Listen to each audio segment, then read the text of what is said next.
Alright, let's go ahead and get live. Today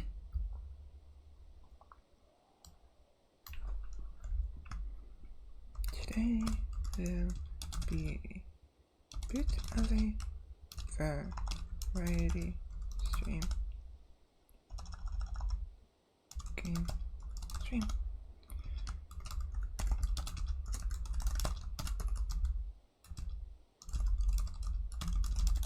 An hour or so. And after an hour,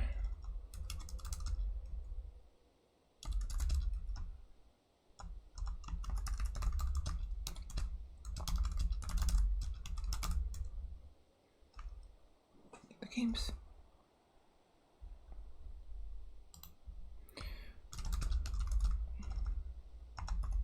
Doors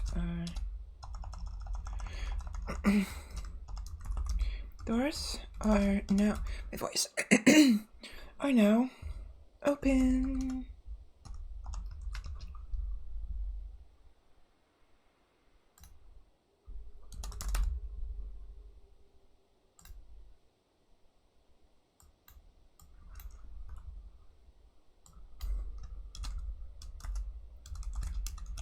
Stream. Noita. Vagante.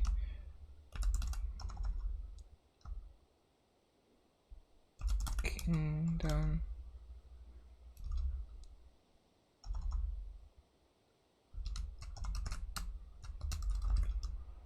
Ground. Etc.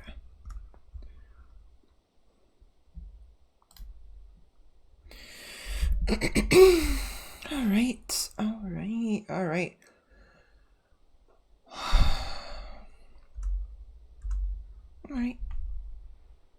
Okay, everything's good.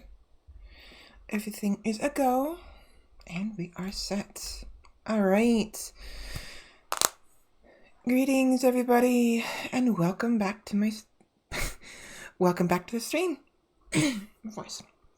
I hope everybody's having a good morning, or rather, good evening for those, or good afternoon rather, for those who just got here.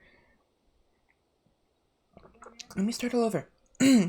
I hope everybody's having a good day so far. For some, it'll be noon, like me. Others, it may be a little earlier, and some others, it'll be a little bit later, so... It's already been an hour.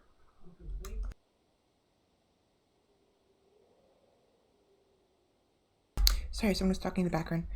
Anyways, so today we'll be playing some Noita, as well as a variety of other video games, such as the title suggests, Vagante, which is a very fun dungeon crawler game, Kingdom 2 Crowns, one of my favorite Steam games, and probably some, I'm thinking of some Rogue Legacy 2. Play some of that as well, and then maybe at the end, depending on how long the stream goes, we may play some more Terraria. Anyways, without further ado, let's get right into the game. Daily practice run. You know what? I'm gonna do this one. So I'm not gonna activate streamer mode just yet. I need to figure out what that entails, and I haven't properly set up yet. So maybe next time I play this, if I do, oh no, I probably will. I'll set up streamer mode, and you guys can mess with me a little bit. But for now, so normally, most people go new game, the daily run, nightmare. I'm gonna do a daily practice run. Seems like fun. So, I unfortunately woke up way too late this morning. Oh, shit! What do I have here? Double spell, light, firebolt with trigger. Firebolt with trigger, bouncing burst. Ooh, this looks nice. Awesome. So, I went to bed a little bit too late last night. and screwed myself over a little bit. Do I still have to go in here?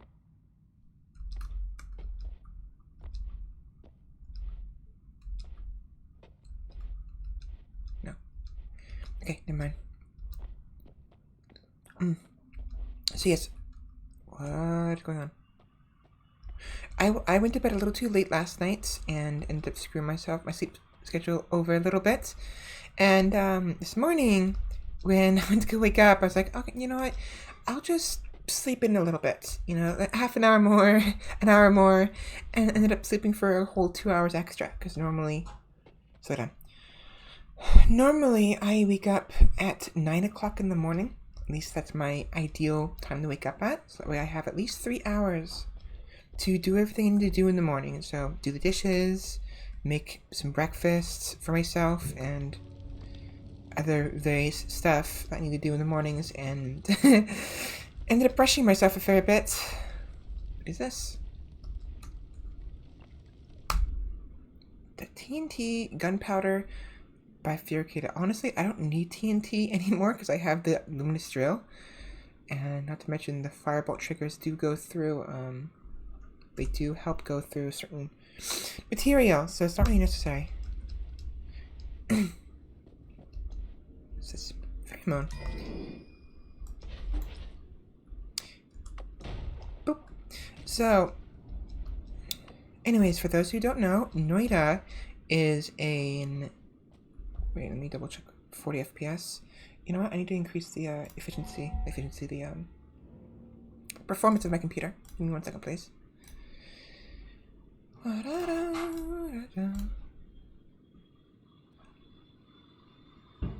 Unfortunately, that means my fan is going super loud now. That's great. Let me see if I can turn that down.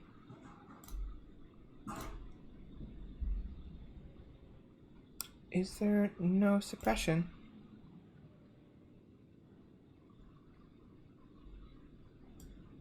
Hold up. What's going on here? Filters. Here we are. Let me increase the suppression a little bit in hopes that it kills the fan. Yeah, that's good. Alright. So, what was I saying? Noita is a dungeon crawling game, essentially. Yeah, dungeon crawling, where you have a variety of I'm destroying the gold, am I? Don't know, damn it. You have a variety of spells at your disposal as a wandering mage. And your goal is to get to the end of the... I want that gold. End of the mines, or the underground area, to reach this chamber.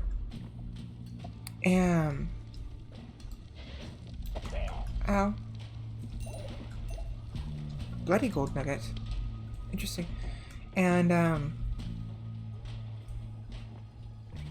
it's just, you want to get to the end.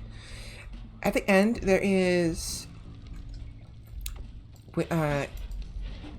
when you get to the temple, or the gold, whatever that is, activating it will cause you to, I mean, a bit of a spoiler, but I don't expect to go down there anytime soon, so for better to spoil it. You become gold, essentially, and you kind of like turn everything into gold. Now, I don't know if there is a second ending where you don't become gold, but everything else does. Supposedly, there's lots of collectibles and extra stuff you can collect in this game, and I haven't collected all of them yet, so I don't know what it's like. Oi. Give it to me. I want the gold. Ow! I'm on fire. What is this? Slime ball. Heavy spread. I don't care for slime. I'm on fire now. Pheromones. Save me. Drown. The fire. There we go. It's a fun game. Oh. It's a fun little game, but it does get kind of difficult at times and a bit boring other times. depending on how you play and what your goals are. So right now, I'm just going to play this randomized run for the time being, but when I die, depending on how long this goes for, I may end up going the classic run and then trying to make my way to one of the extra areas that normally you probably wouldn't be able to get to. Although, I might just do that anyways. So there are various levels in Noita, like areas. Right now we're in the coal mines. Stop. Damn it. And in the coal mines is lots of deposits of gold. Damn it. There we go. But at the end of each level is what's called a holy mountain, which is what this is. And at the beginning of each level, you either start at a holy mountain, or for the sake of the very beginning of the game, you just start outside. This is interesting though. I did not expect there to be so much new stuff. It's been a while since I've played Noita, so there's lots of new stuff available. And I made it.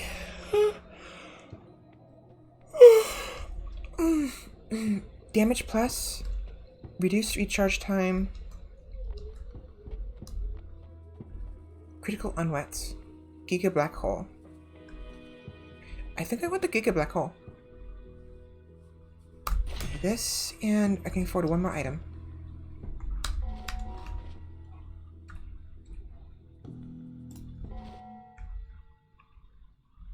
Okay.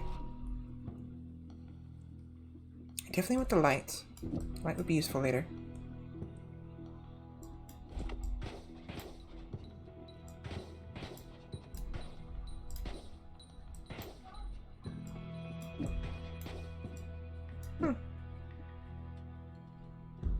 Okay. Double spell. Let's see, I will get the reduced recharge time, I think. No. Damage plus. Let's add it here.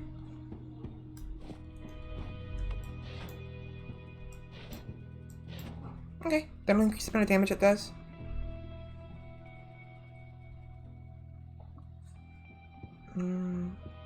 Giga Black Hole I definitely want, but I need to get rid of some of these items. No, actually. It needs at least 240 mana. So it doesn't have enough.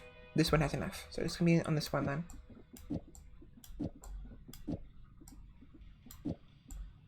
Okay.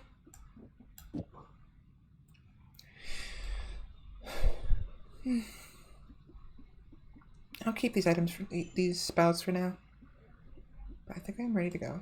Move on. So yes, so this next area. This next area will allow me. So normally when you go through the mountains, you can't go back up. You're kind of, you gotta keep going down.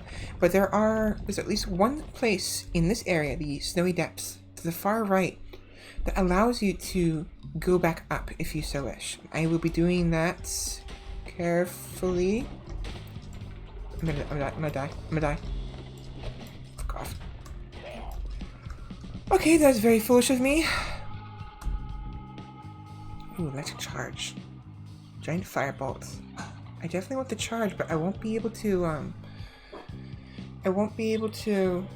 edit my wands out here is the problem. So.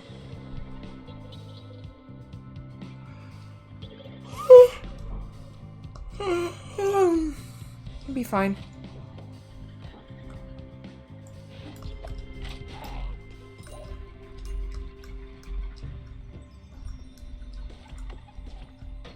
Stop it. Stop it with that. Stop it.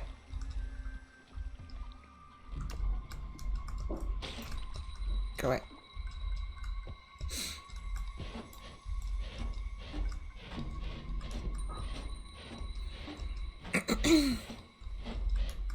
Okay, so yeah, as I mentioned before, I went to bed too late and woke up a little bit too late, so I'm a little tired. Might be a little, not groggy, but just out of it a little bit. I haven't even properly eaten breakfast yet, so I'm going to be eating that intermittently as the stream goes by. As I as I stream. Okay, I'm gonna go ahead and move on. I want to get. I don't really visit the places in the overworld area too much. Bastard. Don't. That was neat.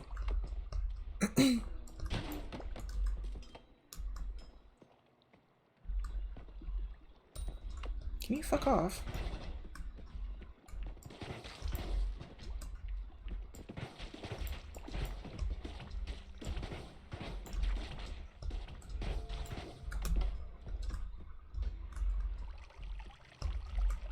Okay. Because in here, in this little rocky area that is different from the snow, is where we'll be going. It'll allow us to go up. And while we're there, we'll pick up some hearts. There's two spots we can get hearts from. One is nearly impossible to get to, but the other... This is interesting. These usually aren't here. Anyways, the other is a lot more easier to get.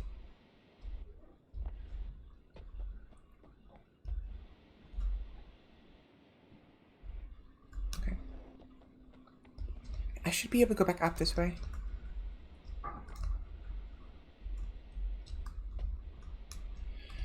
Going on a bit of an adventure.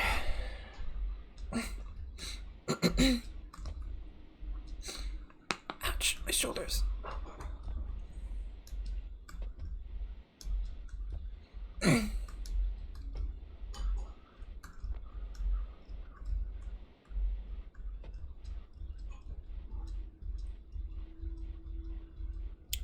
The reason why I'm going to the far left is because the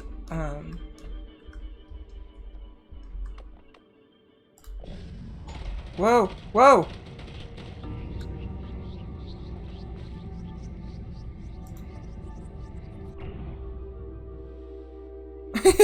What? I thought that. That killed me. I did not realize that would kill me.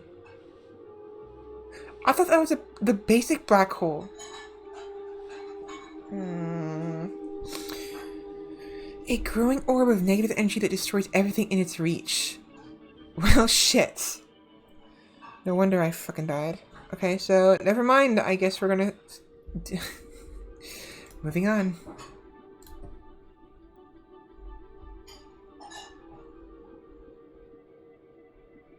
Okay. Alright. Let's try it again. So this time we're gonna do a classic run. Waiting for the game to start up.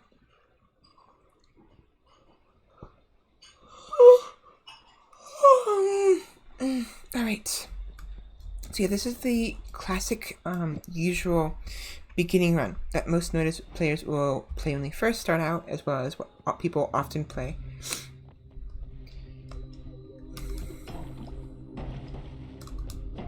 Let me double check my phone, check the stream to make sure it's properly.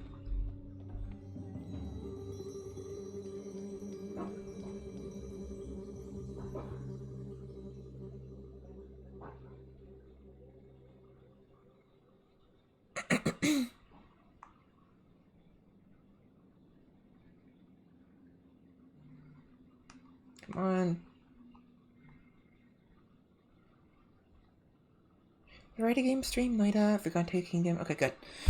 I was just double checking to make sure the OBS properly set up the...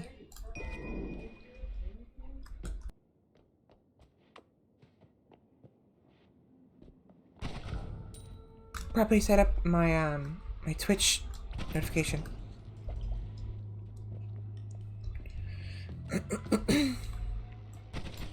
This is a very nice one to start with.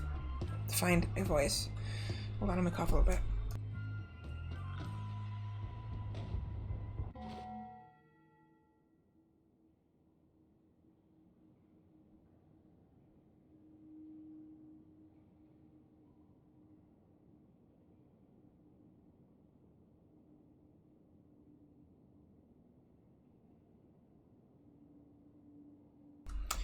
Alright, so that should be a little bit better.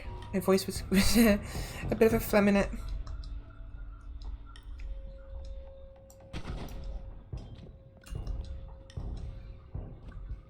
Oh, hello. Why is it lagging so bad?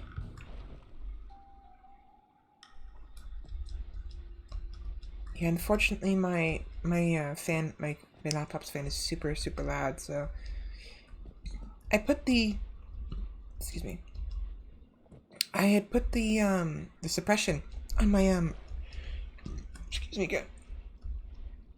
On my mic, made it stronger, so ideally it should suppress some of the outside noises, like the fan. Circle of Thunder.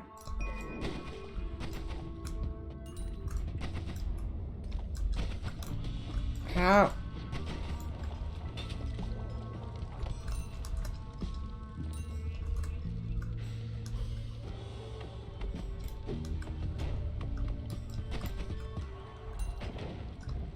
Ow, I'm on fire.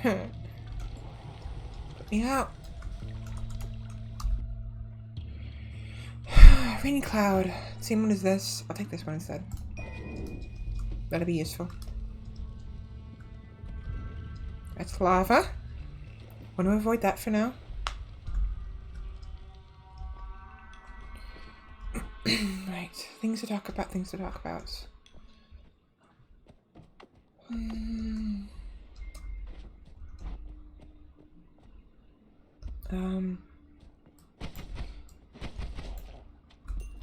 Yeah, I'm struggling to figure out something to talk about because, I mean, like, I know that, oh.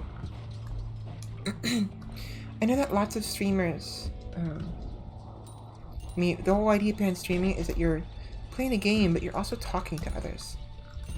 You know, you're like, well, you're entertaining people, and unfortunately, I have nothing to talk about at the moment. Berserkium Flask. Whoa, whoa, whoa, whoa, whoa, whoa, whoa, whoa.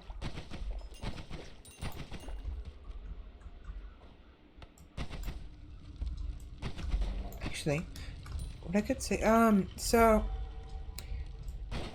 one thing that is very, like, that makes this game so, powerful is the customization of the wands, as well as the physics, of course. But so there is a variety of different spells, obviously, but some in particular, when combined together, can be very fun or very dangerous, both to the player and to the enemies that you encounter. And my favorite combination is basically turning it into a worm or a land shark of sorts. There are ooh, okay, so if you see that right there, that is a worm. A worm burrowed through this area recently. There it is. Is it dead? It's dead. I don't know why. Anyways, combination of different. So my favorite is to become basically a land shark. There are drills and chainsaws. The drills are useful for digging through dirt and other material. Chainsaws are useful for digging through flesh. And I like to find the fastest wand, put on a couple drills and chainsaws, and just like the floor is nothing anymore. It's just it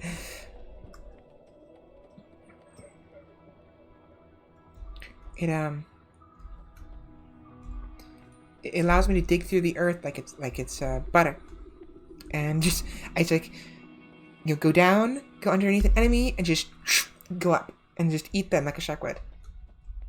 Fortunately, we don't have that luxury right now, but we do have torch, which is useful because there are areas that are hard to see, and you can only see through that they're dark. You can only see if you have a torch.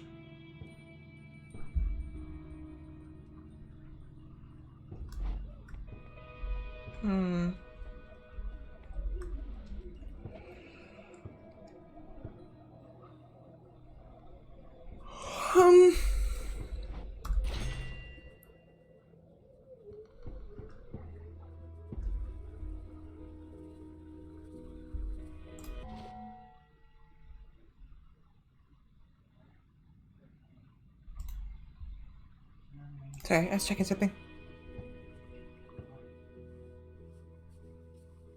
So yeah, so far this is my best wand. I will at least do this. So I have a torch.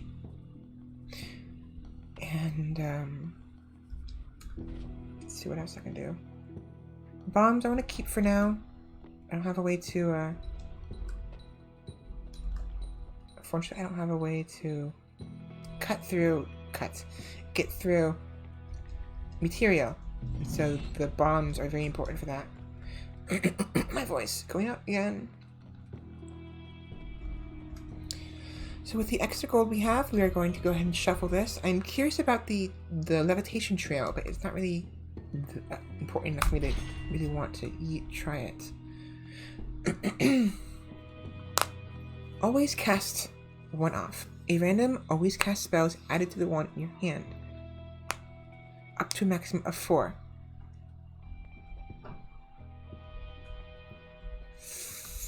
I kind of want that. I kind of really do.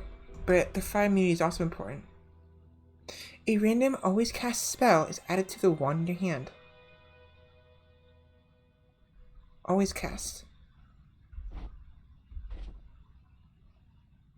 I see. Yeah. So what do we get? It will always casts... How do I drop it? How do I drop it?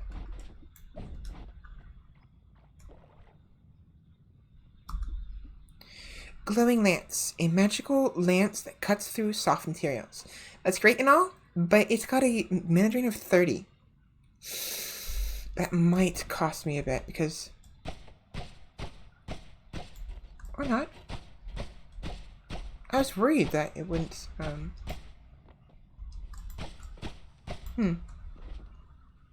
Interesting. But it is very slow now. It's unfortunate.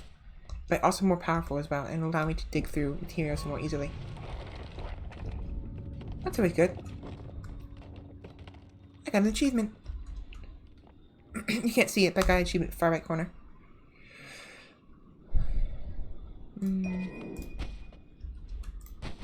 Yeah, what's interesting with this is...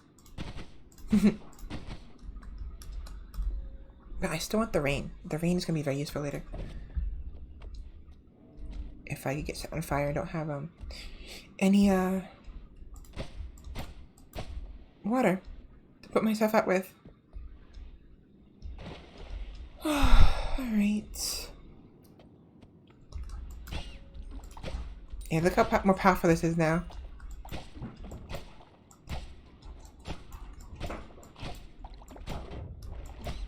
Ow.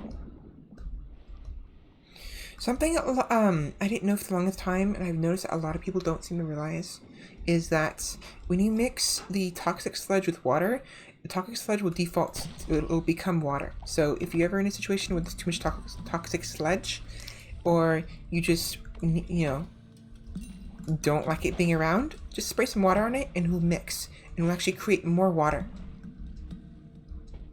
as a result.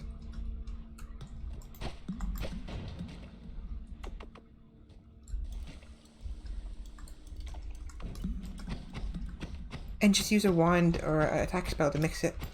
And now you have more water. Furthermore, you can actually fill bottles with fill bottles with whatever liquid you are standing in. So if you want more water, simply stand in some water with a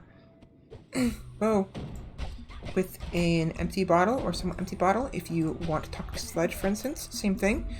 And I think you can even gather lava, but it is very dangerous to do that, and usually it's not worth it because lava will kill you almost not instantly, but it is very, very dangerous, and there's no lava immunity that I'm aware of in Noita. Let's see what this is. You got a single spell. It's no shuffle, which is important because if it shuffles, that means that the spells in the wand will activate at random if it's a shuffle, which is why sometimes it's best to avoid shuffle spells whenever possible. But let's see, Spark Bolts, I already have that, but it's very It's fast and recharges. The recharge is decent. It's not the best, and it's not the fastest wand I have, but it's definitely faster than the first wand. And it has a faster recharge than the second wand, and it's not a shuffle either. I kind of want it. I won't use it necessarily. Well, no. I need the bombs for later. And, well, it's nice. It might not be worth it. Especially since I have this already. I hate these guys. I hate those shotgun guys. I hate them with a passion. So many times they've killed me. Absolutely hate them. Like, with a burning passion. Oh, I hope they all die. These guys are also annoying, but thankfully not too bad. And with the sledge, you can just, you know, like I said before, get some water, spray the water around, and you can just mix the sledge. Summon Rock Spirit, and double Scatter Spell.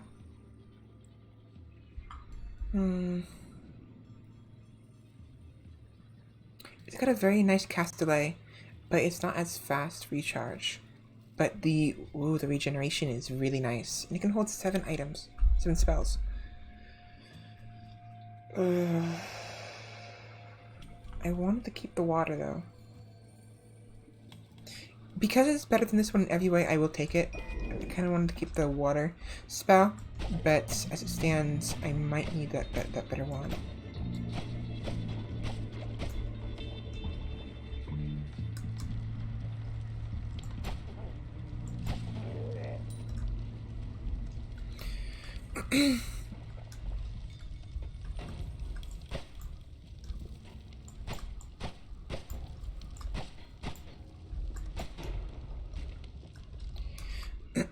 Here we go! Chainsaw!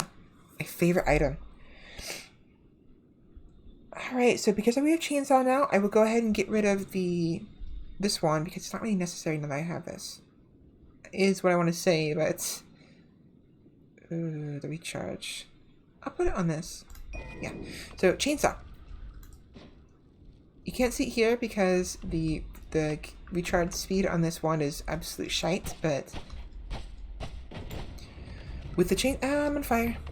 There's water over there. What am I doing? With the chainsaw, I can now drill through enemies, as well as to a limited extent, I can drill through material. Stop! Ow! Bastard. So, I'm gonna get something to eat real quick. Give me a minute.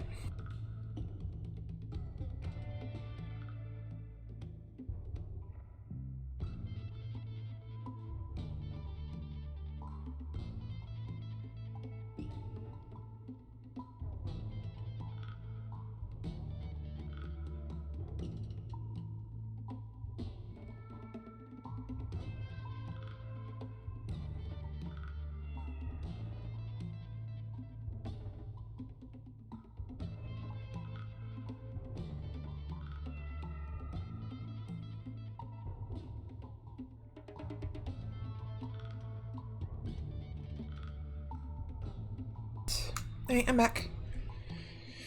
Let's see. I want the double spell, but it's not important, I suppose. I really want this one though. You know what? I'll take it. So I mentioned yesterday that my eye was giving me problems, and it's better now. It hurts a little bit. I'm trying to be careful with it, but hopefully it'll be healed by tomorrow because I have work tomorrow, and I work customer service, so constantly touching my eye is something I cannot afford to do. So we'll see how that goes.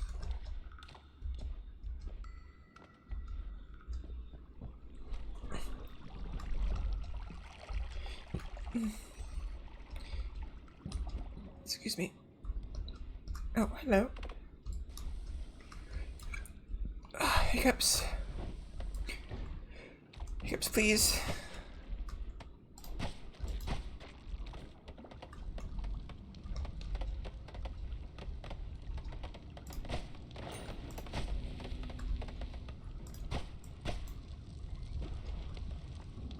Nothing in here for me. Ow, ow, ow. Get fucked. That was nice. He comes down and gets shot midair. That felt good. Whoa, mines. Mind your own business, bastard.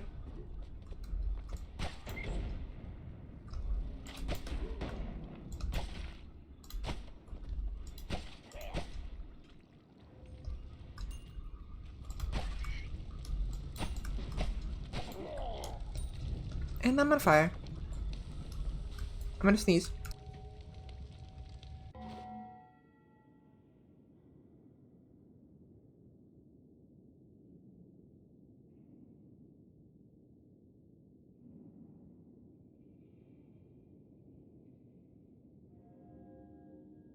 Ow, that actually gonna hurt a little bit.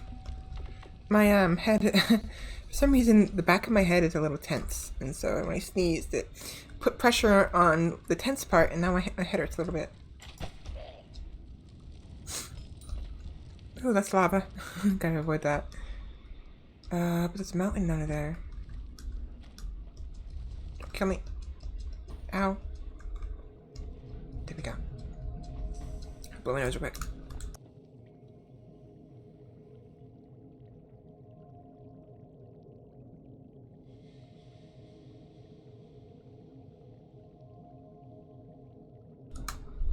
Just let me know if the volume is too low for you guys. I keep trying to test it, and I'm pretty sure I got the mixing kind of okay. I don't want my voice to. I don't want the game to overtake my voice, and I don't want my voice to be too loud in comparison to the game, because if people are trying to hear the game and I'm too loud, then they're gonna try to turn it up, and then my voice will be too loud and be like screaming in their ear.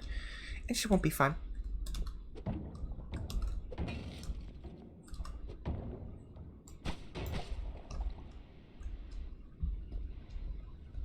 I know where a mountain is, which is good. I'll be using that to move on. Whoa, what happened here? Slime. That's probably moldy slime is probably what happened.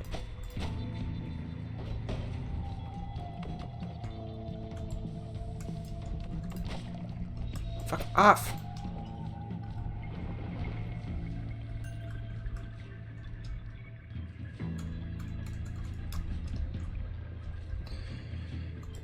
Alright. Okay, I want to collect a little bit more gold before we move on. We're gonna need it.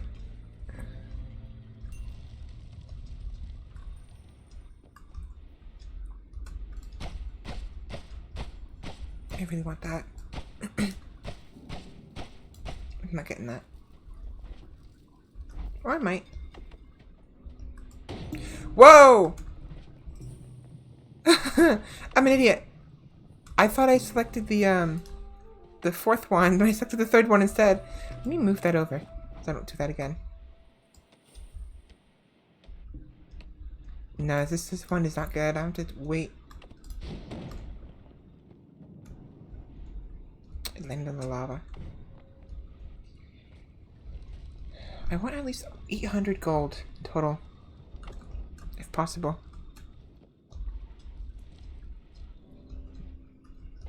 Okay, in the area right there. Now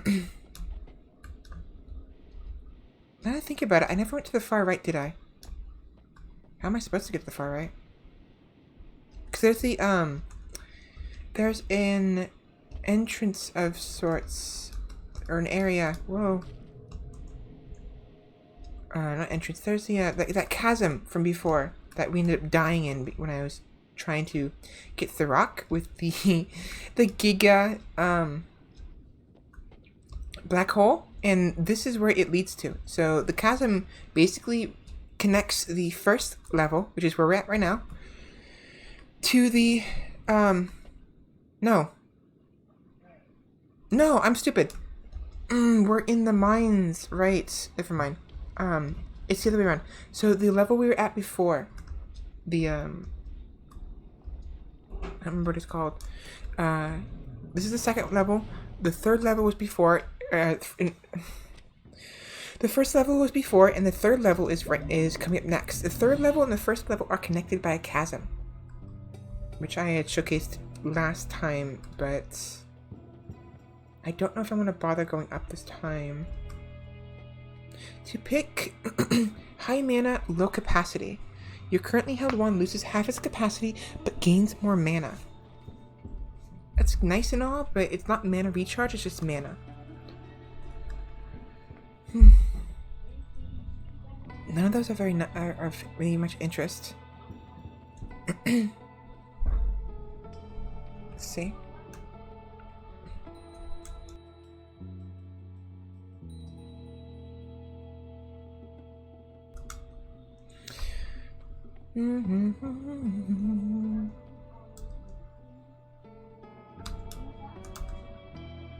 Firebomb.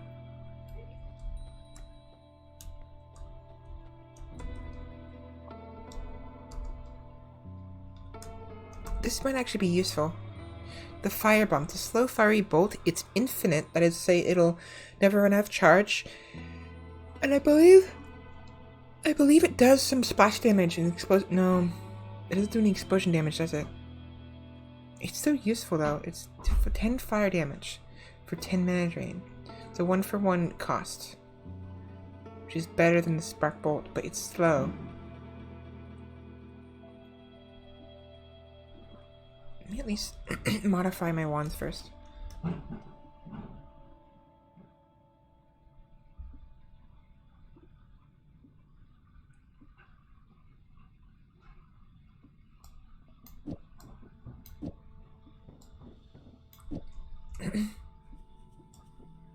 All right.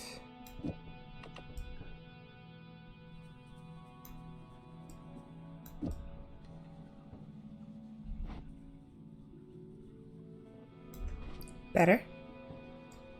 A little bit better. Not quite what I'm looking for though. I need a little bit faster.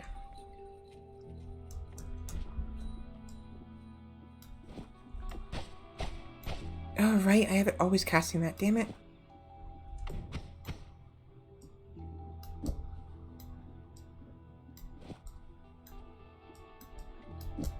There we go. So yeah, it's a little weird, but if you place a double spell or a splitter spell after a spell, it's a little funky. It treats the modifier spell as its own spell. If it's the only, so like right here, where the chainsaw is getting duplicated. So in the top right corner, we have the blue bar, and then the orange bar. The orange bar is the recharge. The recharge activates whenever the wand finishes its... what's the word? It goes through all of its spells, and then has to recharge before it can go through them again. What's interesting about the modifier spells is if you have the modifier in front of an actual spell, and there's no spells in front of the modifier one, it'll act as if the modifier, the damage spell, the regular spell, is in front of the modifier, essentially creating a duplicate of it. And combining that with the chainsaw, because it's supposed to be a double spell, and there's only one spell in front instead of two, it'll also affect how fast the look at this. Look how much faster it is.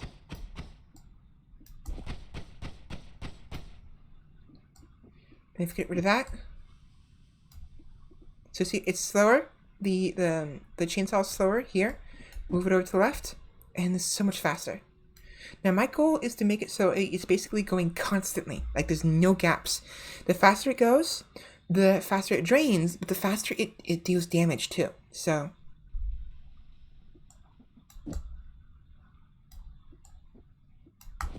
there we go, like that. It unfortunately drains lots and lots of mana, which is not ideal. But I don't have too much choice right now. Unless...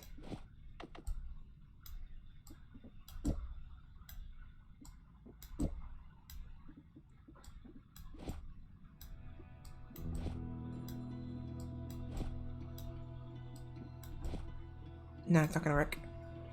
That's unfortunate.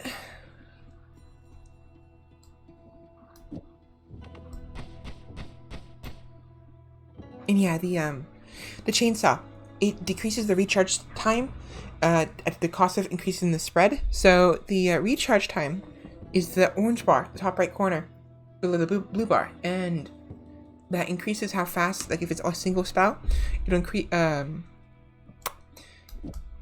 if we have it like this,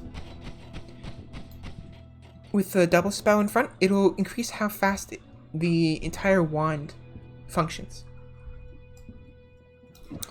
So, let's see, what else do we have in here? Another double spell. We have the splitter. We have the, we have that one, the, luminous drill with timer. Don't really care for the timer part. It increases the amount of mana it uses, which is unfortunate. Any extra modifier that's on top of a spell, like this one, the timer, or the, there's another one where it'll activate another spell.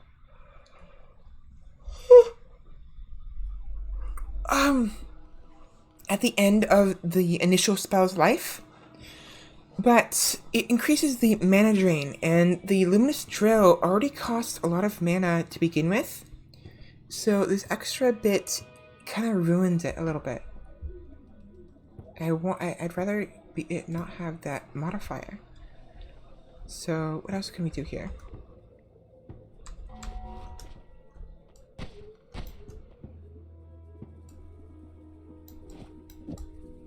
That's nice. So yeah, the fishies. It just drains too quickly is the problem.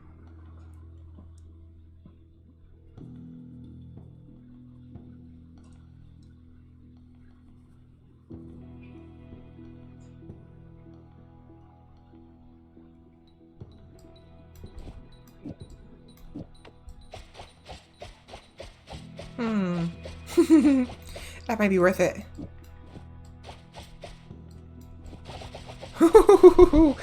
Okay, yeah, I'm doing this. Uh-oh. I found something neat. Okay, that's gonna be nice. If I could increase the speed at which this goes, that'd be ideal. Actually. I'm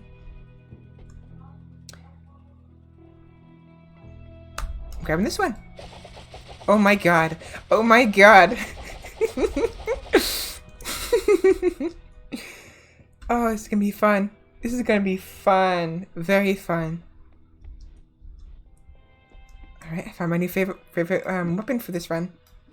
Still want the chainsaw. Chainsaw would be nice to have in a proper area. Proper, what's it called? Flesh devouring setup, but this would be fine for now. What can I do next? I need a basic one too.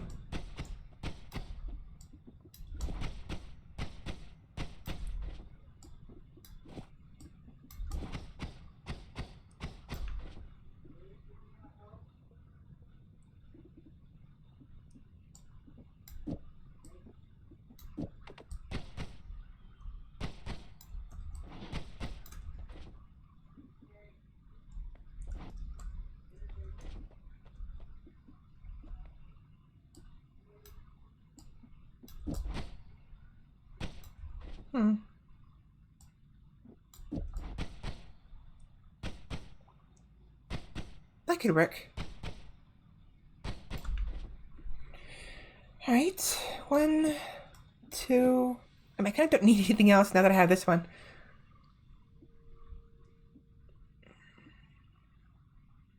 I do want the torch.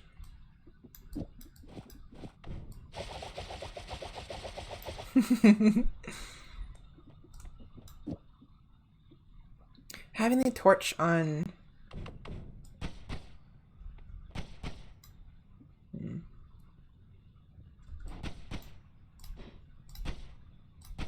Interesting.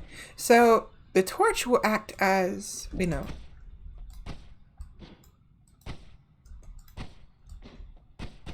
yeah, the torch acts as a second item in this scenario, and allows there'd be 2 shots. You see that? Because normally it'd be 2-1, 2-1, but now it's 2-2. Interesting. But not if it's on this side. It also increases the mana drain though, is the problem. And I don't think I want that. Because this is a perfect setup right here. At the end of the wand, like, it recharges the mana just at the right moment when it recharges the actual, well, it's recharge time. You know, you can fire more spells. And so as a result, this is technically an infinite wand. There's like no mana issue. So I'm gonna keep it like this for now. And I'm gonna go ahead, I'll leave the,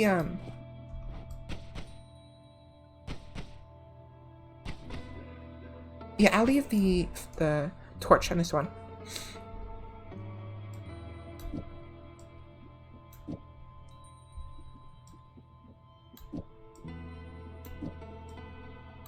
I don't really care for fireworks very much.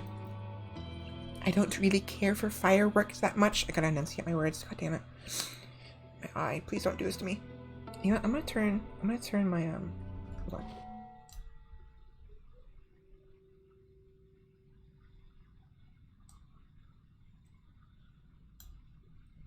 Turn it down a little bit.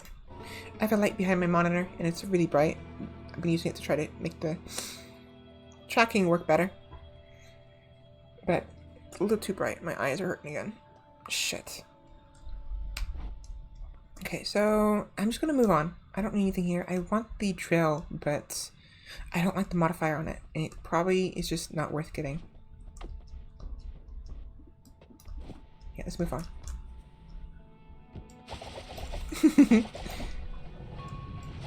Oh, hi. Bastard! I was not paying attention. Ow!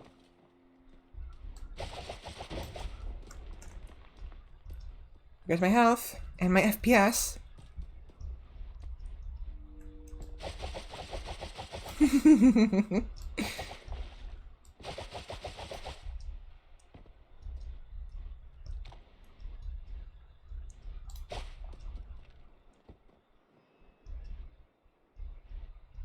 Whoa, FPS drop.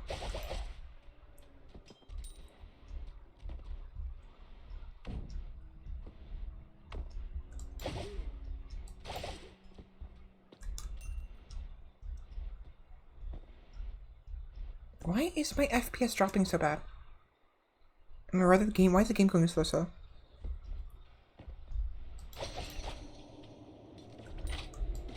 No, you don't. No, you fucking don't.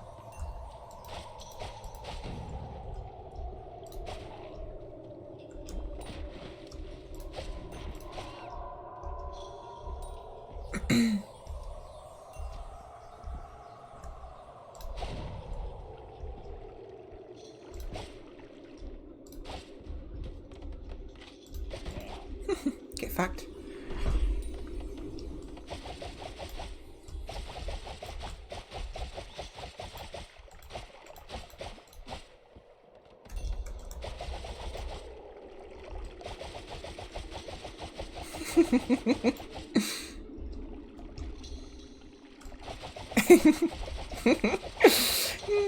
Look at this. Look at I'm flying.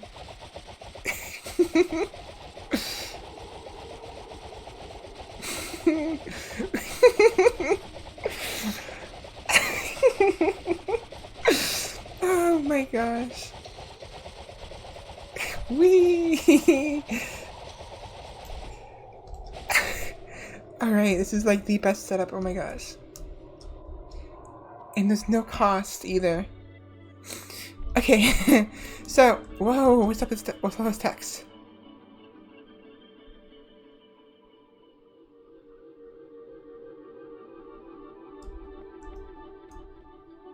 Oh, interesting.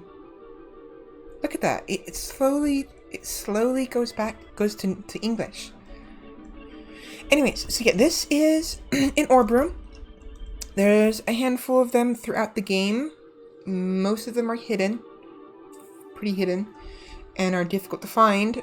But there's one on the far right of the first level, which is where we're at now, again. And normally, the orbs contain... They contain new spells. Like, they will unlock a grouping of spells you normally wouldn't have access to. So this area, when I first came here, I think it was the elemental spells. So, like, rain and thunderclouds and... oh god, oh god, oh god, what are you? What are you? What are you? Run, run, I'm out of here. Bye! What the hell was that? No, I'm out, I'm out, I'm out, I'm out, I'm out, I'm out, I'm out, I'm out, I'm out. Later. Anyways, yeah, so, the orb rooms will provide you with, the spells that you normally wouldn't have access to. I hate the snipers too, as much as I hate the fucking shotgun guys. You know what? Yeah, I'm gonna go a little bit further. We're gonna go a couple more, mountains, holy mountains, and then we're gonna move on, go reverse and go up. Because I really... Can you not?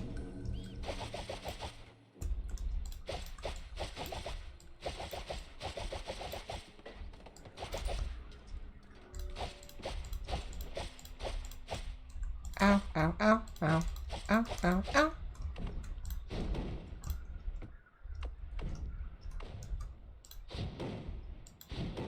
There we go. What is this? Summon missile. Explosion on slimy enemies. Gunpowder arc. It's interesting. I've never seen this summon missile before. I'm not gonna try it now because I don't want to fucking die. But I will. Ooh, I'm gonna avoid setting fire to that. No. I'm on fire.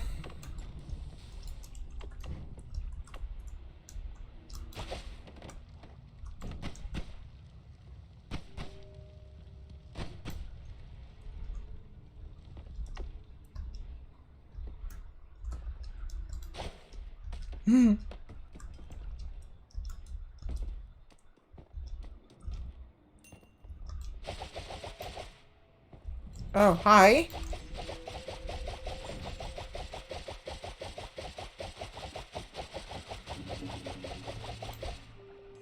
Ow. Whoa. I wonder if it's still alive. No, it's dead, but where's all its gold? It's in here, that's why. That's where its gold is.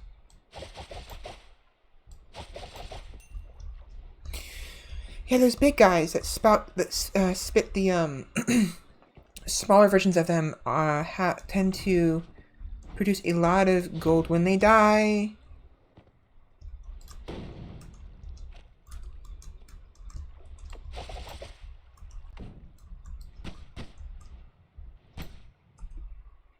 I don't want it.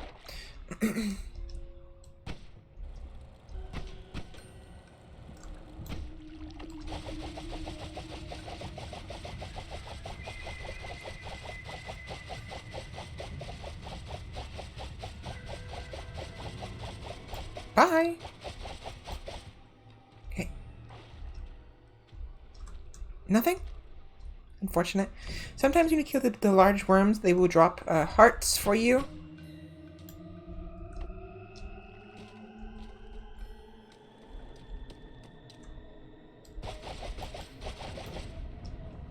Not always, but sometimes. Ow! Ow! Ow! Ow, you bastards. I want the gold. The gold.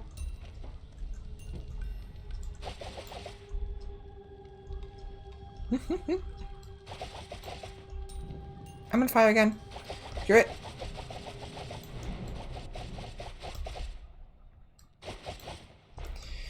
Alright. What do we got next? Ooh, a chainsaw. Another one. Definitely want that.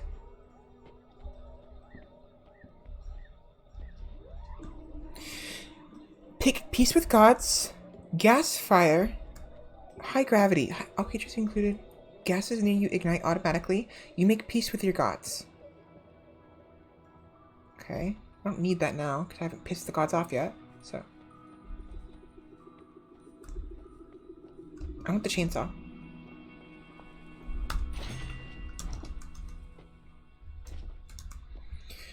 Where am I going to put it?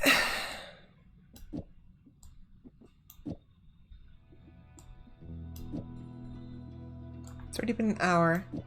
I was only going to go for about an hour and a half for each game, because if we assume I'm going to be playing for like at least 5 or 6 hours, if each game takes about I spend at least an hour on the game, it'll allow me to go through 4 to 5 games, not including Terraria, but because I want to play Noita, Vagante, Kingdom 2 Crowns for a little bit, Rogue Legacies. It's 4 games so far, and I think I have a couple other games I would like to play. So we might just stop this here, but let me at least test out the summon missiles. I've never used this before.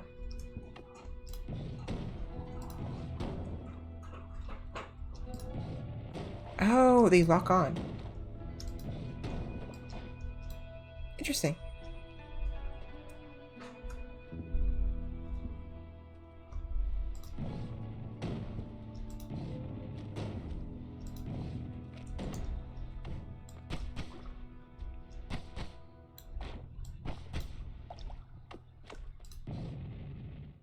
What are they aiming for?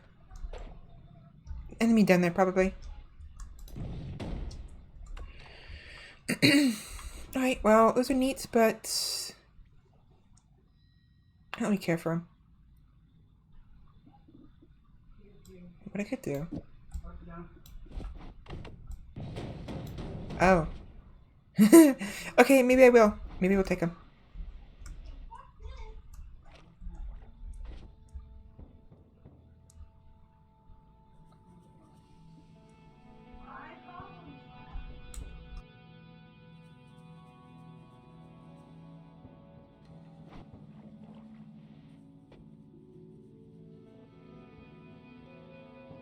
This is neat, but all it does is increase the max mana an individual spell has, not increasing the speed at which it recharges mana, which is, in my opinion, more important. Having a large amount of mana is good, but the recharge speed is arguably more important, because it allows you to cast more spells at once over a longer period of time. I don't need this, or this. Or this. I'm not going to keep this.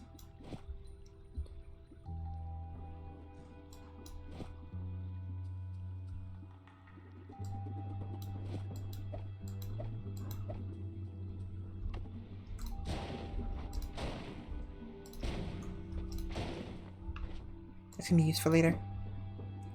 Assuming I don't kill myself with it. Alright, I need to find a black hole. Preferably sooner rather than later. I want to be able to go back up, because I want to go... You know what? Probably just... It'll take too long. But I might have to.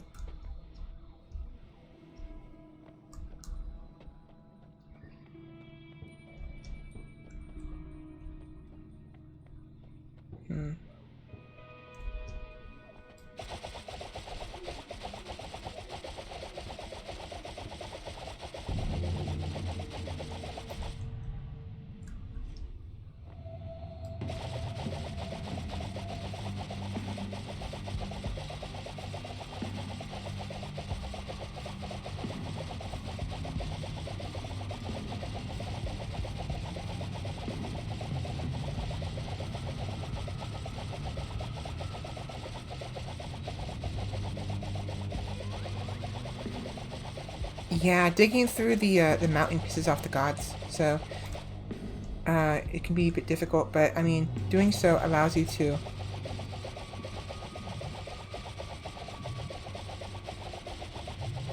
go places that you normally wouldn't be able to go to. This is the only way I have to dig, because I don't have a black hole. Stop. I need to... spot to stop to get stuck in. There.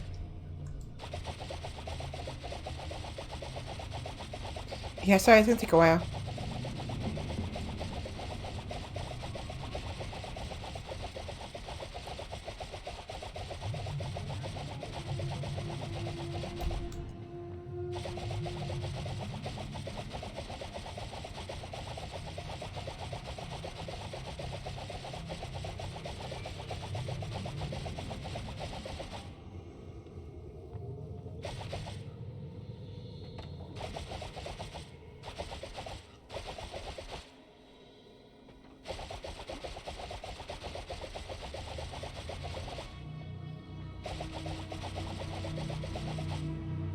You know what? I'll do this later off stream. Just cut through it, and then we'll come back to it next time. But what I will do at least is kill the guardian, because I'm gonna need to, he needs to get out of the way. Otherwise he'll cause problems later. Where'd he go? Ow! Actually, no, what I'll do is make peace. I want to do it afterwards. I need to cut through it more.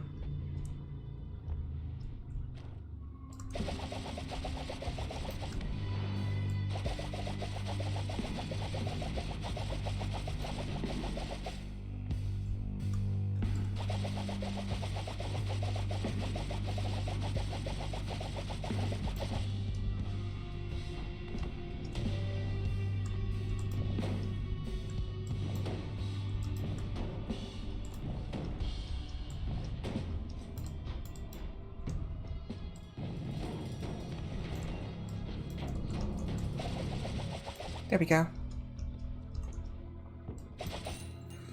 Okay, so yeah, I'm gonna end it here for now. I will continue this game later. Give me a minute. I'm gonna use the restroom real quick while I have the opportunity. And then when we come back, we will play Vagante for a little bit. If you'll excuse me.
Excuse me.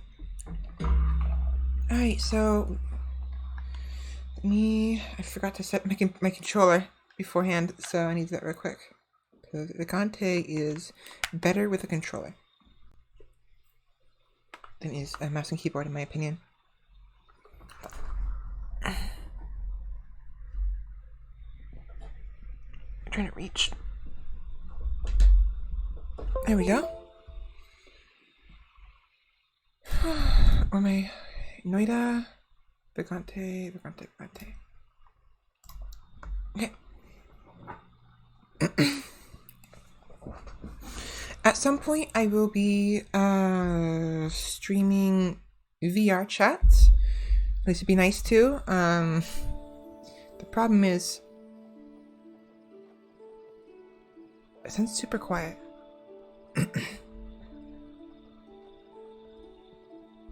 You know what? Yeah, VR chat eventually one day in the future. I don't know when, and unfortunately, I haven't been using it. I haven't been playing it much at all, so I'm not a trusted user yet. So I can't use my custom model. It's going to be some random model that I'll find on there, unfortunately.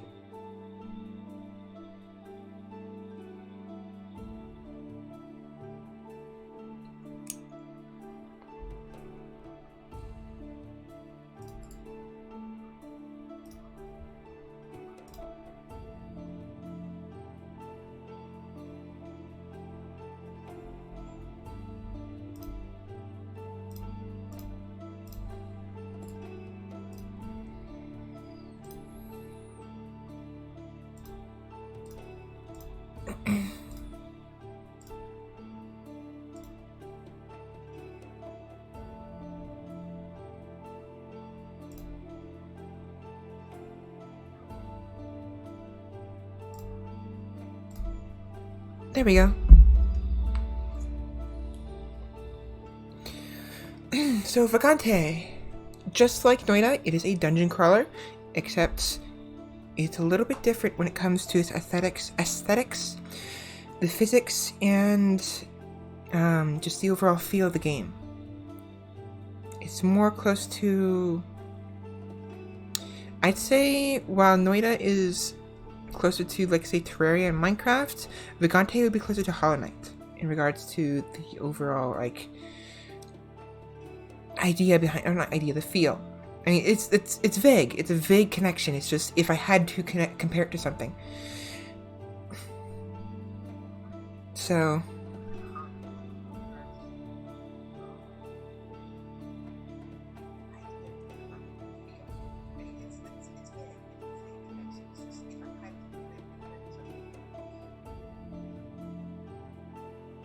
I'm gonna go ahead and increase the volume of the game if possible. I have my stream open on my phone, and it seems too quiet. The game is anyways. We'll see what happens. Controller, I know you can work. I know you've worked before. Please.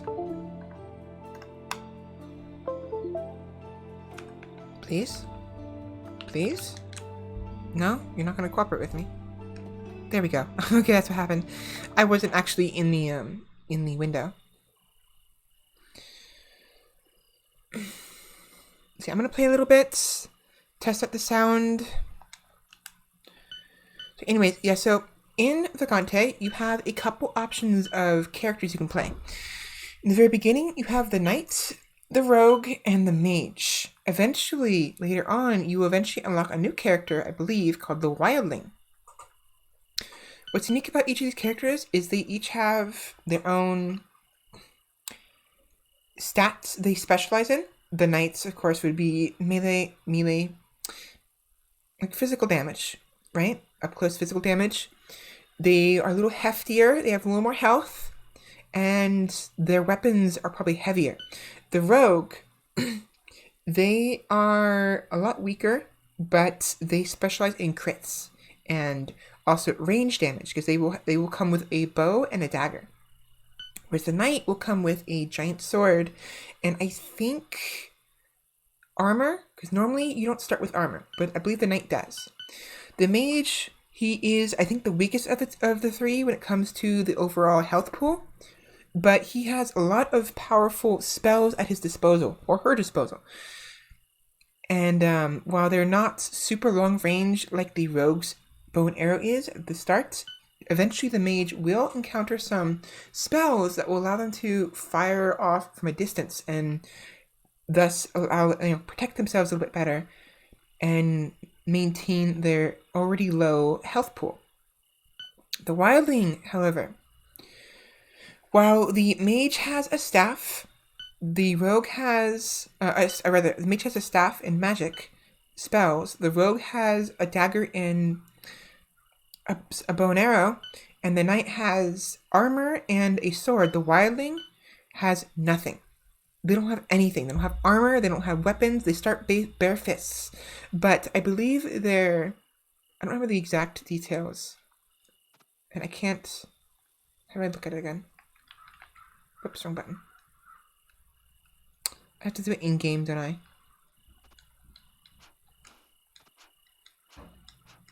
Anyways, I'm pretty sure they don't have weapons, but I might be wrong.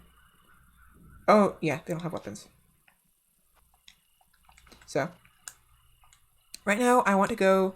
Can I get that off my screen, please? How do I get that off? There we go. I'm going to be playing the mage. No? Maybe I should play the rogue. I'll play the mage. Also, as you progress through the game, you will unlock certain achievements and stuff, and some of those achievements will unlock starting skills. Normally you wouldn't have anything, but I've played this significantly already and I've unlocked all these ones, and suppose there are some more I haven't unlocked yet. So we'll see if we can unlock a new one. Let's see. Boomerang, grappling hook, stoic, potion addict, nimble. I like nimble. It's farsighted. But I like the range damage.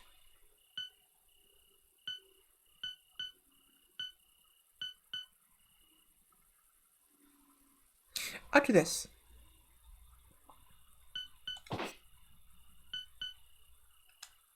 Okay. In this book here, we have resume save file. No. Where's the book with the spells? It tells you what you have unlocked. There used to be a book for that. I don't see it anymore.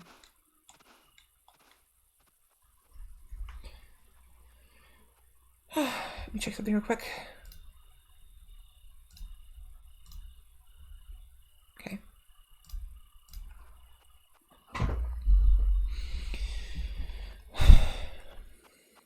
In we go.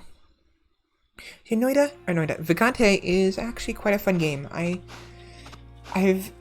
It's not my favorite game. Is that a rock? It is. Okay. I thought the rock was, like, about to fall down, but no good. So, it's not my most favorite game, anything like that, but is actually quite fun. If difficult at times.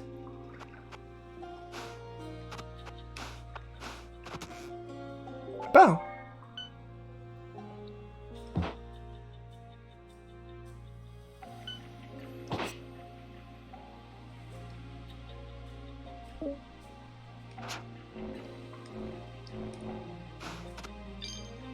How do I use the bow again?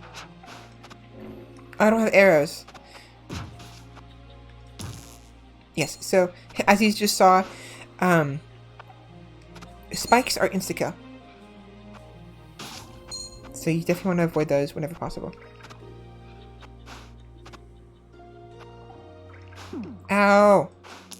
Bastard.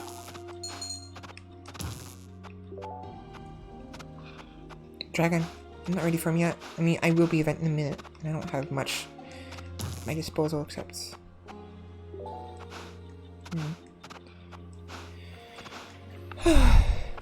Actually, you know what I should compare this to?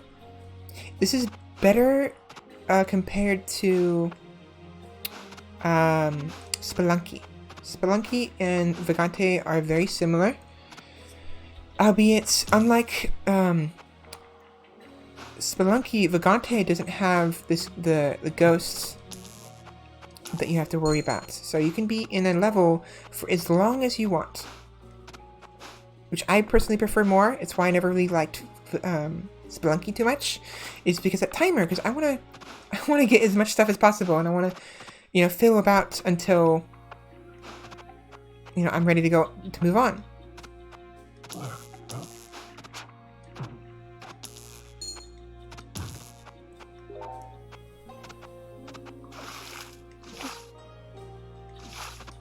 Ow! Bastard. -1 speed, +1 fire resistance. I'd rather have the resistance.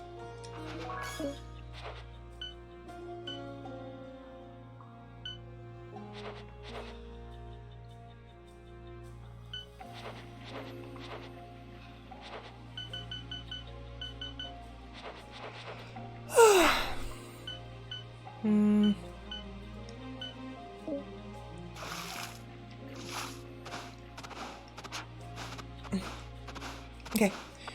Off to fight the dragon.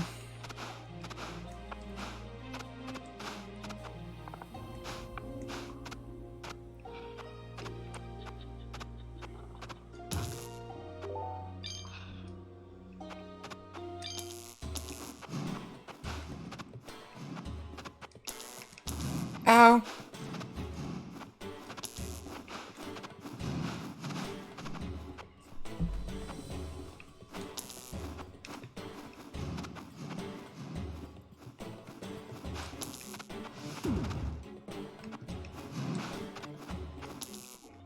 Bye!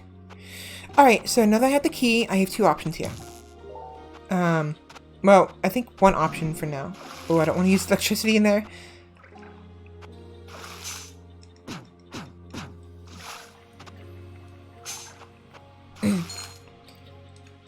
So, oftentimes, depending on what level you're in, there will be two options for you when you have the key that you get from the boss. One, you can either use it to open the treasure chest that is present on the map. Slow down. Or you can use it to open a locked door. Now, there's only one exit here, so it doesn't really matter.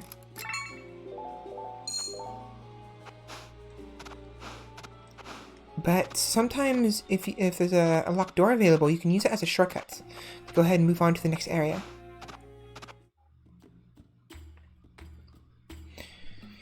Putrid Fighter Sandals, Uncontrollable Bounciness, +1 Dexterity, it's cursed. Lightning Wand. Is there anything?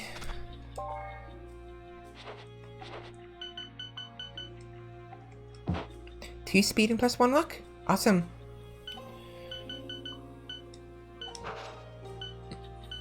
Awesome! So yeah, all scrolls and all potions are unidentified, unless you have a specific perk that lets you know the purposes of each potion. I don't think there's one for scrolls, but there's one for potions where you'll know what each potion does. And furthermore, you can actually mix potions.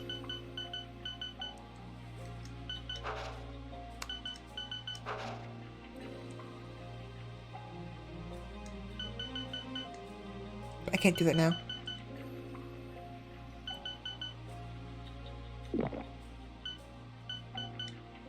Anyways, moving on. Just like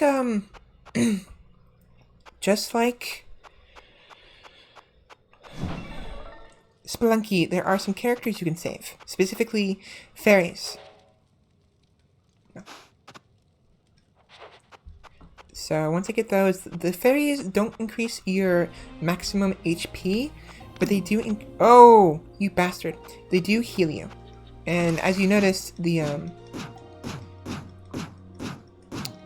campfire didn't heal me to full. It's very useful. Also, there are hidden walls. Oh, hello. Ow. Not me, but ow. Okay. Boss time.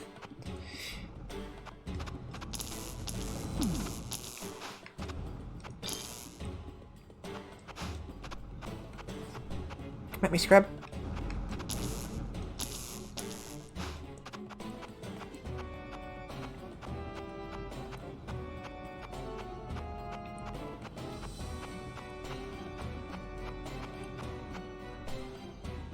Waiting. There we go.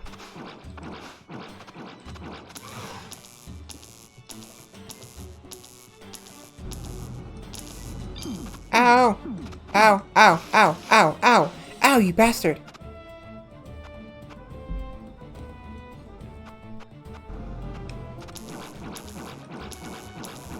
Come on.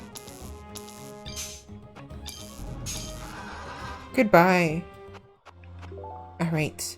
Early boss!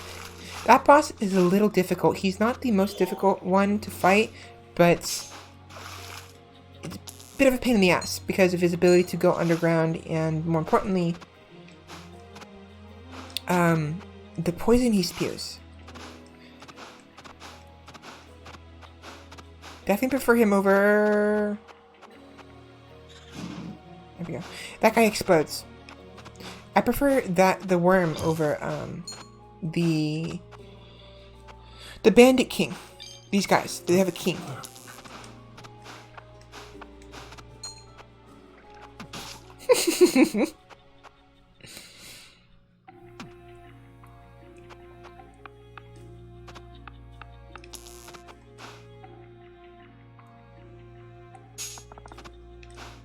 Ow.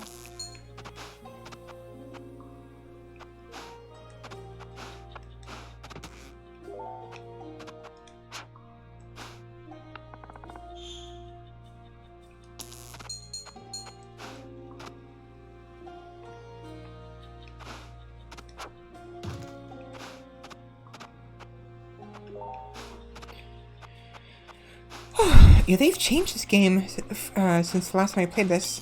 It didn't used to be this grandiose.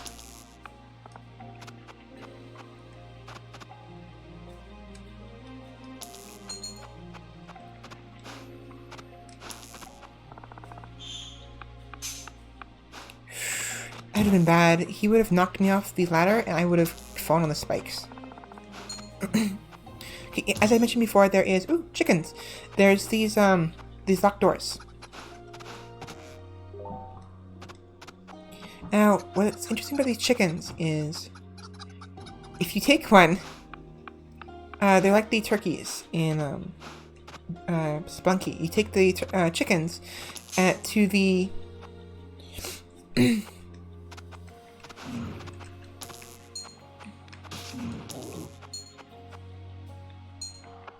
the campfire, and you can cook them.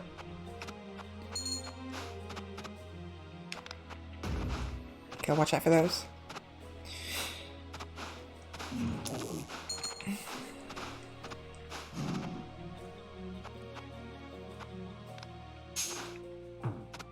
Ow!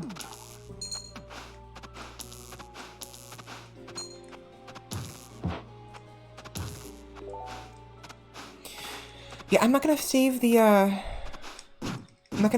fairy just yet.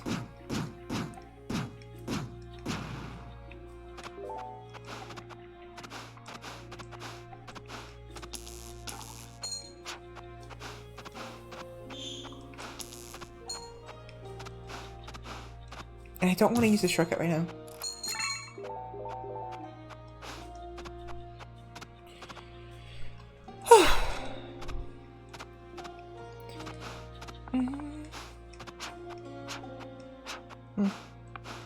Dead end.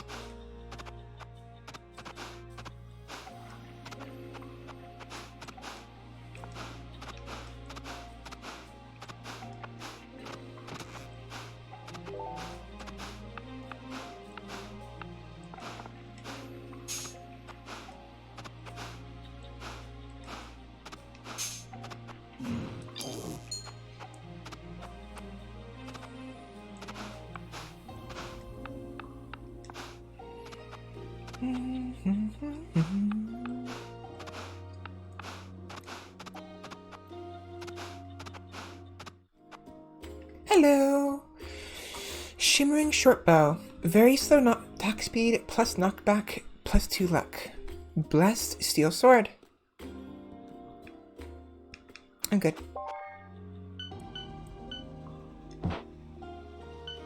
Boulder protection. That is very useful.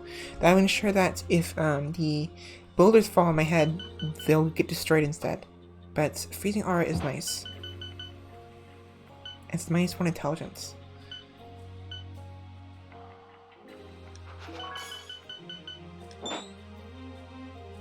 Nice.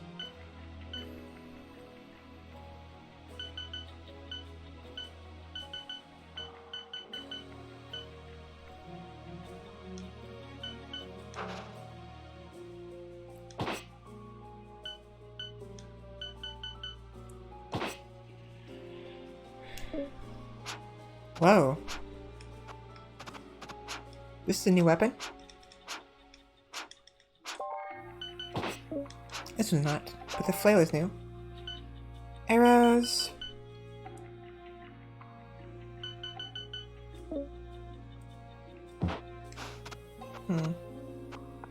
Where's the exit? Oh. Check the map and I see it. On the far right. But I checked everything already.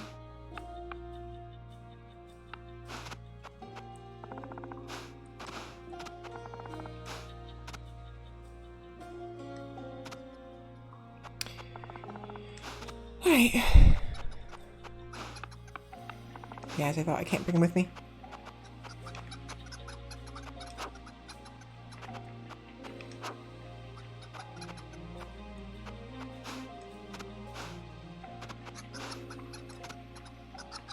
I don't think I can cook them. I don't have fire. Or do I? We need like a fire spell or something. I don't have one right now.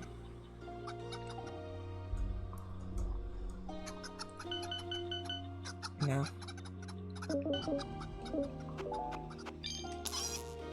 I'll leave him be.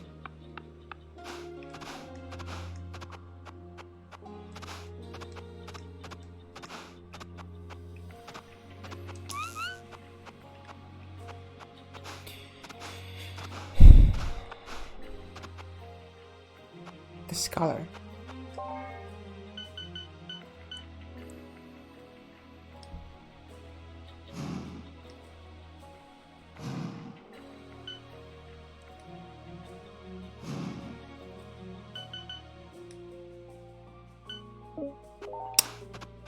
Hoping he'd give me something.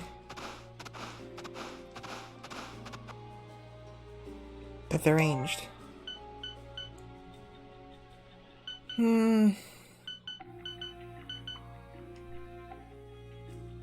Don't want this.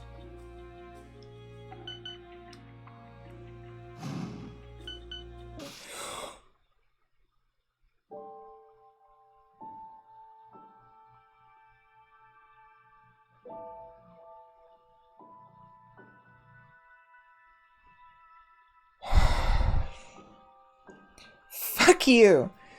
Oh my god! Fuck you so much! I leveled up at least. Right, well, great. Great. What did I pick up though? What was that? Houndmaster.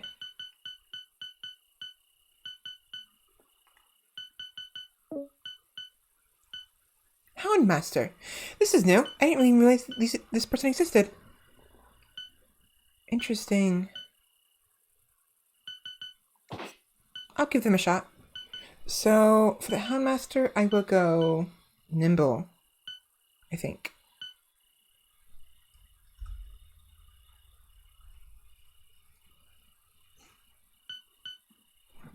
Yeah, I'll go Nimble. I don't know what the Houndmaster's about. Except for the fact that I have a doggo. I got a dog. Oops. Alright. Oh no. You're kidding me. Please don't tell me my dog dies. Please don't tell me my dog can die.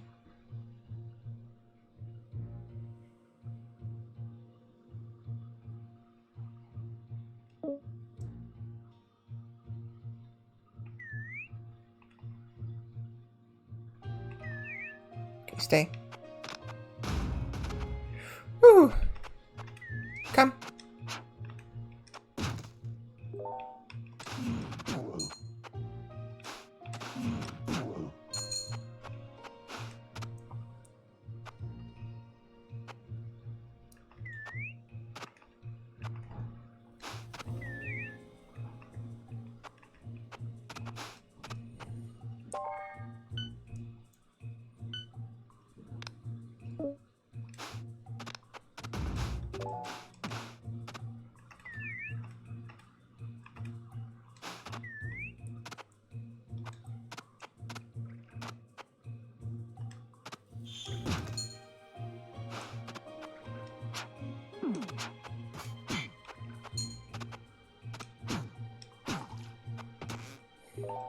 I got a dog. Oh, don't tell me. Okay, cool. I was worried that they couldn't, follow me.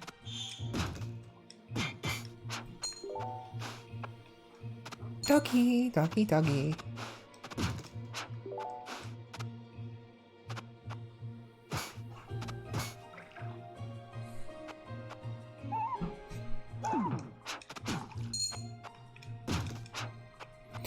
What spells does this person have? Or unique skills? So, pet bond. Share potion. Share beneficial potions with your pets. Command aura. You now have an aura that increases your pet's stats when nearby. Substitute. Damage you take is split between you and your pets. Your item bond. Your equipped weapon and chest armor gives bonuses to your pets. Nice. I'm gonna sneeze again.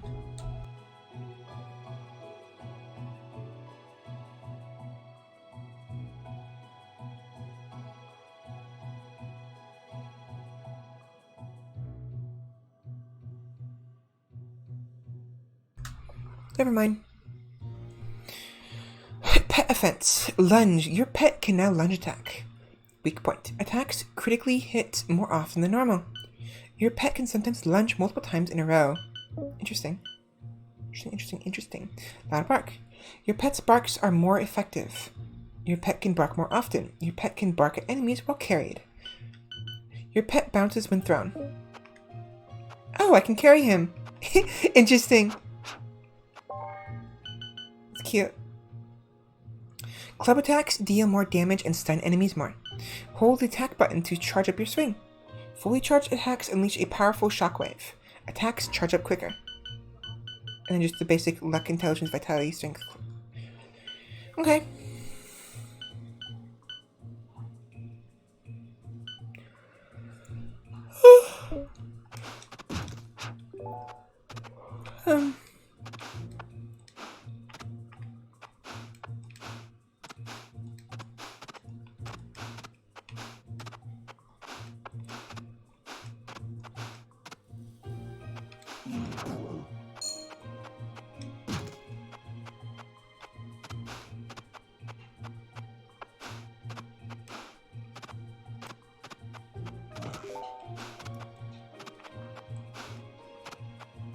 No, not here.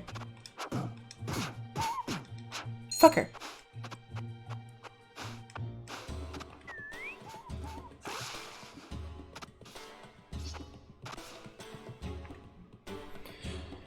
Purifies all currently equipped items. Glowing glass blade. Very fast damage to gold. I think I want that one. Oh, there's the boss. Yeah, that's the Bandit King.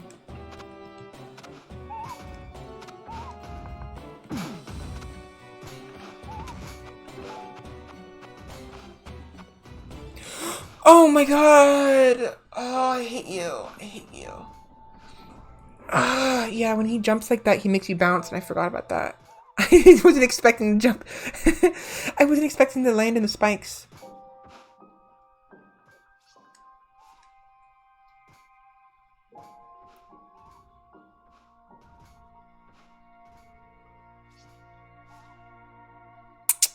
That's not good. Alright, well, I'm gonna keep switching characters every time I die. Let's do the rogue next.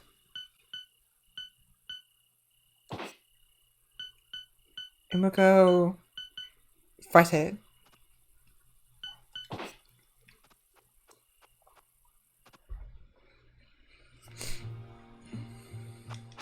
So yeah, as mentioned before, each adventurer has their own specific skills that are unique to them. They all have strength, dexterity, luck, and all that. But for the most part, each one is unique in their own way. The rogue in particular is very good with crits, as well as the bow and arrow they have.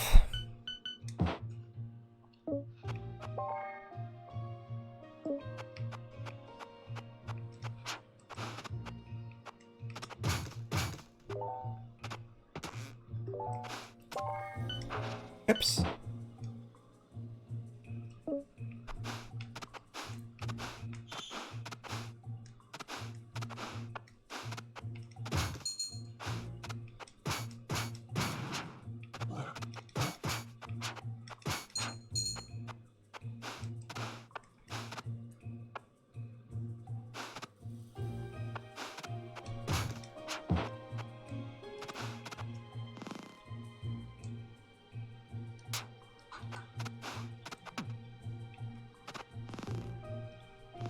Okay. I was trying to test the bow and arrow because it's a way to disable the arrow. I couldn't remember how.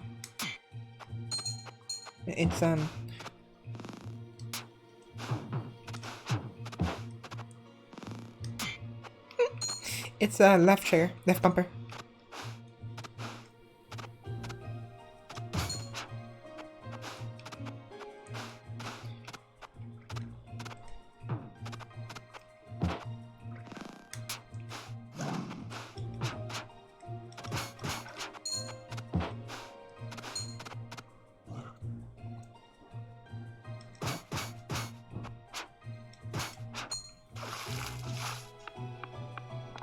Ow!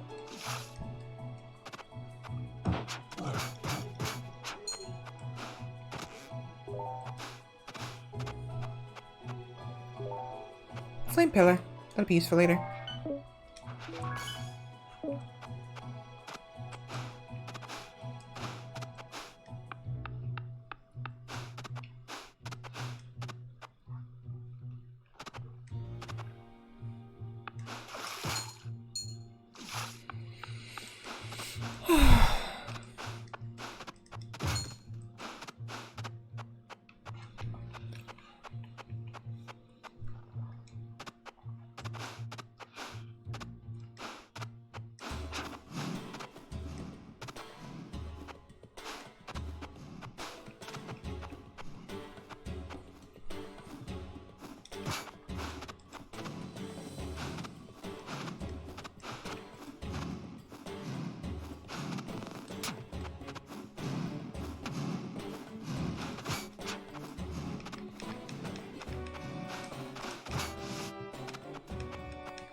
Alright, awesome.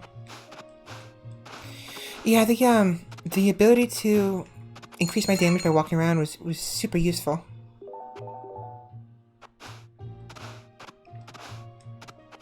I don't think it doubles my damage, but definitely causing me to deal more. Oh, this might be bad.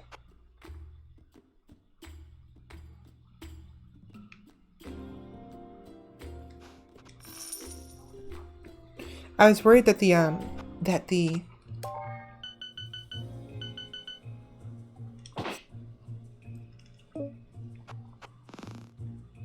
interesting. I was worried that the aura, the flame aura, would damage the clerk and piss him off.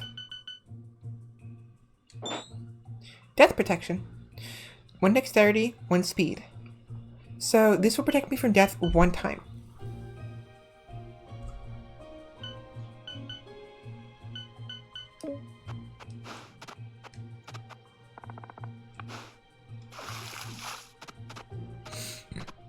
All right.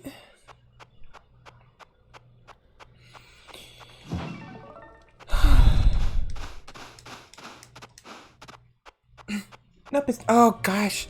I completely forgot. Yeah, 1 second. This is not Noita. Let me fix that real quick. Come on. Come on, Twitch.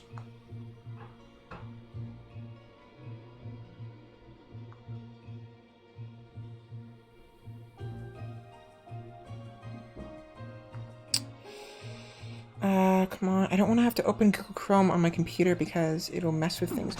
Whoa!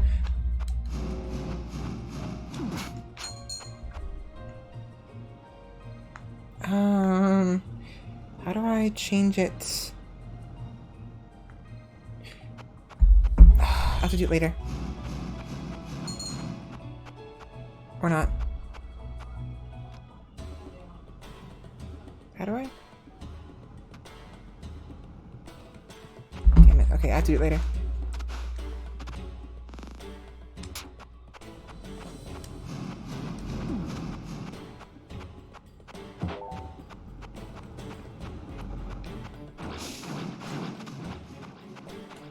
Ow, ow, ow, ow, ow.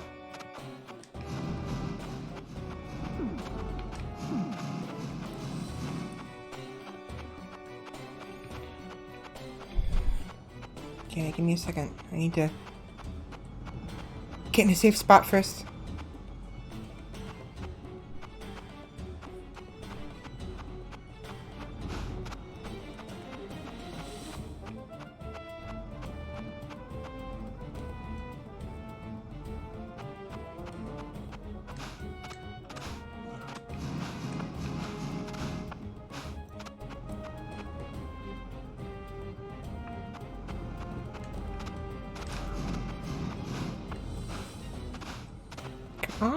Come over here. Stop trying to hit me and hit me.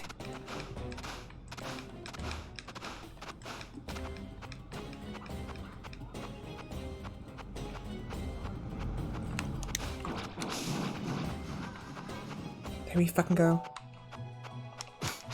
Okay. Alright, let me see if I can solve this problem. I was hoping to, yes, it's very nice. It's called Vagante. It's on Steam.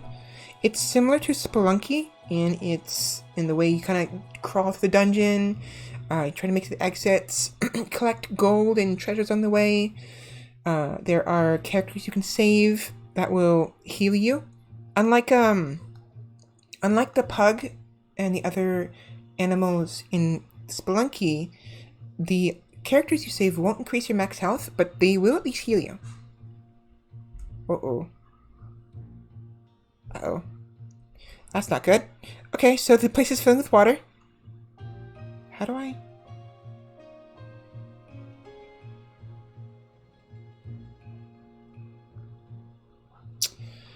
Alright, I didn't want to do this, have to do this, but give me a second.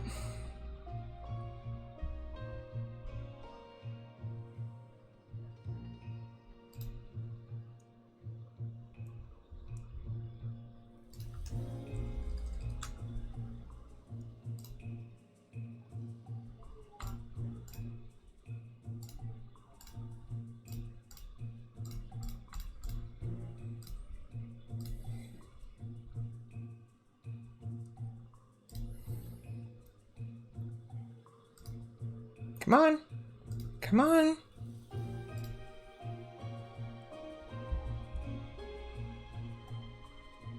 Yes, very sorry. I completely forgot I had to change the title. The name of the, what the game is. Vagante. There we go.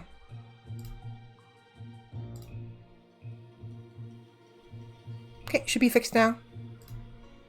Go and kill Google Chrome real quick.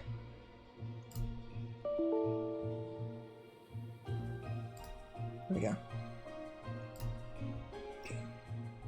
Awesome. Yeah, very sorry. Alright, anyways. Hello, Lemon. Thank you for letting me know about the incorrect game.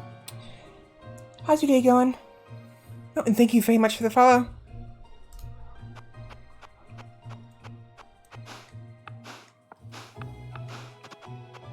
Oops.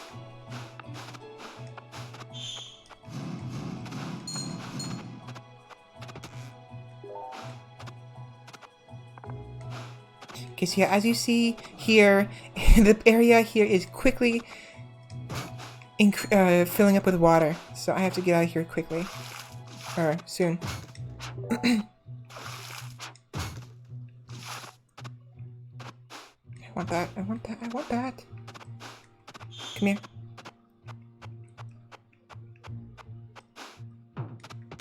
Thank you. Ow.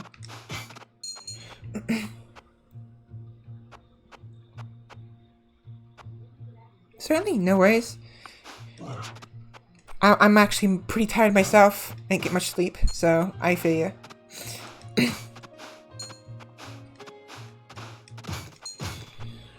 Oh, my eye is bothering me again.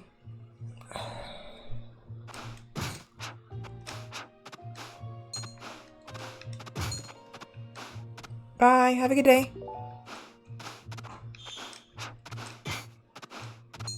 Yeah, I'm very sorry. I should have checked the stream title. I know it's why.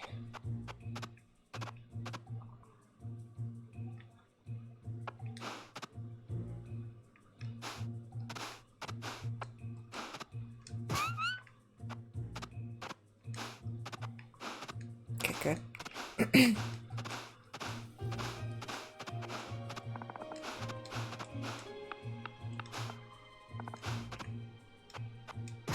I'm so sorry. I'm so sorry. I'm sorry. I'm sorry. I'm sorry. I'm sorry. I didn't mean to hurt you. It's an accident.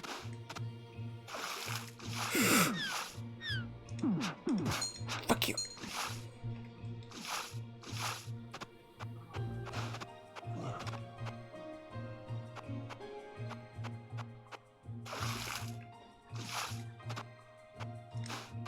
Stay up there.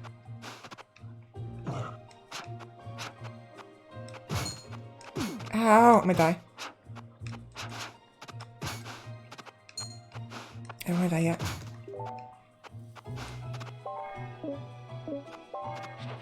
I forgot I had a level.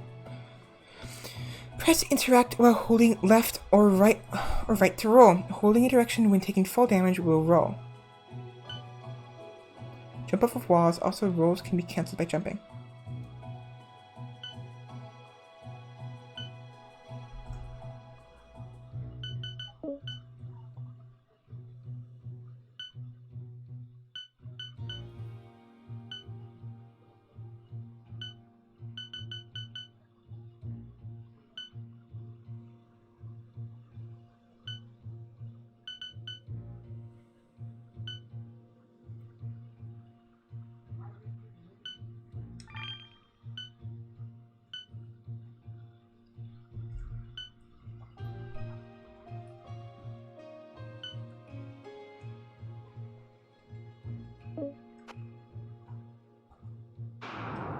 There we go.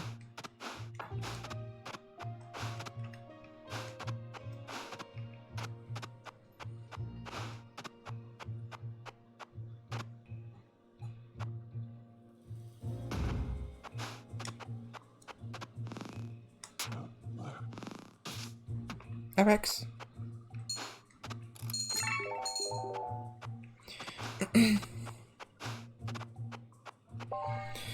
So, last time I was playing, when I was playing the mage, you saw all those cauldrons. So there's different, I'd say they're deities, I suppose. That, fire jump. Ooh, holy crap, this is very nice. But I want the damage.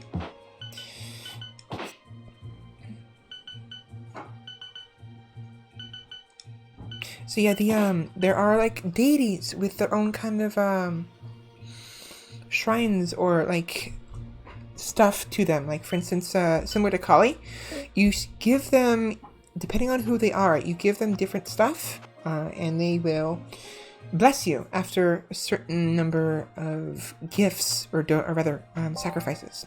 In the case of the smith, you give them equipment, like weapons specifically, and give him enough, and they will give you a random item, random weapon.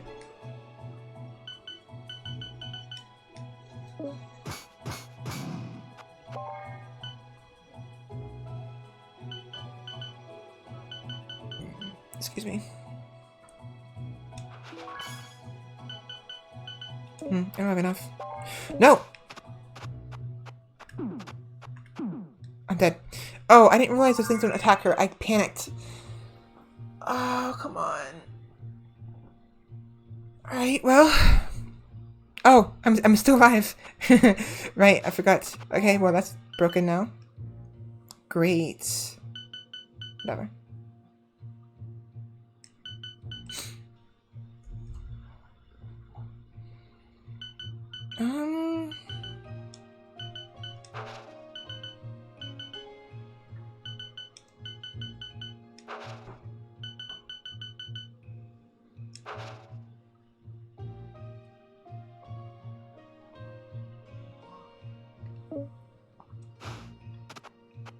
The exits are over there, so I'm gonna go and leave her here for now. And I'm gonna go see what's up with those secrets to the far right, left. Not secrets, but the area.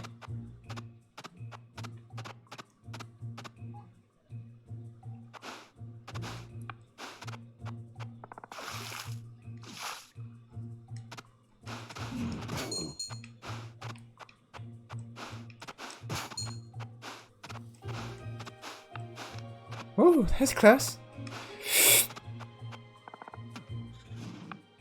Okay, good.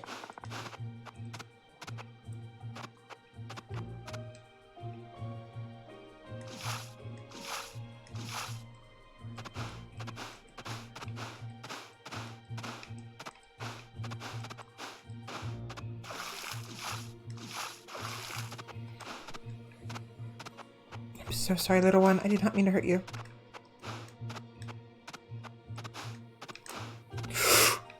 I was a little too far.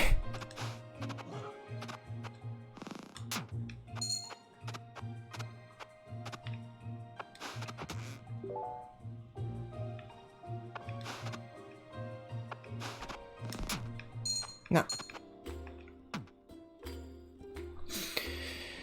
Uncanny Druid Cloak. Attackers will sometimes be poisoned. Smoking mercenary gloves. Featherfall. Spirit emitter.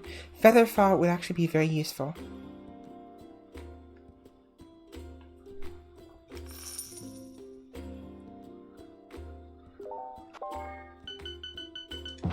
Okay, good.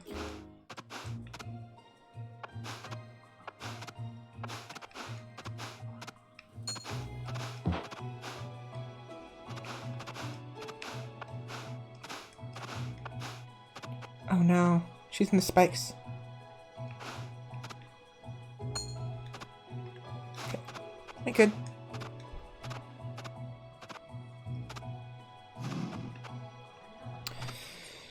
Oh, I'm so sorry, little one. I did not mean to hurt you.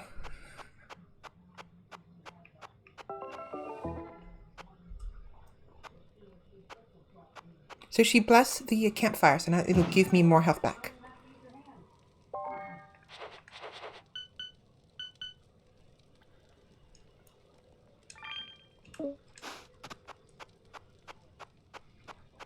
So, oh, my mouse is still on the fucking screen.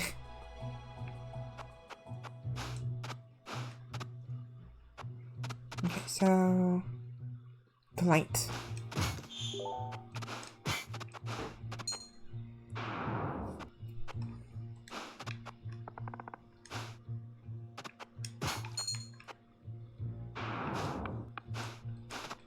Yeah, stuff is very useful.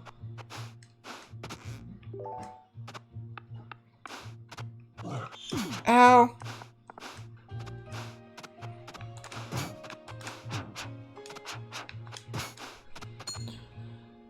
My eye is killing me again. Why?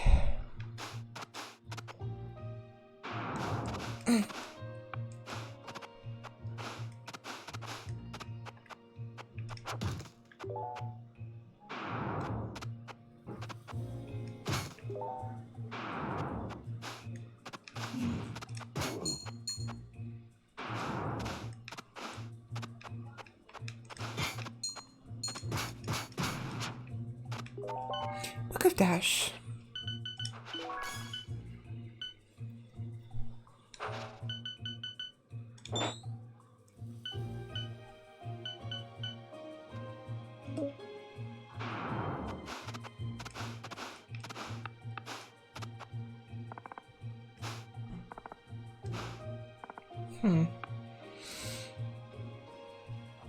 My eyes.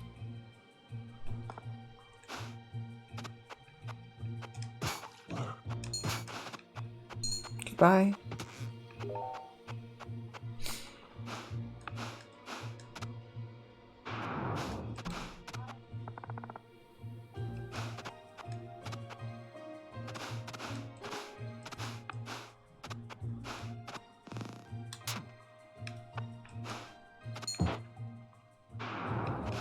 Oops. Ow!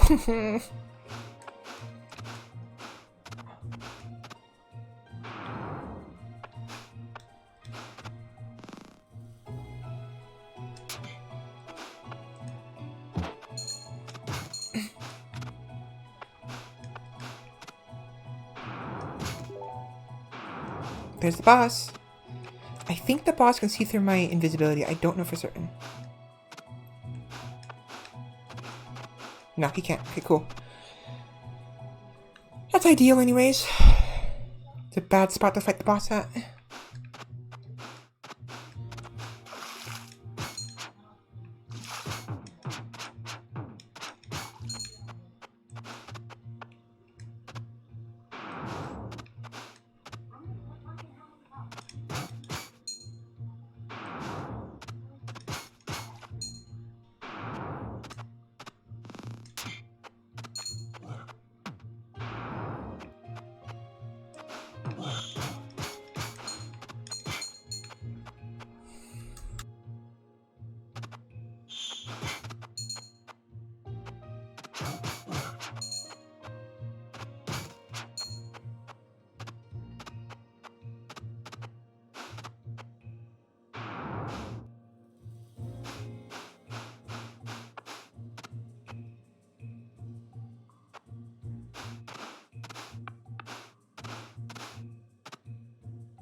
I'll be right back. My eye is killing me again. I need to go wash my face. Be right back.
Alright, I'm back. Alright, where am I? Wrong button. There we are. Okay. Sorry for taking so long. I was a little hungry, so I got some food. Oh, okay. I'm gonna kill myself. Right, so I have a few options here. I am low health, so I could possibly just leave, but the boss is there. And if I kill the boss, I can get the treasure chest.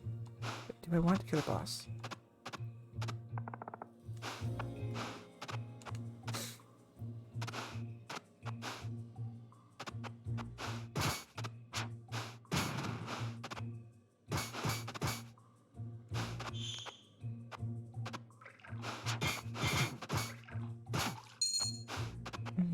Nothing in here.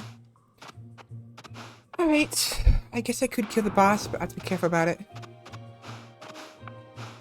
I have plenty of arrows, so... Pillar of fire.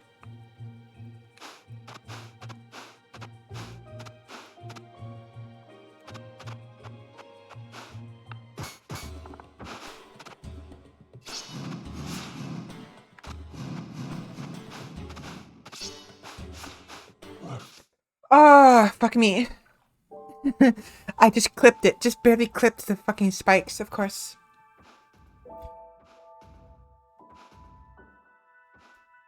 Alright, well.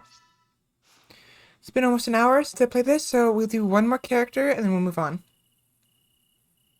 So I went the mage, the rogue, the houndmaster. We'll do the wildling is just no, it's like the hard mode. It's just no weapons, no armor, no anything. So we'll go knight.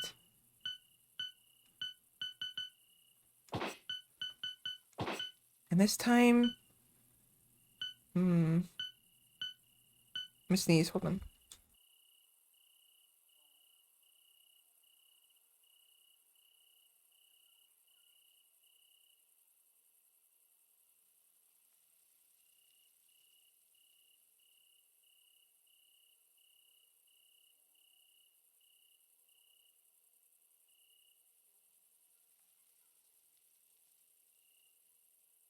Okay, I'm back.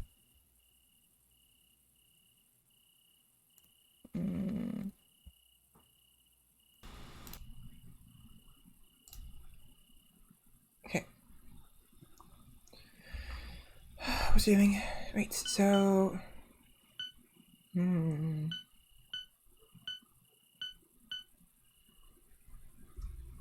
Snake Eater. Tinkerer, Stoic.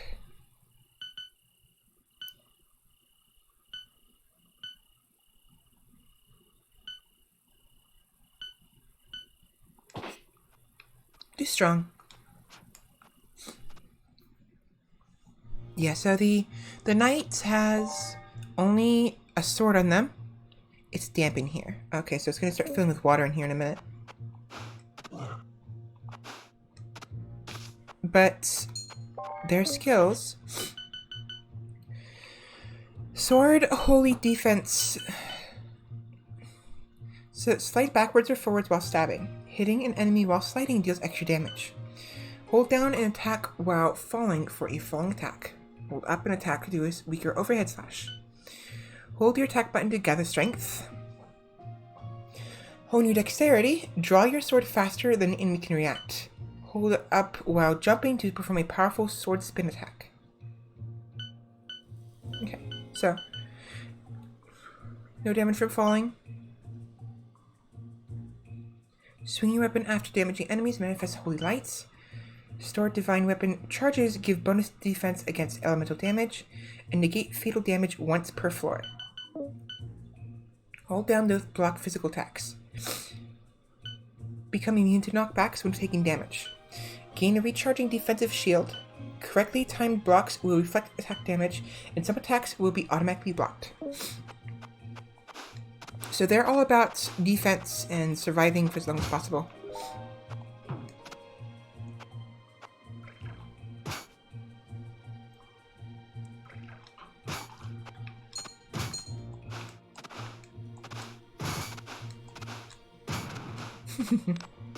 Oh my god! Oh my god, that scared me. I'm so glad that was there. I did not see that trap.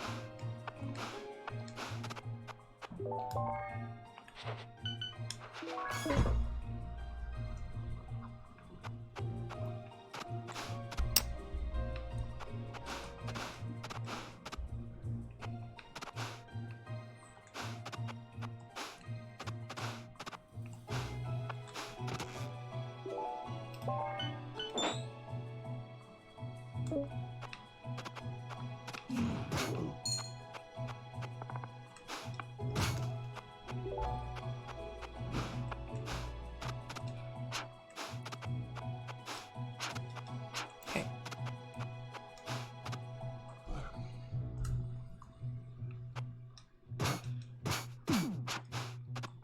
Ow! Fuck you.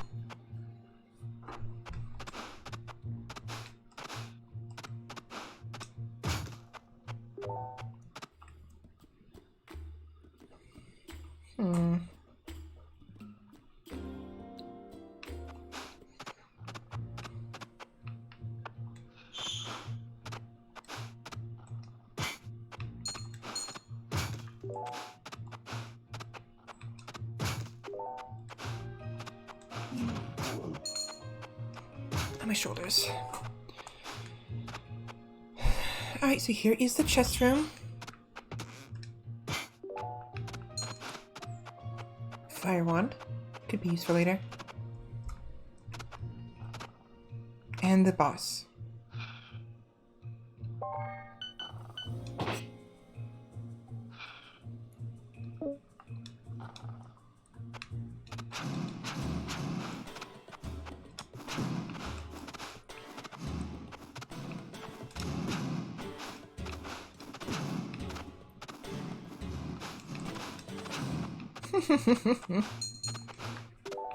Nice. That was nice.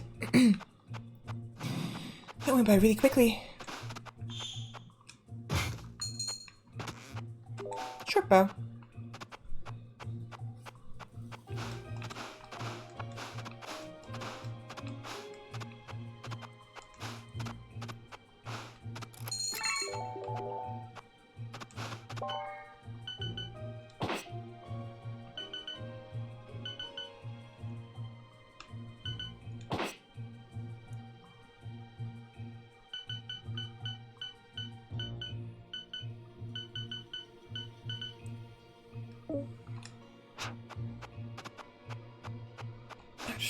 Okay, so I don't have enough for the merchants, so I might as well just move on.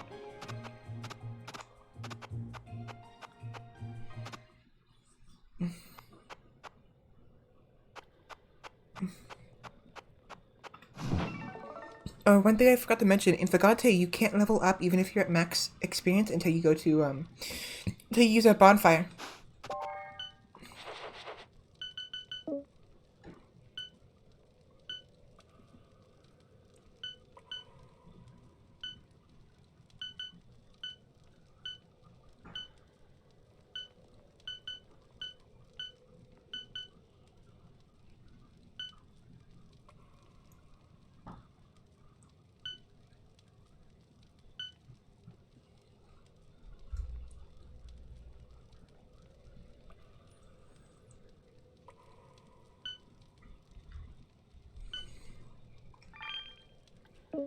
Okay.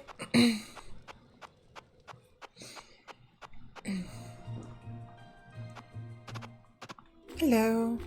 Boulder protection to be useful. 69 though. 69 pieces of gold.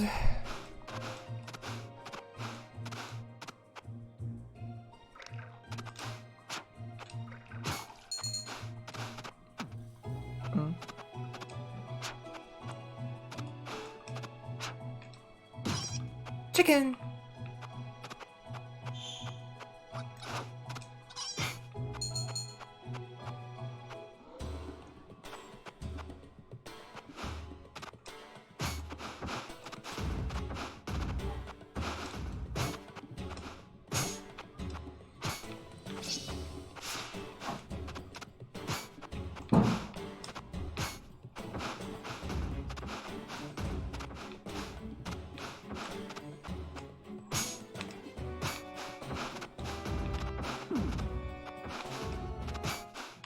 Bye!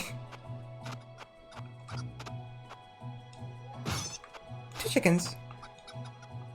I don't have fire, do I? I do have fire. Let's test it out.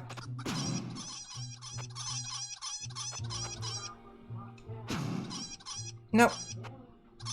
I would hope they become chicken. They become a chicken, but they don't. That's unfortunate.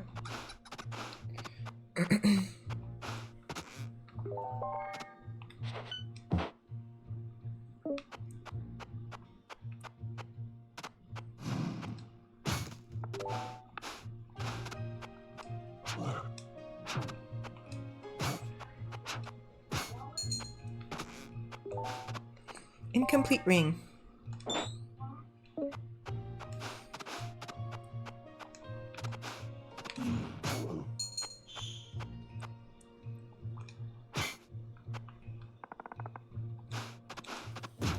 There's the fairy.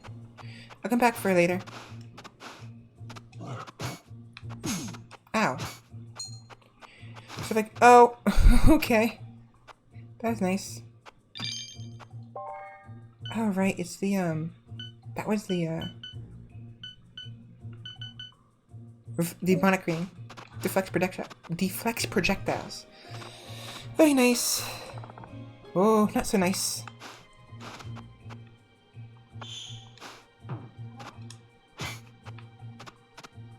Hey, little rat. Come here. Can't pick you up.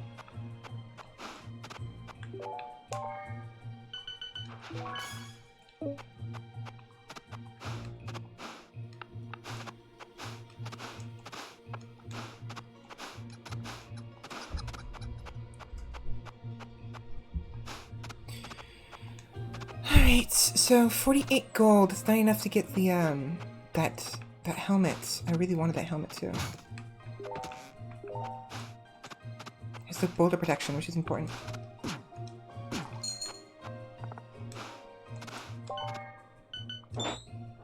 At least I have death protection for one time.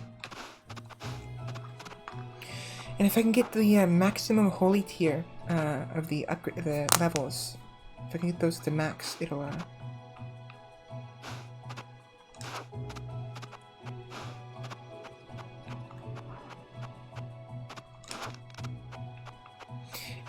make it so basically I have 2 death defying abilities.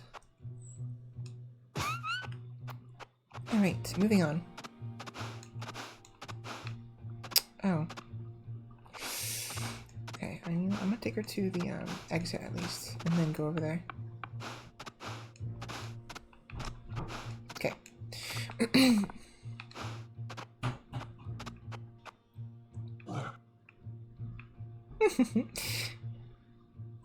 Hi. How you doing? You stuck? Guess what? You're dead.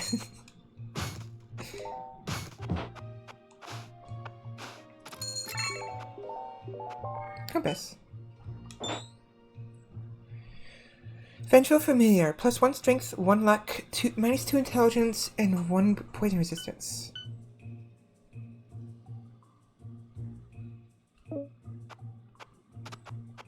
I assume the compass is actually of use, and it isn't just a necklace. Take a look. I didn't really need her help because I'm pretty good on health right now. But it's nice to I just want to save her anyways. Alright, next level.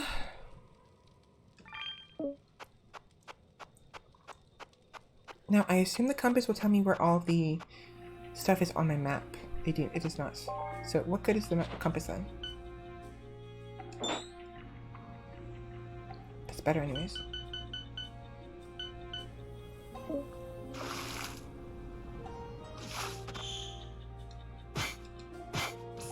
Whoa.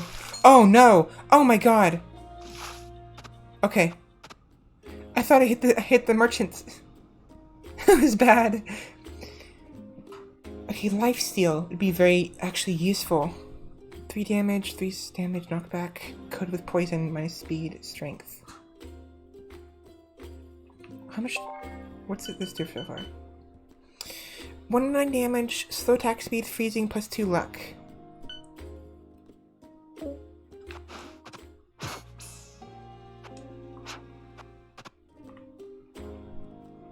Knockback, strength, intelligence, luck. Yeah, it's fine.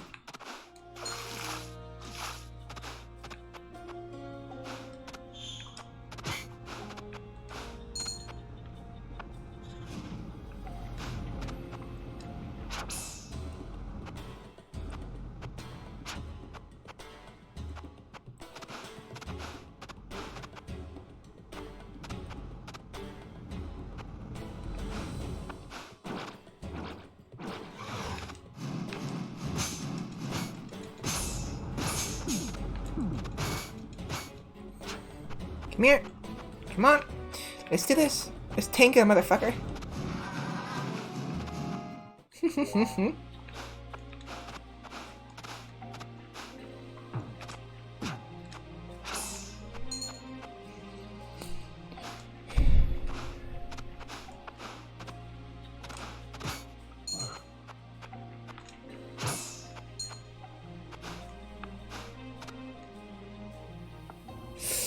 Bad spot.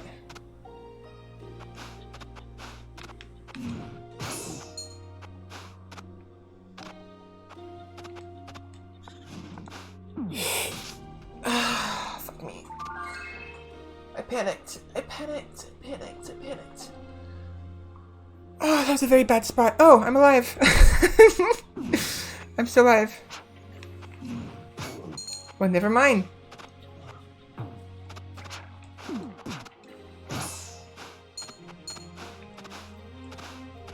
Oh, thinking I died already. Ow.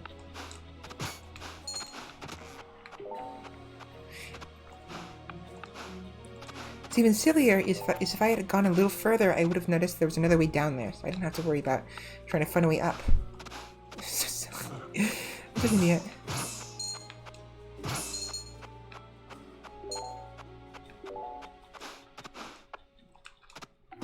Oops. Whatever. What are you? Oh, you're a son of a bitch. I know who you are.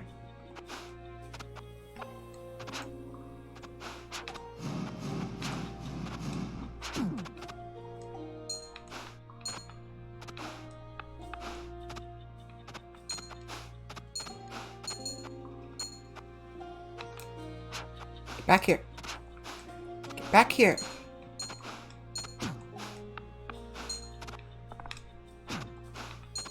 My attacks are too slow. There we go.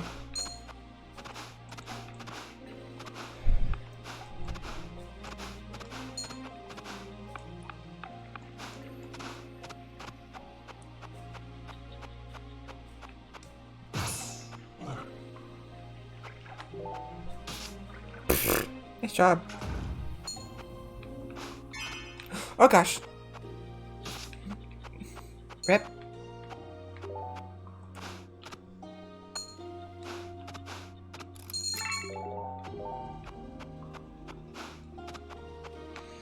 Ouch, ouch, ouch, ouch, ouch, my shoulders.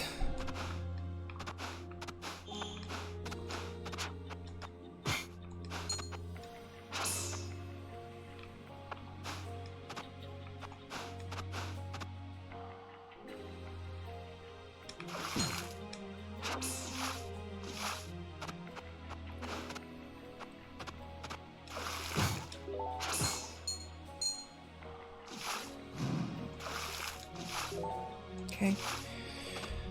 Alright.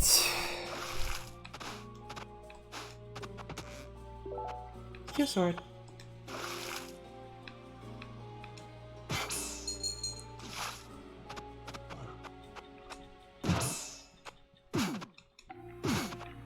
I'm almost dead already. Cool.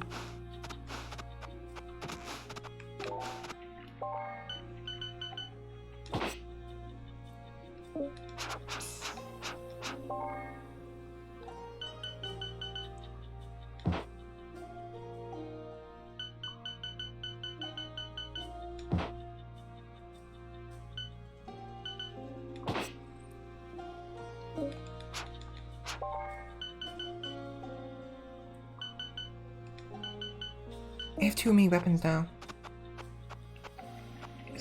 Was there a fairy in this place? Pretty sure there should be, but I don't know if where she is.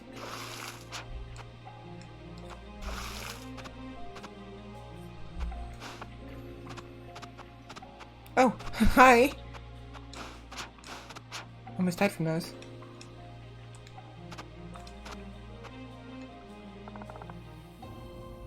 Should I just move on? No, there's an area over to the right.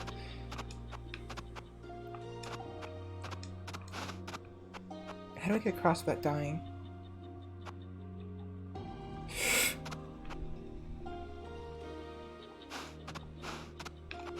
Okay.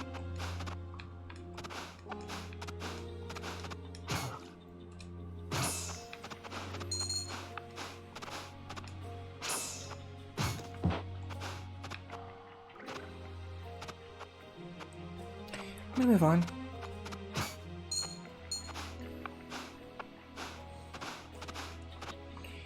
On my shoulder. Ow.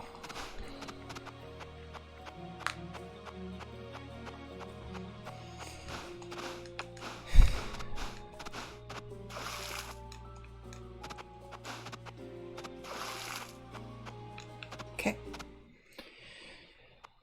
Moving on. Oh, hi.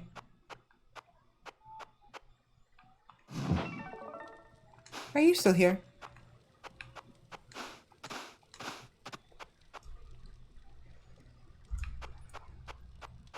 Okay, so I'm gonna have to hope that there is someplace I can deposit my extra items. I don't need this many items. Chicken.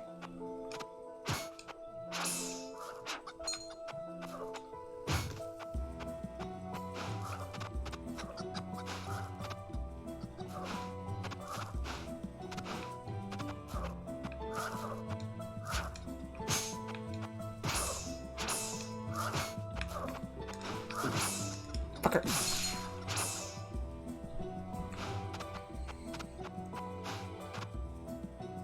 Bit arranged. It's a little risky to be doing this, but I'm gonna go ahead and do it.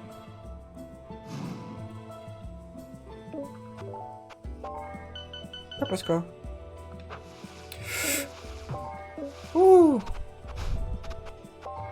Scroll of Chaos.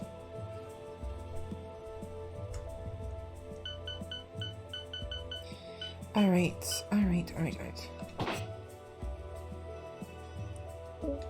Oops, sorry.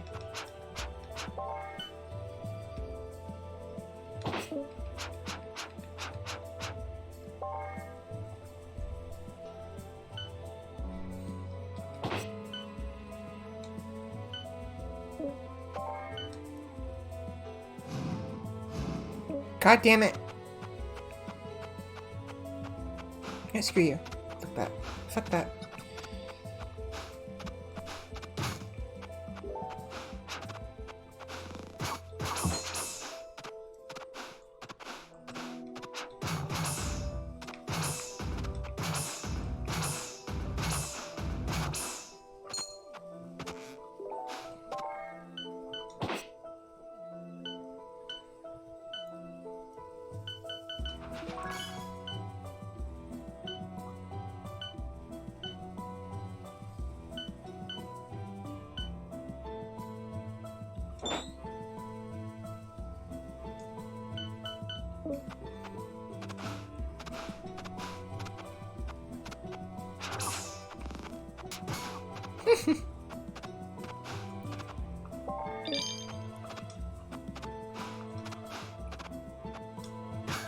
No.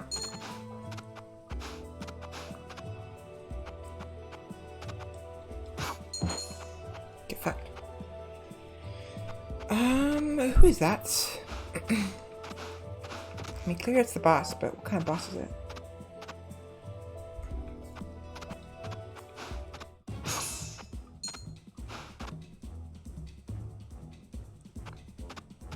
Interesting. I don't know if I want to fight that.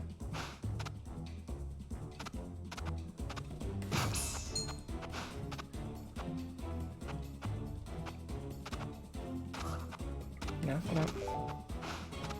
Fuck it. Get off me! I'm dead. Oh.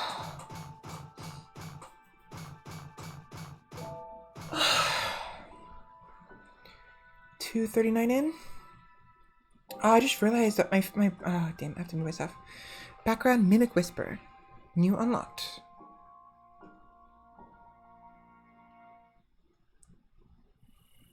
Let me at least see what that's called. What's it's about. You've learned the secret behind the origin of mimics. What does that mean?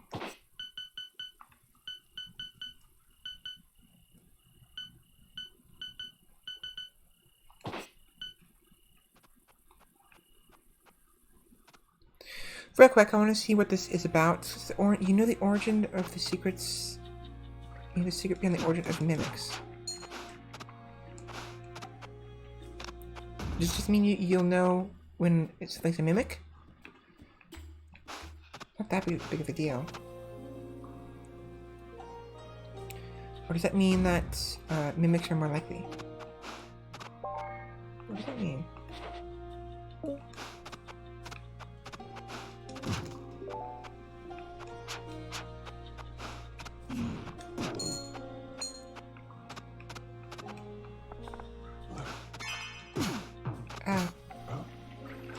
Oh, mimics.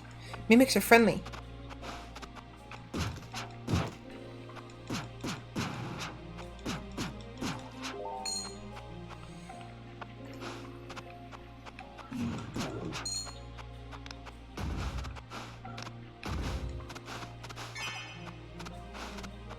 Mimics are friendly. Interesting. I can't kill them though. So it means that I'm out of the, I don't get the treasure from them. Can I pick them up? I might be able to pick them up. I can! I can pick up the mimic! Neat.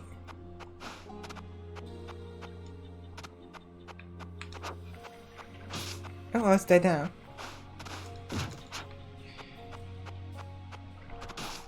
So was that one, the slime.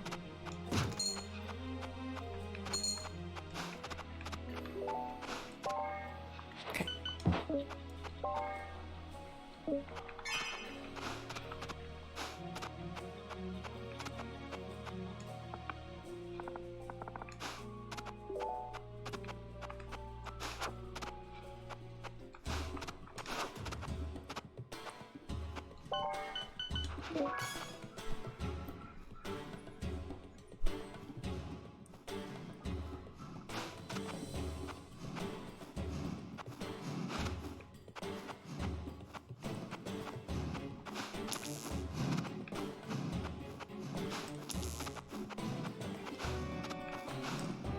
I'm fine now.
Okay.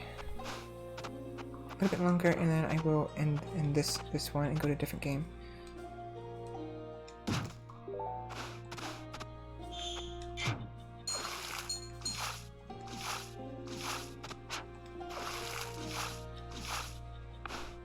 Okay. You know what? What I'll do is I will go ahead and heal real quick. I will leave this for the next time. And I'm gonna take a quick break because I need some food. I'm very, very, very hungry. So I will be right back. Give me 1 second, please.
Alright, so I am back with food. I'm gonna eat some of it real quick. so it's going to be a little bit before we continue. But today I have these like small slices of pizza you get from the store. You can heat up in your microwave. There's some leftovers from the other night. And I also have some other leftovers from Thanksgiving, some stuffing and some green beans. So I'll be enjoying those. So just give me a couple more minutes. I will be right back.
Alright, so I got some bites to eat already. I feel a bit better now. Alright, so next up is going to be Kingdom Two Crowns, Deadlands. See if I can get it to work.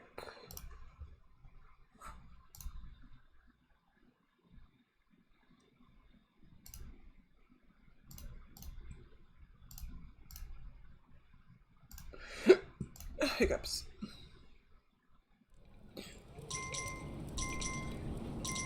Ooh, I don't want to be playing right now. Here we go.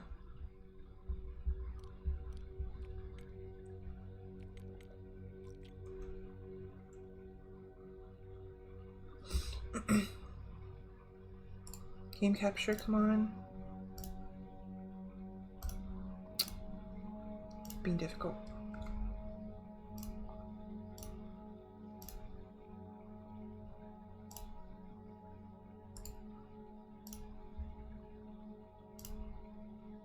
There we are. Should be working now? Yes. Alright.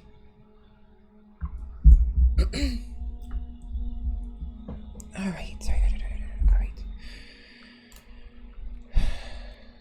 Sorry. So, Kingdom Two Crowns is a very chill, albeit difficult game that I actually quite like. It's quite fun. I already have plenty of time invested in the first file, and I've played it a couple times with the other previous iterations. But for now, we will start a new game.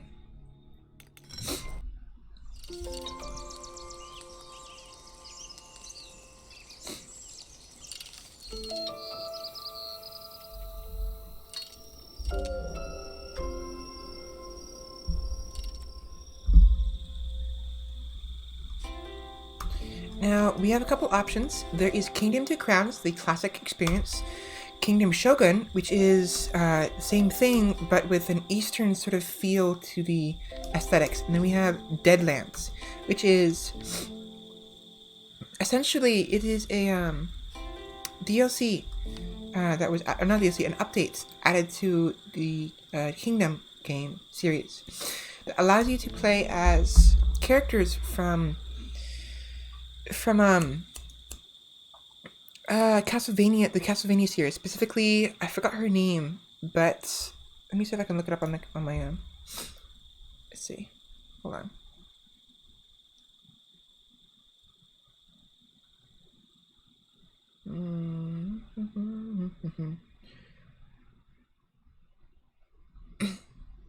Store page. My nose is stuffy again.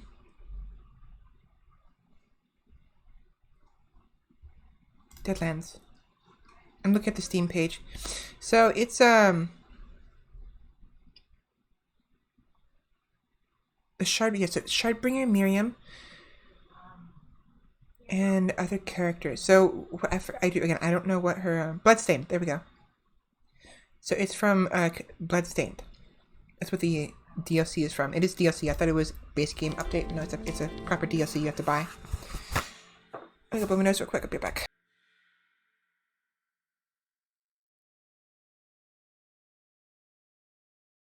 So, as much as I want to play Kingdom Deadlands, I feel like I should probably go with the base experience first, and I kind of want to go Shogun. So, I really like the Eastern feel to it, but at the same time, with Deadlands.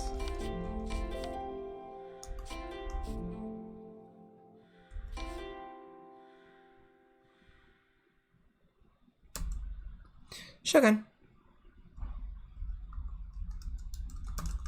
How do I? There we go.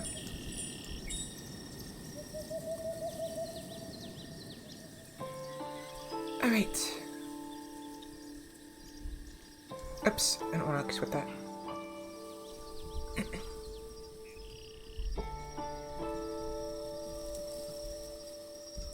Oh.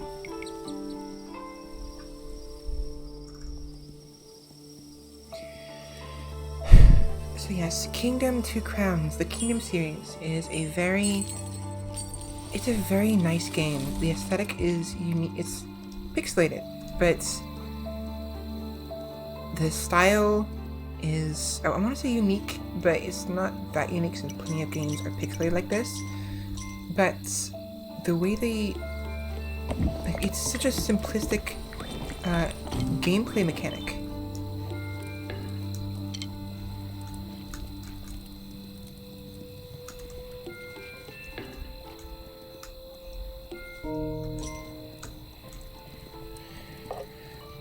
It's just you know, tap. There's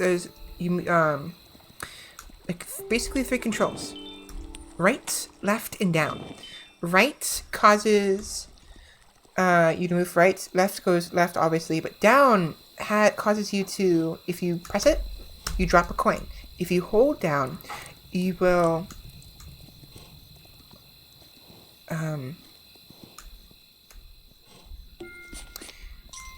if you hold down, you will, like I did there, you cut down trees, you create a bowman, you buy bows for them, you know?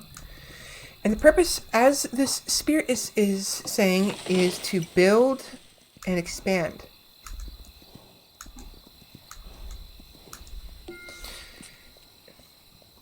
You want to last as long as possible because, I mean, just because you want to prosper, you're a nation, you're a queen or a king, and a ruler, and you want your people to prosper. Right now, what I'm doing is clearing some of these forests because they're in the way. But while they do that, I'm going to go ahead and, before it gets too dark, I'm going to try to get some chests because during the, throughout the maps, there are going to be some treasures that spawn, and collecting those early on will allow you to boost the speed at which you develop, and it can be very important.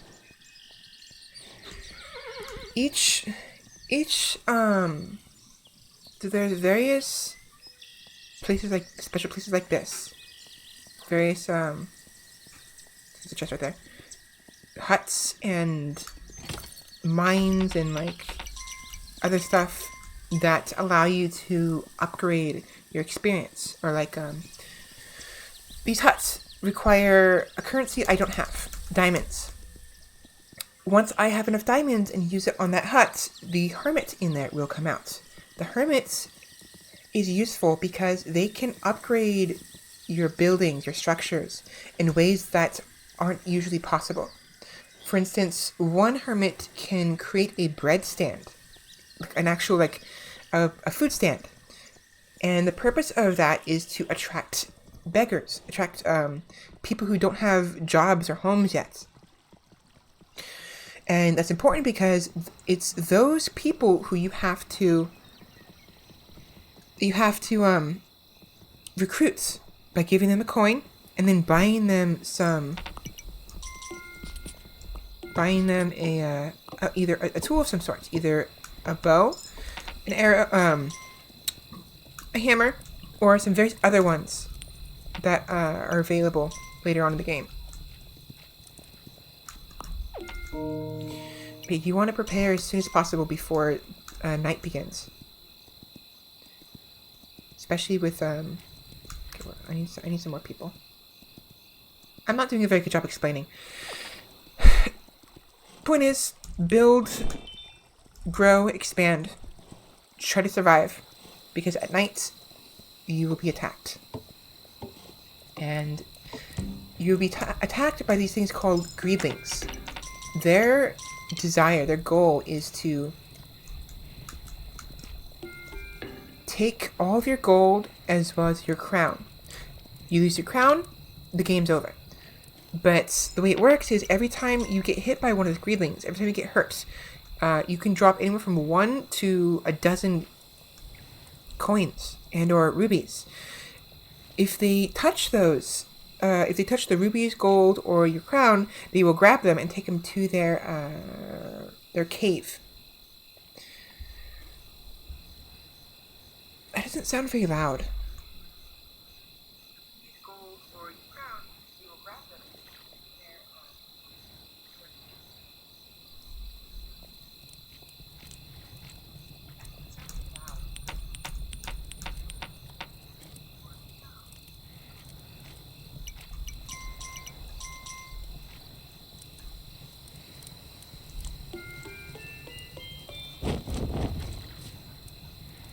That is loud.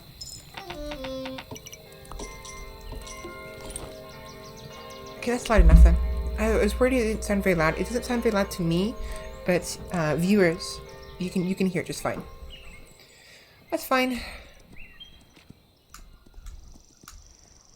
Turn it down. Anyways.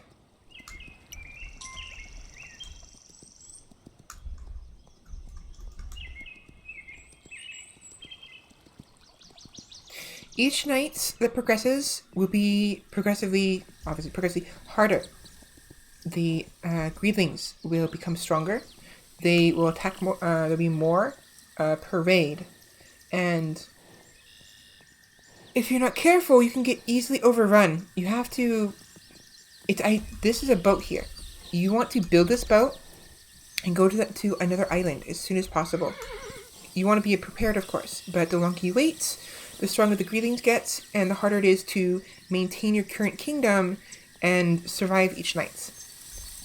Furthermore, each island is more difficult than the last. So, whereas this time, this is the first island, there was no greetings at all. They didn't show up at all. In the next island, they will show up the very first night, and they will show up not... Like, there won't be a huge amount of them, but there will be a number of them. And if you don't have the necessary preparations, then you will lose... Your walls will break down, your people will be attacked, you will lose gold, and you could eventually lose your crown. And even worse, you will not be prepared for the following night because you don't have any gold to actually spend on improvements. Those are the greetings. They will attack anyone and anything, so long as they have some kind of gold on them, or they've been or some gold has been invested on them. So those beggars, they're now my citizens. Because they're my citizens, and because I invested gold in them, they will be attacked. When they get attacked, they typically will not drop any gold, but they will lose their status as citizens.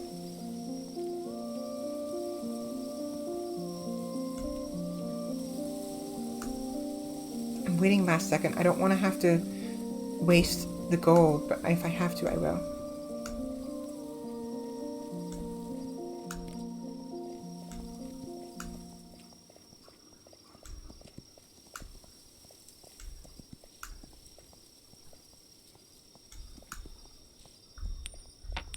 Oh well, whatever. Sometimes it's best to just leave some gold for the greedlings to take, because it'll allow you to protect those who got caught outside of the walls. As well as just make it easier on you, because sometimes they can knock out more than just one gold.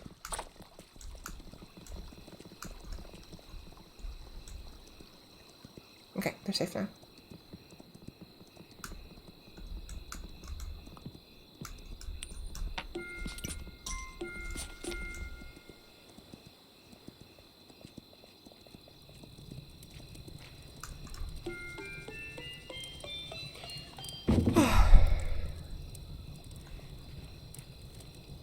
Okay, let me eat something real quick.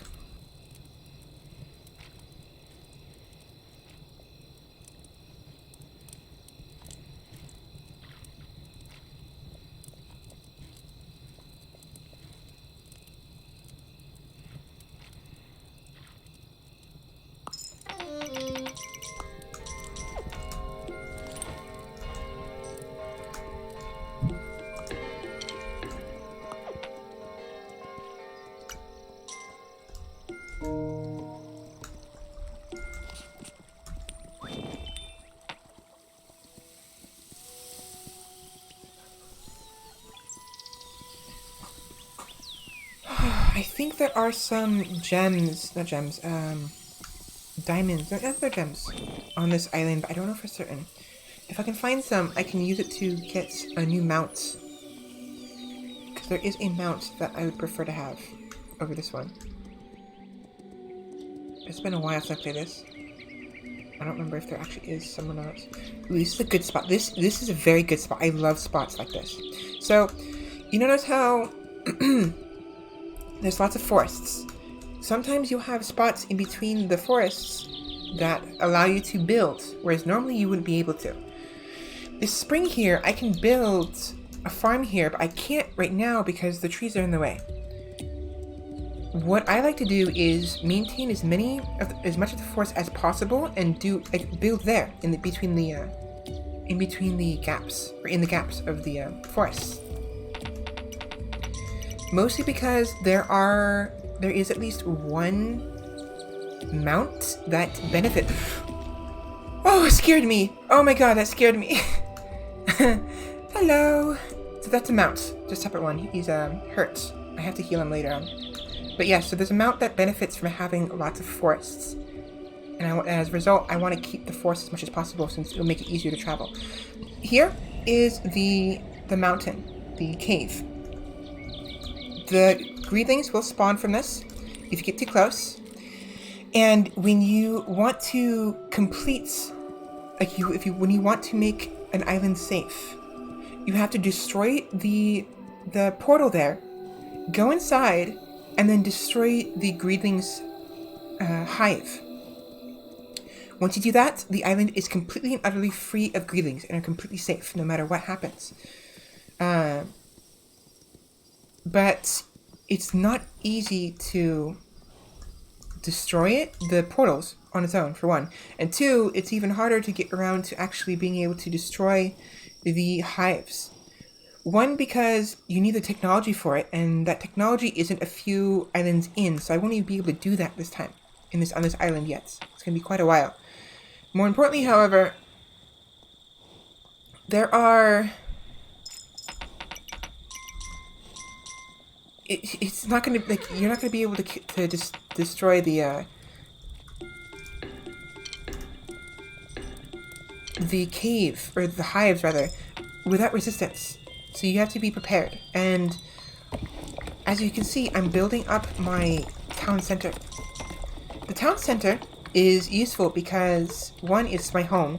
Two, a banker will arrive once I get to this stage right here. The banker will hold money for you and will increase the amount of money you have in there by a set amount, by like 10% or something like that. So if you have 10 gold in there, each day it'll increase it by 1 gold. If you have 100 gold, it'll be 10 gold. And this is important because later on there will be situations where you won't be able to collect the money as easily. Most of the ways you make money is either by your archers killing animals, bunnies, deer, and other, they hunt, right? So they hunt during the day. That's why they leave the walls. But during the winter, the bunnies and the small critters do not spawn. And the deer, while they will be there, they will not be there all the time.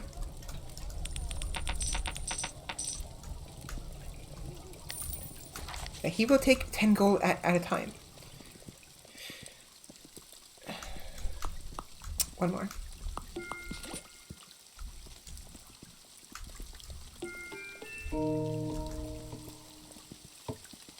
Yeah, I want to be able to build this to max as soon as possible. And I'm waiting so long because he is at certain parts of the upgrade of the main hall.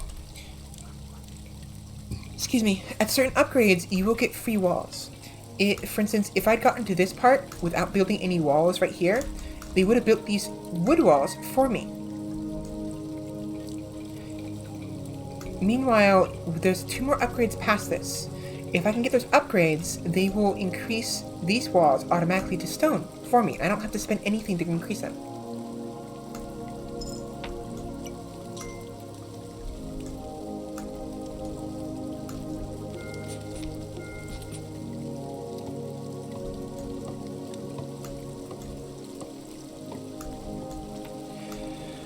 So yeah, unfortunately, I'll show you in a minute, but there are these, I don't think I have any spawned yet on either side. No, I don't. I don't want to go any further to the right. So when you cut down these trees, if you cut down the trees on either end of these tents here, these tents will disappear, and the tents are the only way you can get more villagers. So I want to avoid cutting this last tree down as much as possible. But as a result, there's no grass growing here. That's important because the grass, the more grass there is past the walls, the more likely that critters will spawn. And critters, them spawning is important because we need to be able to make money. And the only way we can make money, like I mentioned before, was if your archers go hunting in the early stages. Later on, when you create enough of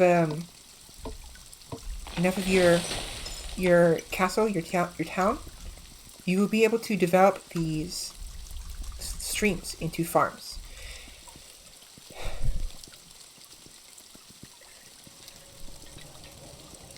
And over here, you will see this thing that looks like a scythe. Farmers, here, farmers use the farms to grow crops, and once the crops are fully grown, they cut the crops down and they make gold. So that is a renewable way of making gold, but early on, you don't necessarily have access to that. And so hunting is very important early on. So let me slow down. So how do you make money? You make money through hunting. You make money. Okay, these pieces of grass right here. This mound of grass. That's where the critters spawn. So hunting, cutting down trees. Sometimes you will make money from cutting down the trees. Other times you won't make any. So it takes 1 gold to cut the tree down. You'll get anywhere from 1 to 2 gold from cutting a tree down. At least 1, always. But at least I believe so. But you need to make money so you can expand your... Calm down. Alright, so ways to make money. Hunting, cutting down trees, and farming. It's the only way to make money. You can get money for free from the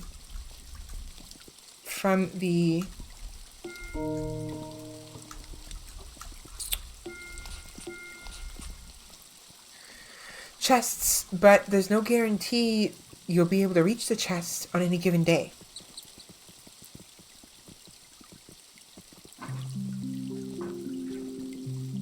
Not to mention, you want a renewable source of money, of gold.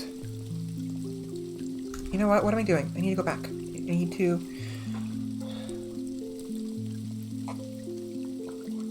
to get some gold before I do this, because there's a village, a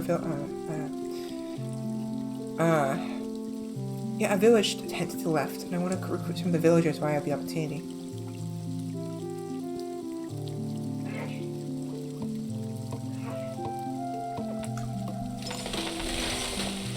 So yeah, unfortunately, that mound that was here before despawned. So those mounds will not spawn inside the walls.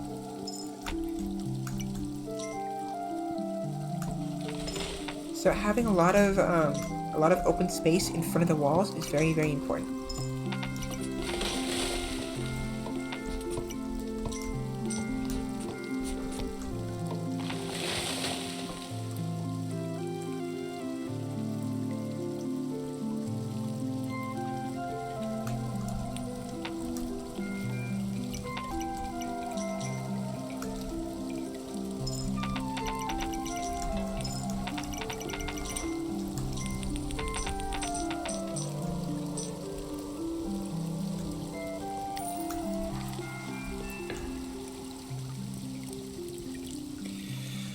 So the banker, he will give you gold that you saved up if you stand next to him. In order to stop him from doing that, if you don't want him to give you money, you have to give him at least 1 piece of gold. Doing that will cause him to stop giving you gold back in return until the next day. So... I don't have any gold now. And in order to collect the gold from your people, simply stand next to them, and when you're not running, they'll give you gold. The gold that they've picked up anyways. Okay, after trees are cut down, you have to wait a little bit before the actual the background trees disappear. Once they disappear, the land in front will actually be you can cultivate it. So you have to wait until not only the trees are first cut down, but also afterwards, the background trees are gone. So while I have the chance, I'm going to go ahead and develop this farm real quick, so that the farmer from earlier can come over here.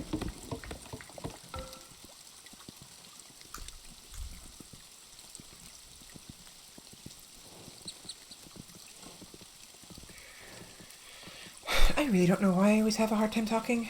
I can feel the strain in my throat. Like I'm so tense all the time or something. Gotta calm down.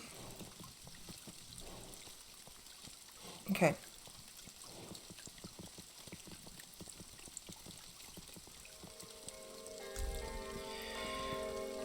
So what I'm doing now is trying to discover what's the far left of the map of the island. Each island has two ends, obviously, but one end is going to have the cave. The other one is going to have the ocean. And at the end of that is going to be some docks. The importance of those docks is if you can defeat the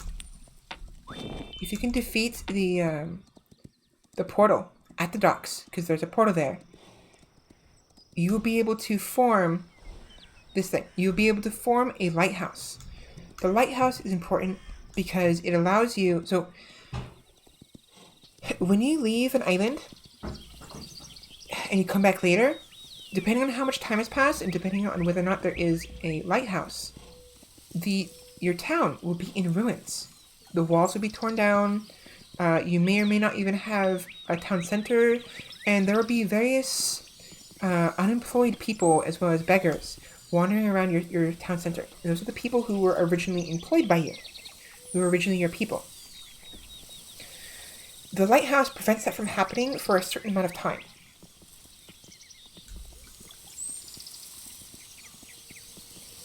So it's important to be able to develop that if you want to come back without having to start all over in the very beginning. And this is even more important for later on. Whoa, that's weird. Oh, I see what happened. It was weird, but see, the rock is behind the bushes. That's why the bushes are so weird.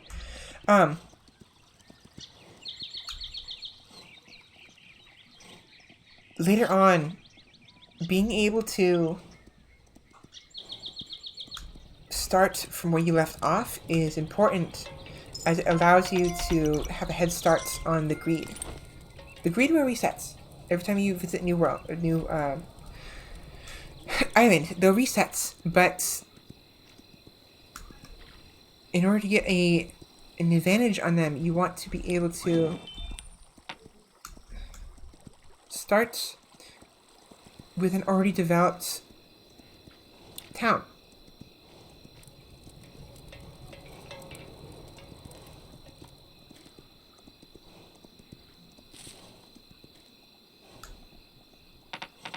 See, so he grew some crops for me, and then cut them down, and as a result, I got some gold.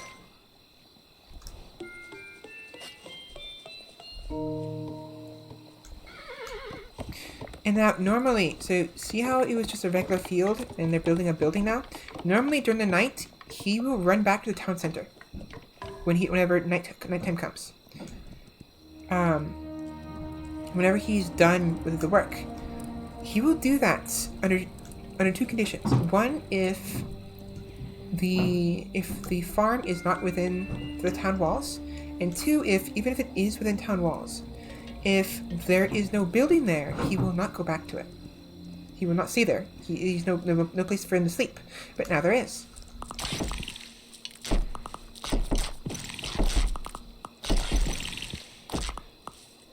Okay, so I have another opportunity to build a farm there, but I'd have to build the walls this way.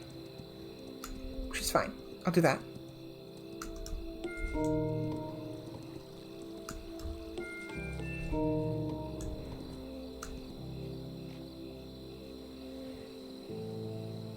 Okay, now that the farm is properly developed, he will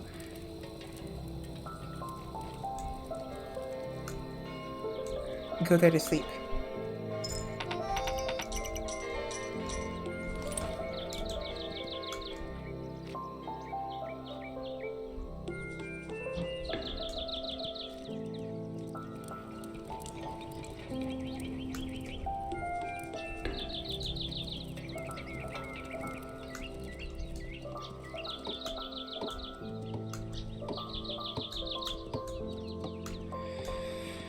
When it comes to making money off of the deer, one strategy is to scare them towards your home, your town. Otherwise, they will not. Your archers won't necessarily be able to hunt them down because they keep running off.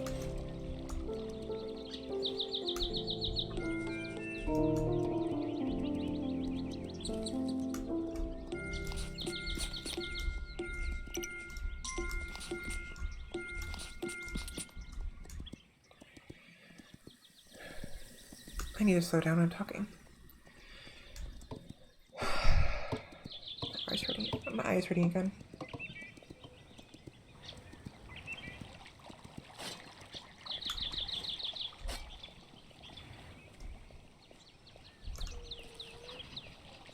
It is a shame. It's a quite shame, though. I can't destroy walls. I would love to destroy this wall here. It's in the way.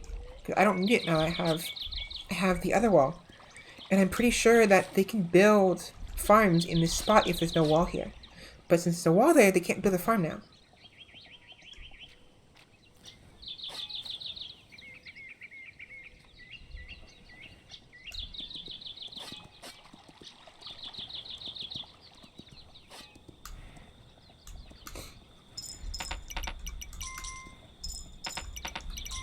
Okay, let's go ahead and build the, let's hope I can make it in time.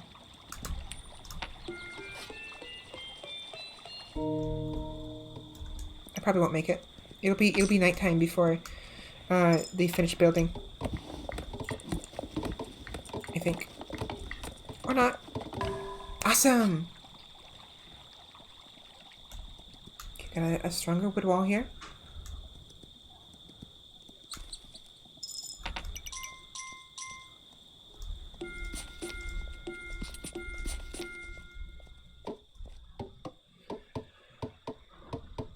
I need to sit up.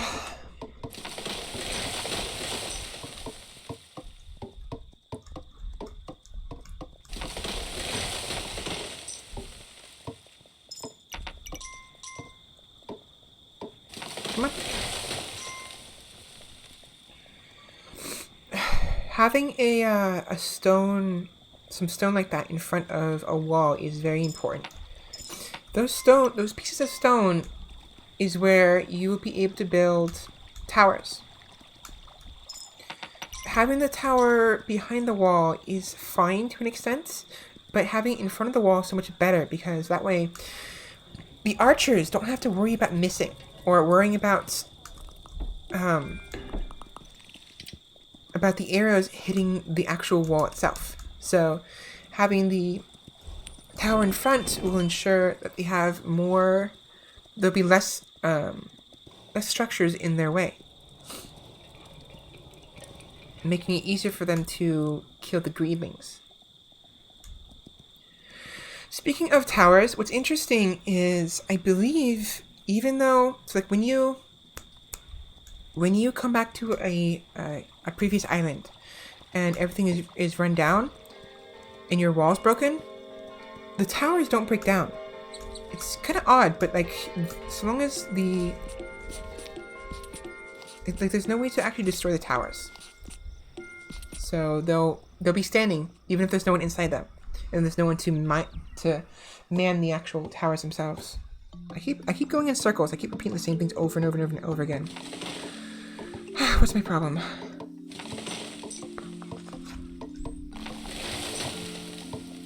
Eat a little bit of my food real quick.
the night to pass.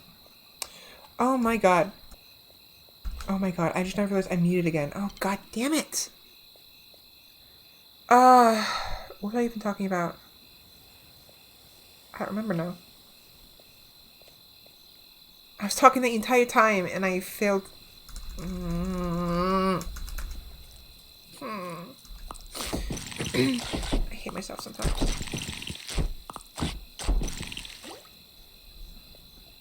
I really, really hate myself sometimes.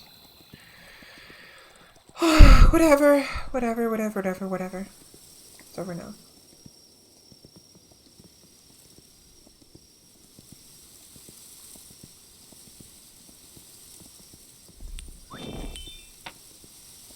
Okay. I'm almost ready to move on. I'll collect a little bit more gold, because the gold you can bring with you. So if you have a full purse of gold, it'll make it easier for you to start the next island. So what I do is get a bag full of gold, fill it to the brim.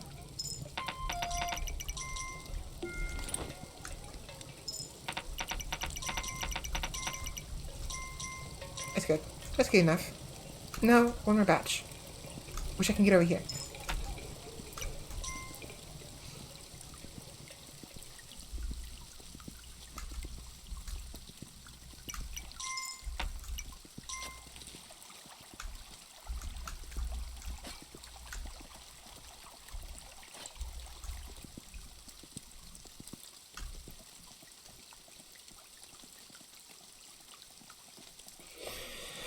So yeah, you'll notice that there are times when there is no grass, which means there's no hunting because they have nothing to hunt.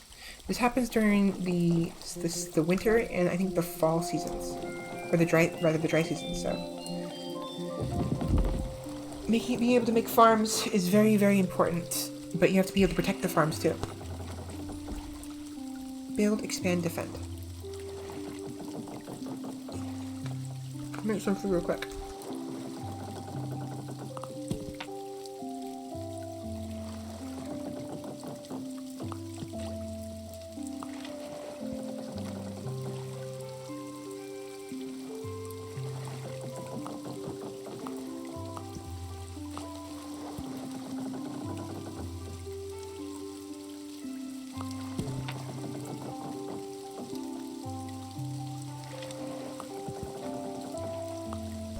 I just fucked up. I fucked up big time. God damn it. So, before you set off, it's best to ring the bell next to the boats. Doing so will allow some of the builders to come and join you. It's important because it'll make building your base easier. Because I didn't do that, I'm gonna be coming with only 4 archers. That's it. So I'm gonna be at a very big disadvantage in the next one. Which is bloody fucking fantastic.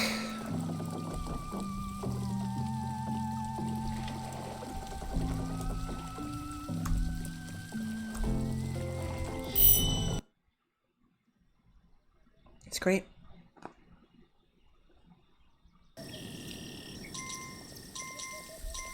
Alright, well, I got a lot of gold at least. One thing. Make it a little bit easier.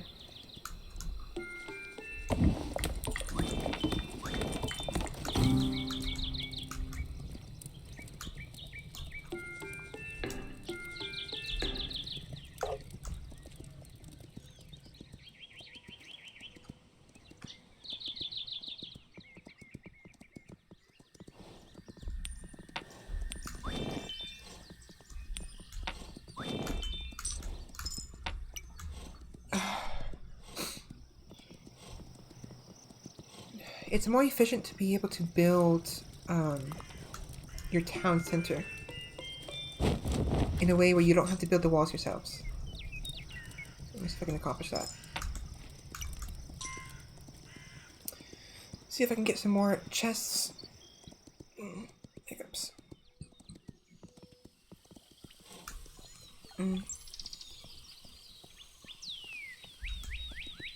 Before it gets too dark. Right, okay, this is the gem chest.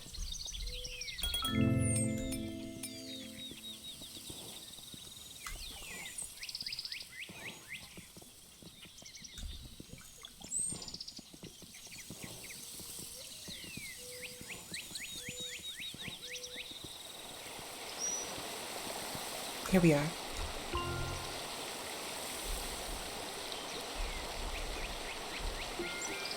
So you know, notice how slow I was as the horse? Look how much faster I am. As the horse. When I was on the horse, I'm so much faster when I'm the elk.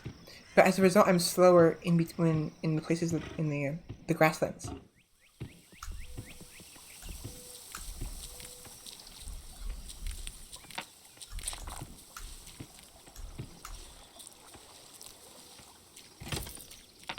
Furthermore, when you're riding the elk, the deer do not fear you. If anything, if they're next to you, when they look at you like this, they will fall in love with the elk and follow the elk. So what you have to do is wait for them to look at the camera and look at your character, and then they'll follow. You don't really have to look at your character. You have to be nearby when they're looking around, and that will cause them to follow. This is useful because I can use them to lead them back to my town, and my archers can go ahead and kill them, allowing me a large influx of golds, with some difficulty, of course.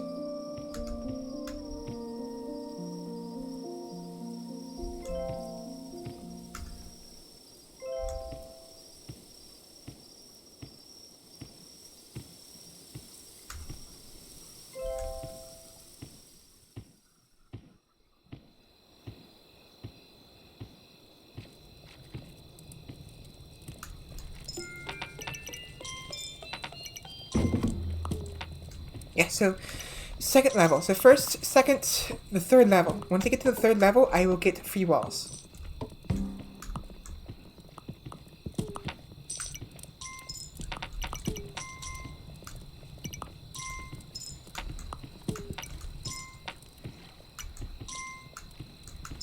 It's a lot of gold.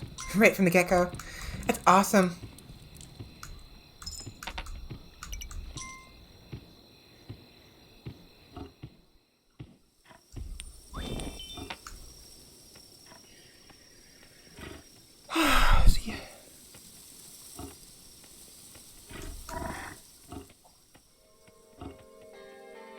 I was worried I didn't unmute myself again.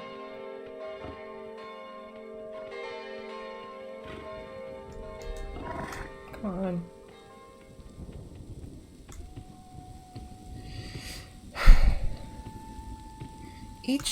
Each island has progressively more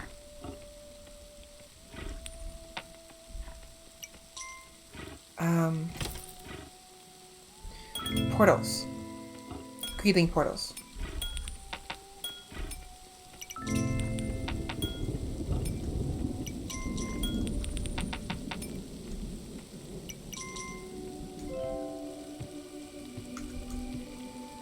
Which means it would be that much harder to advance. We actually passed one just now, but it wasn't active, so you didn't see it. Thing is, if you get too close to a portal, it'll activate. So if you want to get past it, it's best to do it after the night ends, or as the night's ending, because it won't activate until about noon, because it needs to activate a little bit before nighttime actually arrives. So that way, by the time the greetlings walk to your town, it'll be like night will have basically just began. So they actually leave. The greetlings leave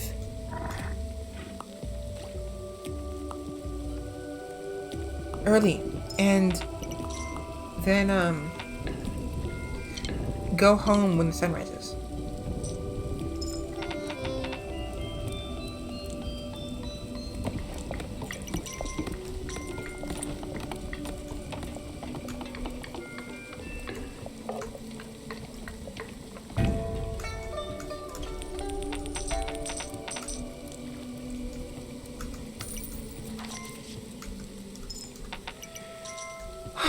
Why is it always so hard for me to talk? I don't understand.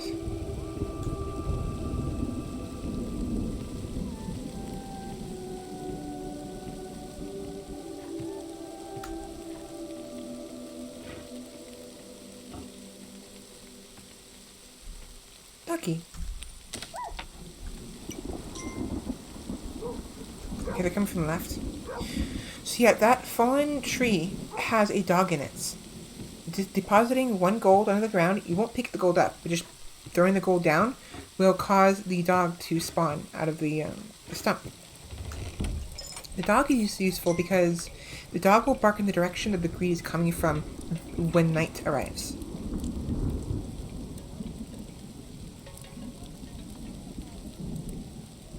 It's right here. The dog is barking to the left, which means the greedlings are coming from the left. This can be very important because it'll allow you to know what you can do during the night, say if you want to travel during the night, or what side is going to be attacked, and the best way to defend it, your home. Because, for instance, if you have the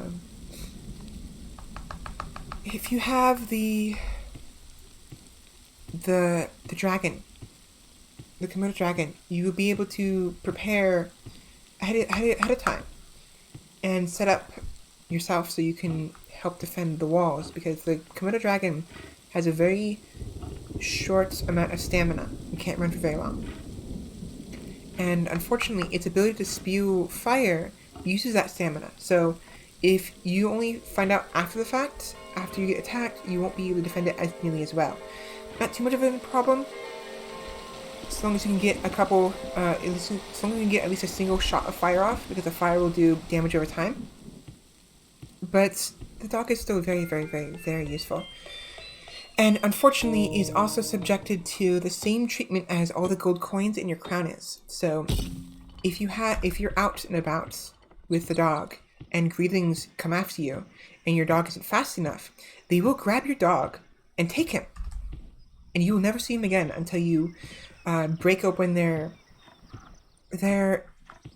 portal, their mountain. Go in there and destroy their hive. Doing so will free your dog.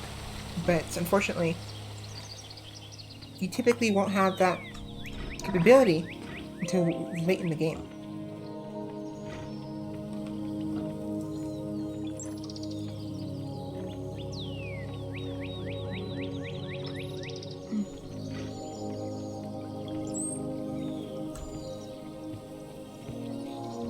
Alright, so I got the upgrade now. I'm gonna go back and see if I can build the upgrade immediately, because if I can, that'd be awesome.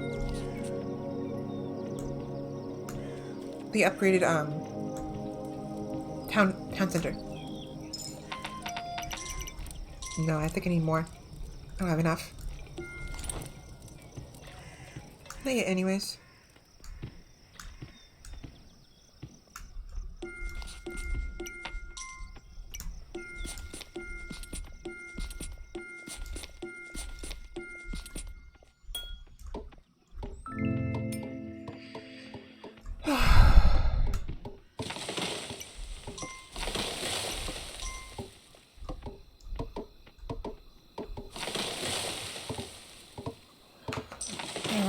Alright.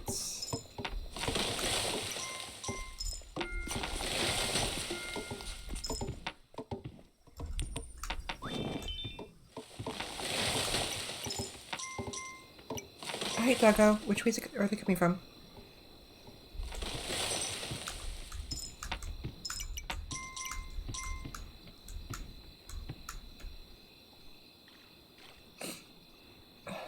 We need more gold. I don't have enough yet. Where's the banker? Not enough.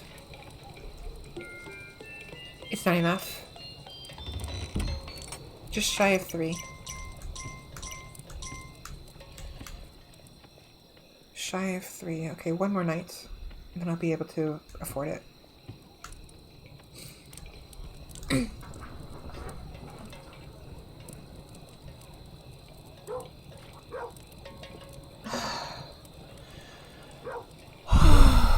really don't understand why it's so hard for me to sit up straight. Why is it so hard for me to talk all the time? I don't understand.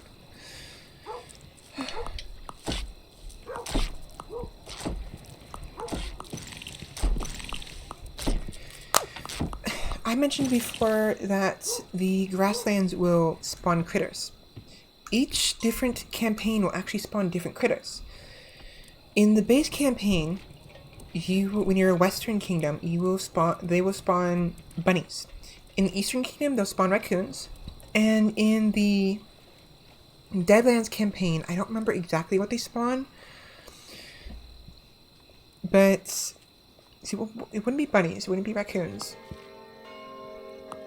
What was it? I don't remember what it was. Anyways, so yeah, each campaign has a different critters that they spawn. Okay, so I had wooden walls before, right? Bam! Free stone walls. I don't have to make them. And free towers, too.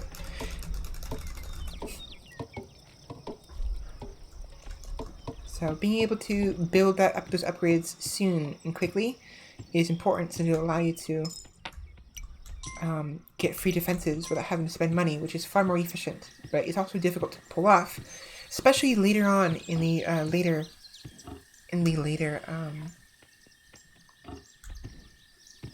events. So what do I need to do next? I need to... I've got the upgrades.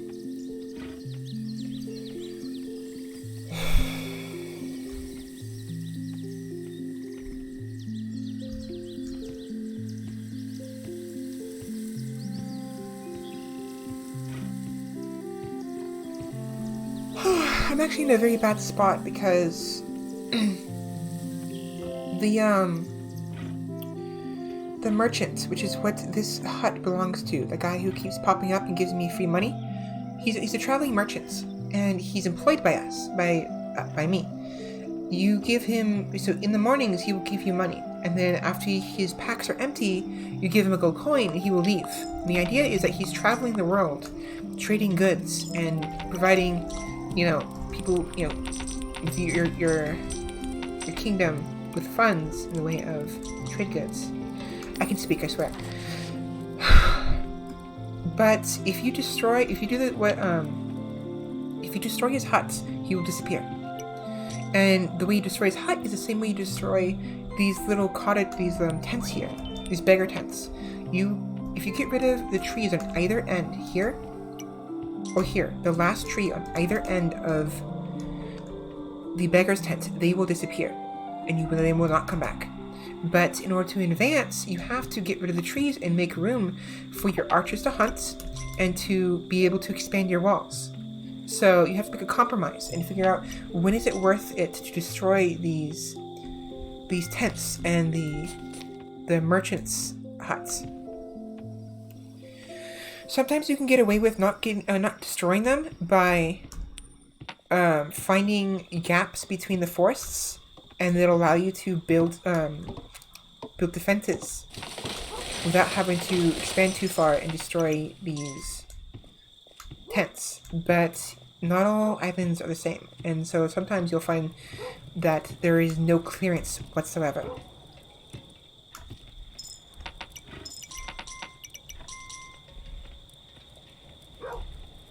Looks like they're coming from the left again.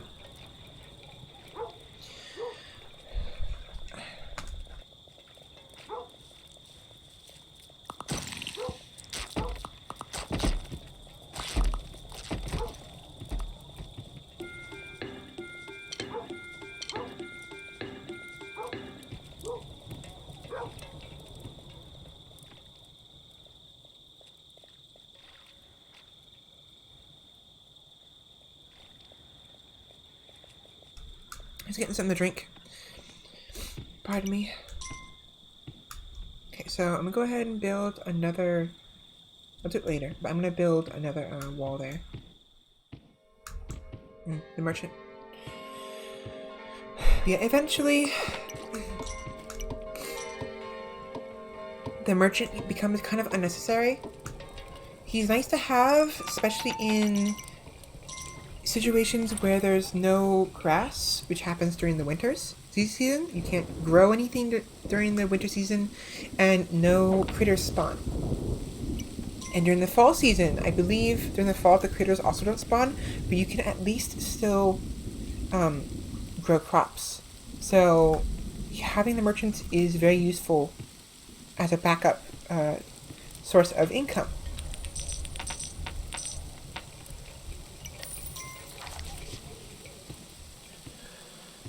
Otherwise, you can't build and expand.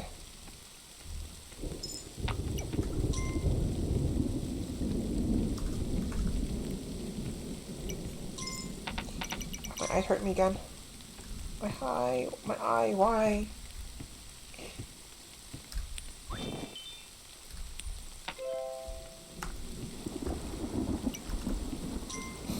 Okay, so I might have to get rid of the village to the right.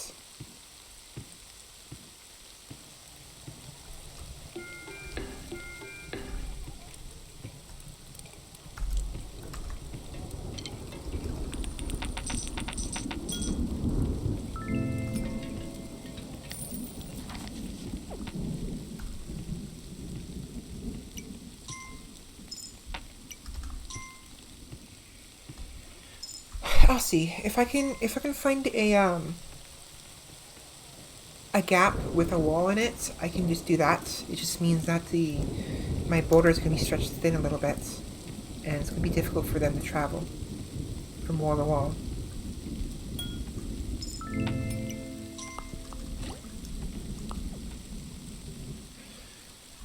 Yeah, because you don't want to expand your walls too quickly.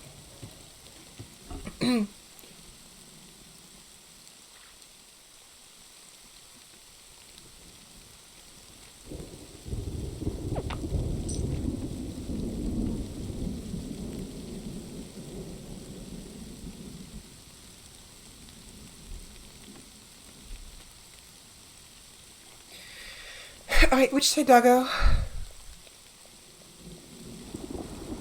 Which side?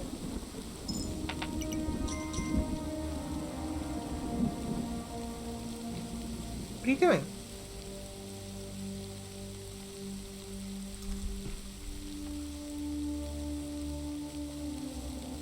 Left side. Okay. If that's the case, I'm gonna go to the right. Nope. Oh shit. Move. Move. Both sides.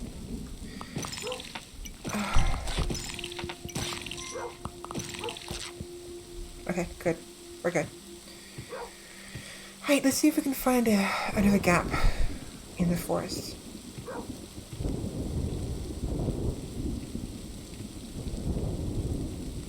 Here's, I can't.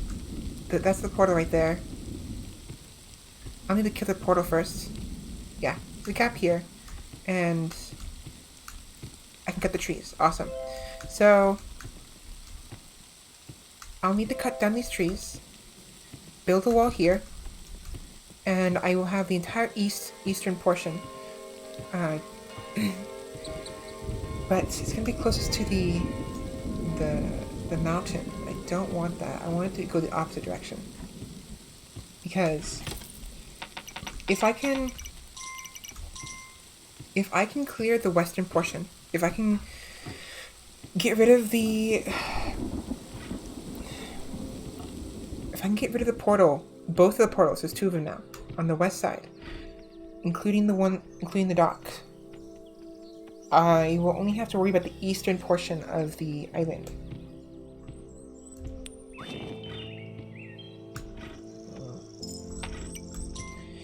Because once the western portion is clear, once you've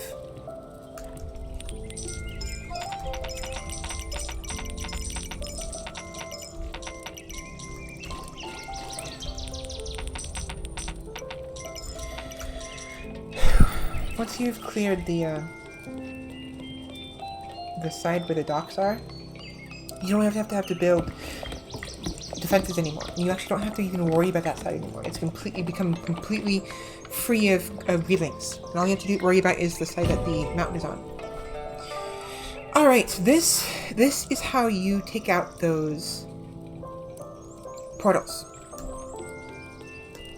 You create knights, or a samurai in this case. And the samurai will take a number of archers automatically. And those archers will become the knights and or shoguns, samurais entourage, and they will support the samurai in their endeavor to destroy the portals. And the reason that's important is because the archers are actually the ones that will be doing the destruction of the portals. They're the one that actually attack the portals. The samurai does not. The samurai stands guard. The samurai guards the archers as they attack the portal, and because the portal, either if you get too close, if it's soon enough in the day, or the minute it gets attacked at all, it will start spawning greedlings. And the greedlings can, just one hit is all it takes to knock a bow out of a bowman's hand. Meanwhile, the samurai can take a few hits. Not only can he attack the greedlings and do damage to them by virtue of countering them, but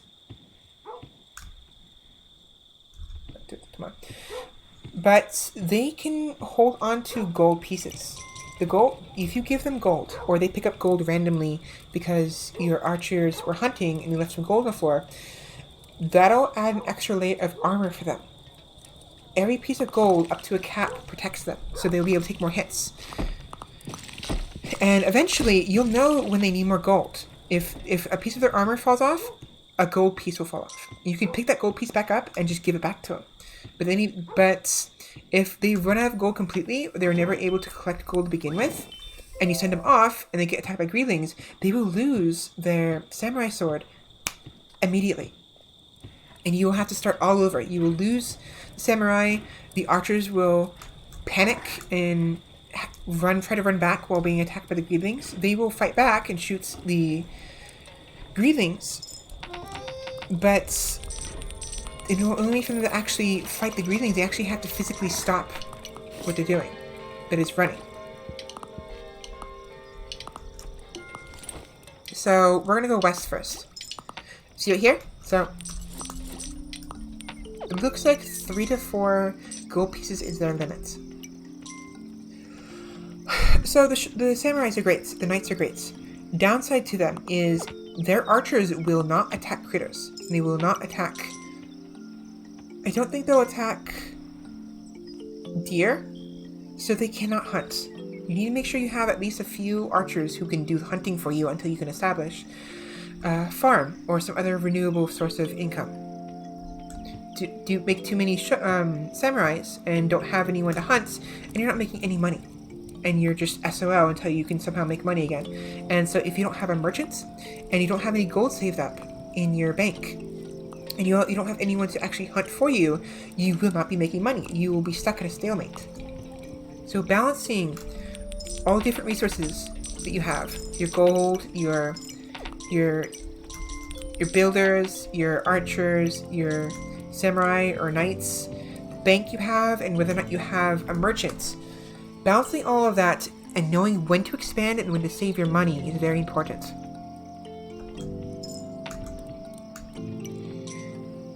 Early on, it's not a big of an issue, but later on, in the more difficult areas, it gets very, very frustrating.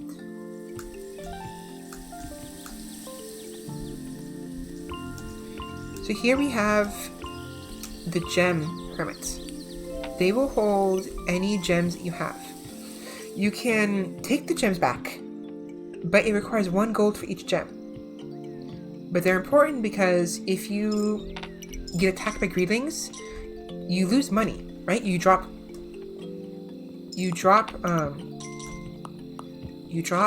coins or whatever's in your bag. And if the gems are in your bag and you run out of coins first, you'll start to drop gems. And the gems are very difficult to come by. They are not renewable. The gold is renewable, the gems are not, so you need to save every single one you can and avoid letting the greedlings even touch them. Ow, ow, ow, ow, ow, my foot. So, I'm going to go west first. I need to make sure my defenses are up because the moment the portal has been destroyed, a blood moon will occur. And a blood moon basically causes greedlings to attack from both sides in much larger numbers than they normally would. Furthermore, it makes each subsequent night more difficult. So they'll permanently be a little bit stronger. Not as strong as they were when the blood moon initially occurred, but they become stronger than they would have had you not touched their portal.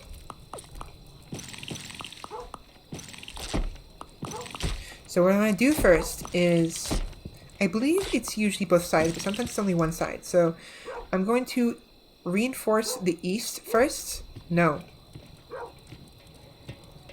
I'm going to go get the builder's upgrade, which is on this island right now. I think I need gems for that, don't I? I do. I don't know how many.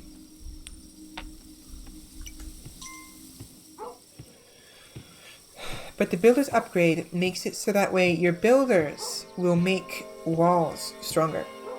The base walls, whatever the walls they are. So if a basic wooden wall can only take, let's say, 5 hits, if you get the upgrade, the builder's upgrade, the tier 1 wall will be able to take far more hits. I think it's like 3 or 4 hits. Yeah, I need a gem. There's other upgrades too. There's upgrades for the archers, which increases their damage, which basically means that greedlings that have a mask, they'll be able to do more damage to the mask, because the greedlings will die in 1 hit if they don't have a mask. But if you have a mask, some masks are stronger than others, but it typically means it takes more than 1 hit. The upgrade will simply make it so the archers can take out that mask far more quickly, and thus ensure the defense goes far more smoothly. I really need to think before I speak because I'm struggling to speak so much. Anyways, the upgrades are very, very important. Almost as important as the actual iron mines and the building upgrades themselves.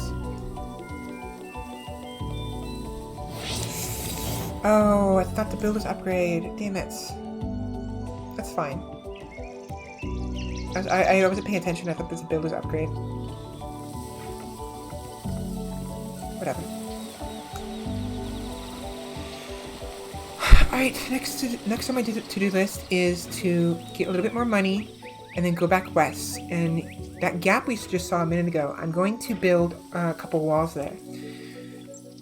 The samurai, you have to send them on a mission to actually go attack the portals. But they do it from the furthest wall.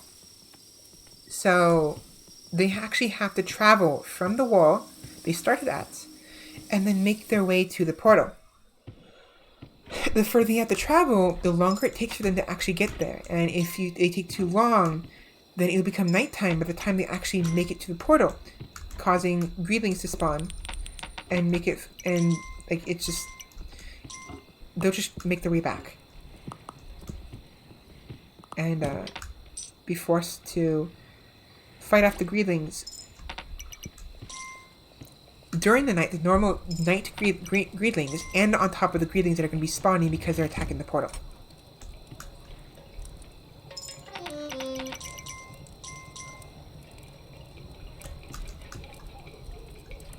Damn it, I waited too long. If you don't give the merchant a gold coin before the end of the day, he will not leave. And as a result, you give it to him tomorrow, but he will not give you gold that same day. It will only be the following day. So you have wasted a day's worth of merchant's gold.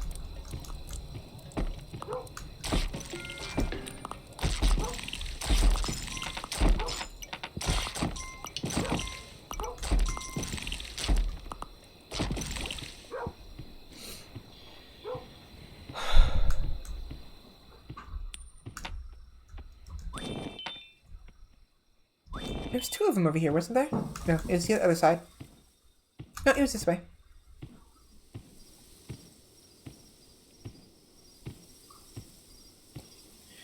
I really think it's a shame that you couldn't find a way to kind of tell the dog to stay put, because whenever I'm leaving like this, I don't really want the dog to come with me.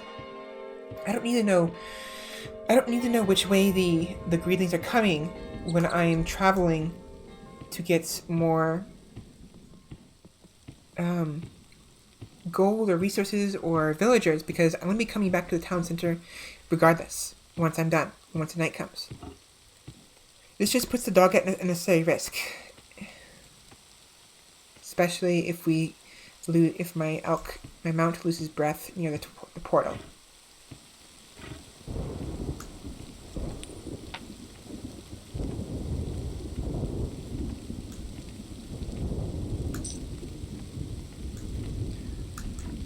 I'll at least put this tower here. I'm not going to build the wall just yet.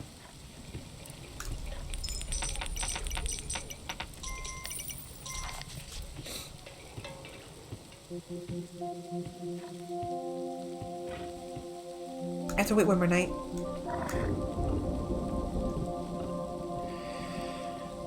So yeah, all mounts have a limited amount of stamina. In order to increase their restore their stamina, you have to have them. It depends on the mount, but for the elk and most horses, they just simply have to be in front of a patch of grass like this, and then they'll eat some grass. That will restore their stamina far more quickly than simply waiting would.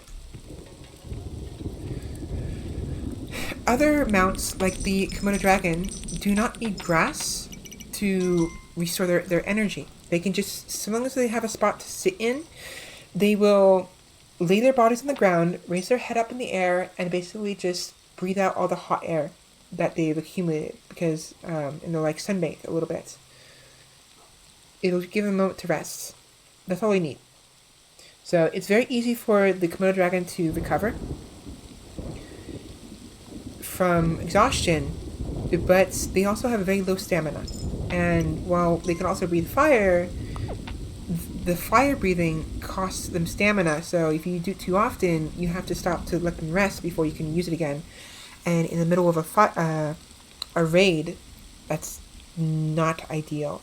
You want to be able to consistently spew out fire, not too quickly, but like just enough to where you create more fire right before the previous batch of flame you spouted goes away, ensuring the greedlings are constantly on fire. But yeah, most mounts, they need grass to recover their stamina, which is a problem during the winters. When it's winter or it's a dry season and there's no grass, they cannot recover their stamina, and if you run out when you're outside the walls and it's nighttime, you will get mobbed by the greedlings.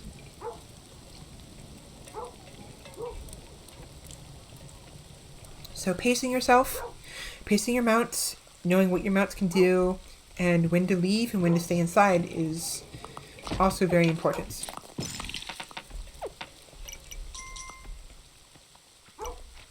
So I have to keep an eye on that. It's usually fine. The moment the last greedling of a given raid dies, it's safe enough to leave. No more will spawn until the following night. Unless it's the blood moon. That won't happen except on rare occasions, or you destroy a greedling's portal.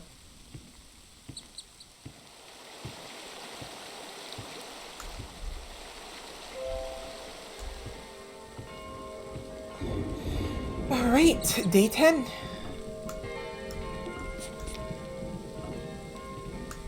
Yeah, right here.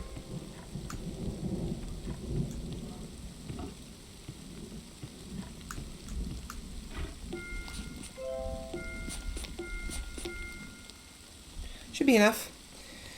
It's gonna be a bit of a tricky situation because I'm having the builders come all the way from the walls over here, and it's gonna take them a long time to get over here. I need them to destroy these trees so I can build these walls here. But if the greedlings come, they will attack the builders.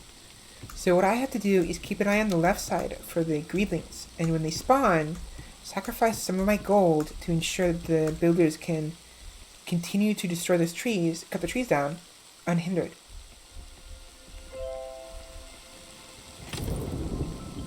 I didn't want to do that, but okay. Okay, here we are.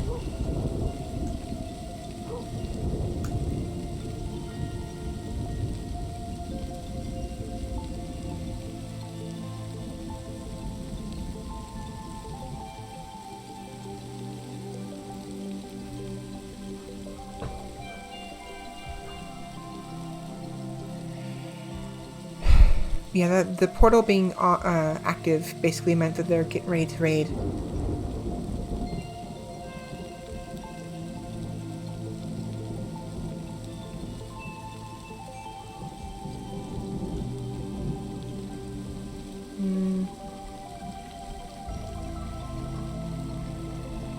Yep, here they come.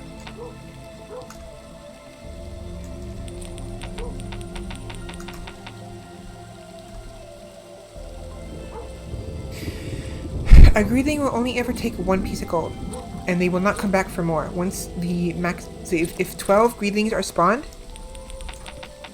and you drop 12 pieces of gold, they will pick up only those 12 pieces of gold, and they will not come back just because they grabbed more early. So right now we're safe.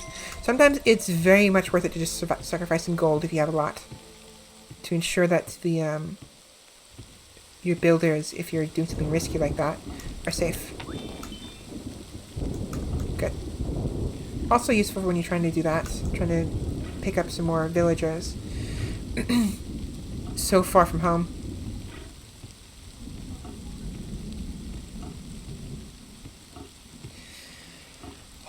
My voice is giving out again. Some more water. I apologize for my ramblings. I realize that I'm probably saying some stuff over and over again when I just said it. But due to my bad habits of breathing and speaking, specifically breathing, I physically panic a little bit. Like my body panics a little bit.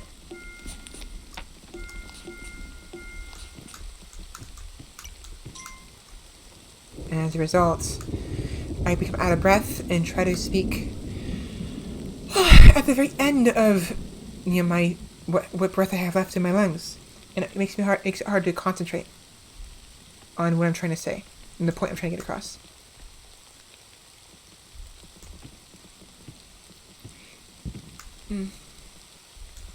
I definitely want to expand this way as well at some points. I want to get that farm set up. This one too.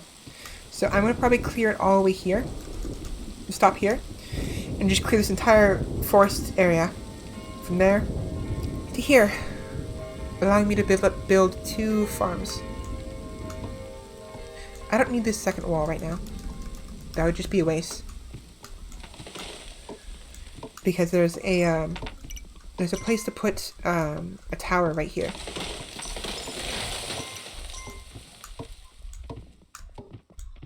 There's one here too, but I won't need that. Here we go. Okay. The moment this is built, everyone, all the knights, I keep saying knights, but all of the samurai, because they're called knights, will move to this new wall. All of them will travel here. I need to build this up quickly while it's still daytime.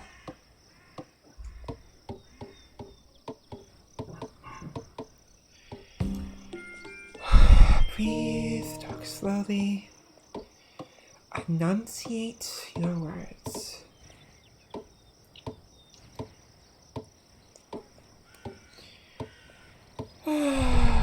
Alright.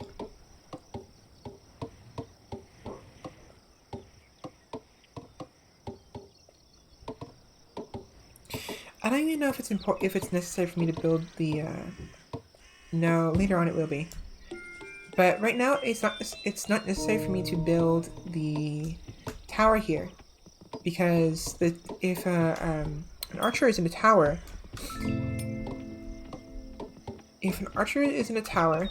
they will not, they won't hunt. They can shoot deer, and they can shoot greelings, but they will not hunt like the rest of the archers will. And at this point in the game, I don't expect it to be necessary to be developing a tower behind a wall. In front of a wall, yes. Behind of a wall, not important. Yep, there they are. Okay, so we might lose this wall.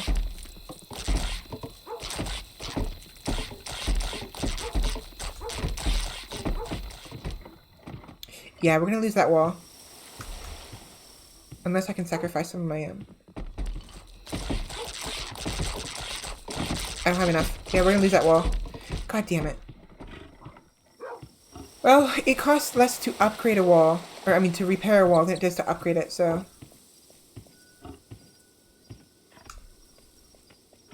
You guys better hurry up. Come on. They're not gonna make it.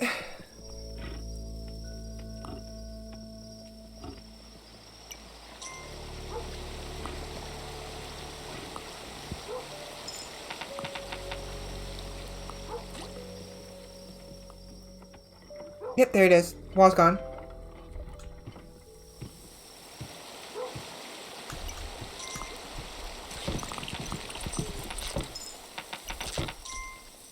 Okay, good.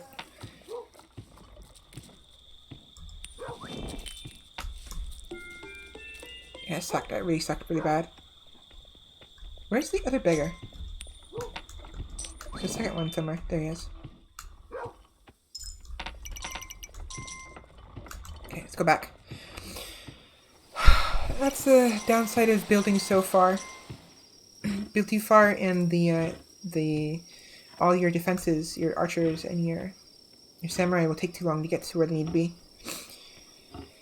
Furthermore, if a wall goes down, it'll take them that much longer to actually reach the next wall.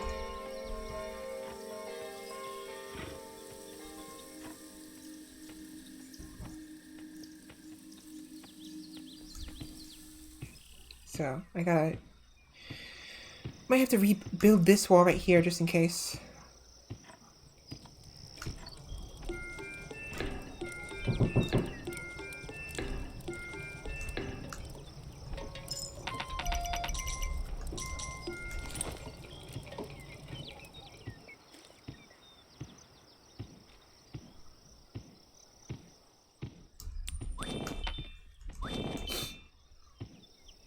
My eye's killing me again. I might have to go take a break to go.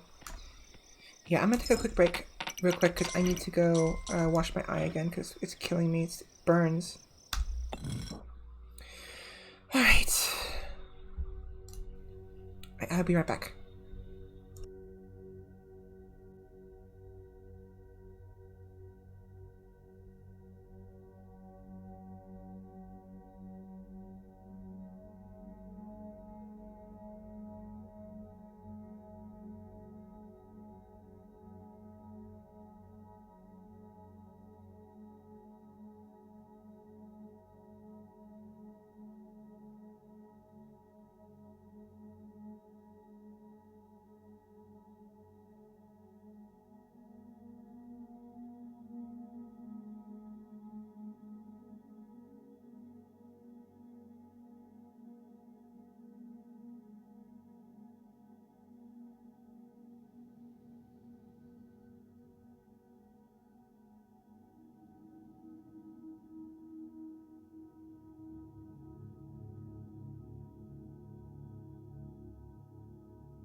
Okay, I'm back, and I just realized I forgot to change the fucking title again on Twitch.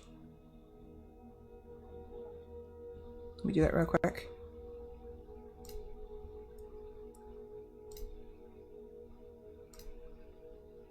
Give me a minute.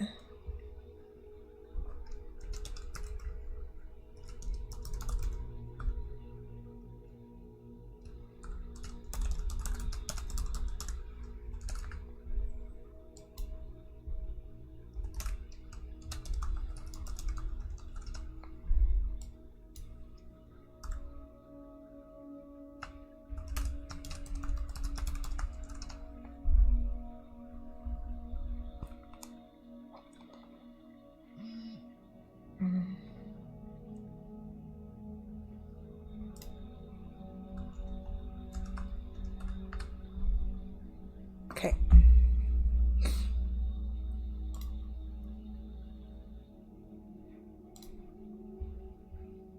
Let me go ahead and fix that. So sorry. We're not playing Vagante anymore. Kingdom. 2 crowns. There we are. Okay, better. Let's take care of.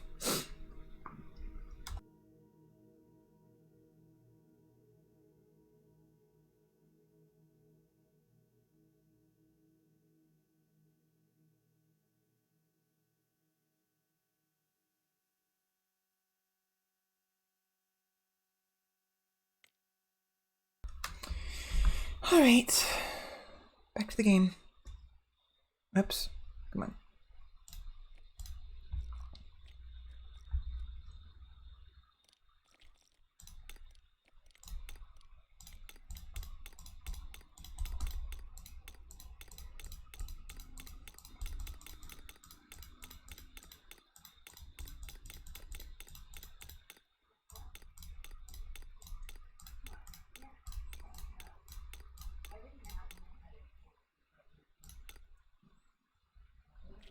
It's fine.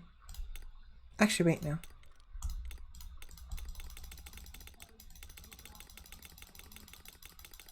No. Okay, never mind. Excuse me. I was hoping you would randomize something for me.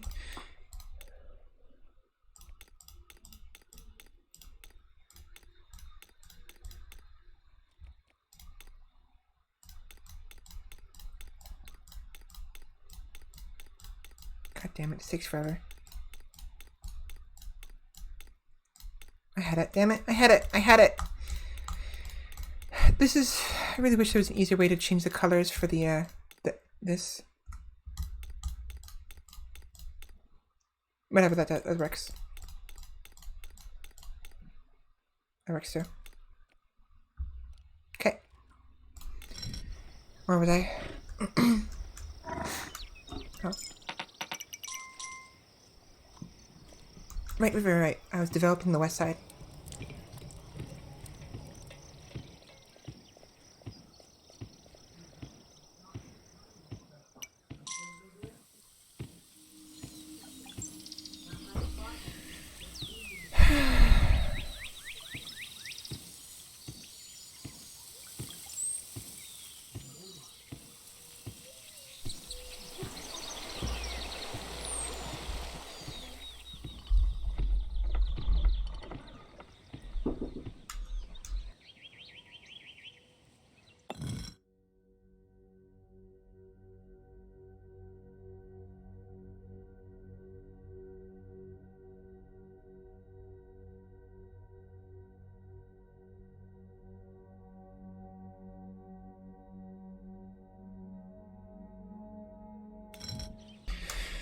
Sorry about that. Someone came in and had a question for me.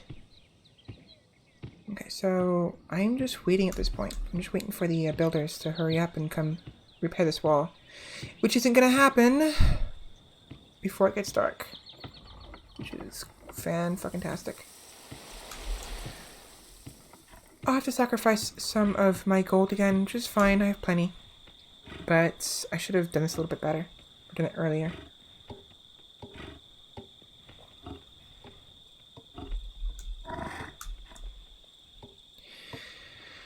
Archers and samurai will not go to a wall until it is repaired. Right now they're back at the first wall next to the town center, which means the moment this wall goes up, they have to run all the way back here like they did the previous night, which means we're probably gonna lose this wall again.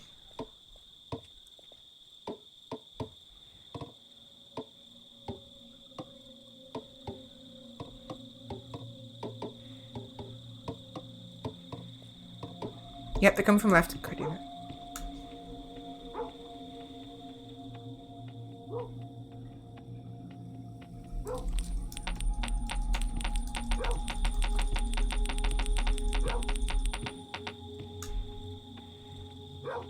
I hope that's enough.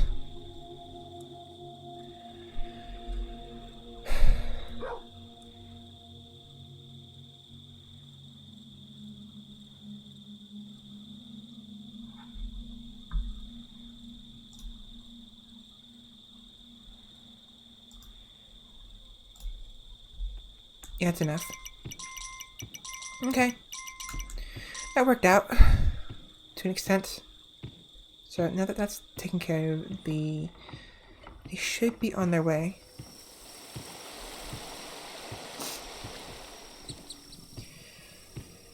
Yeah, there they are.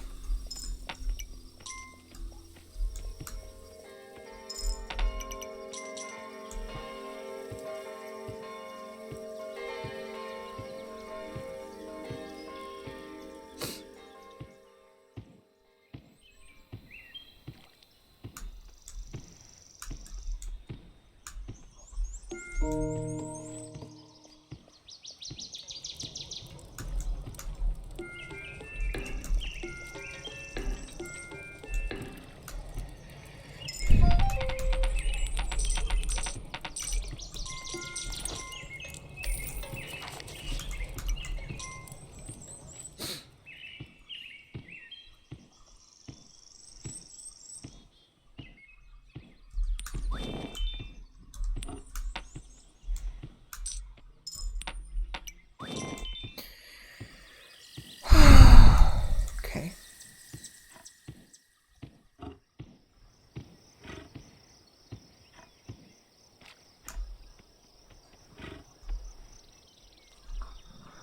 Put me back.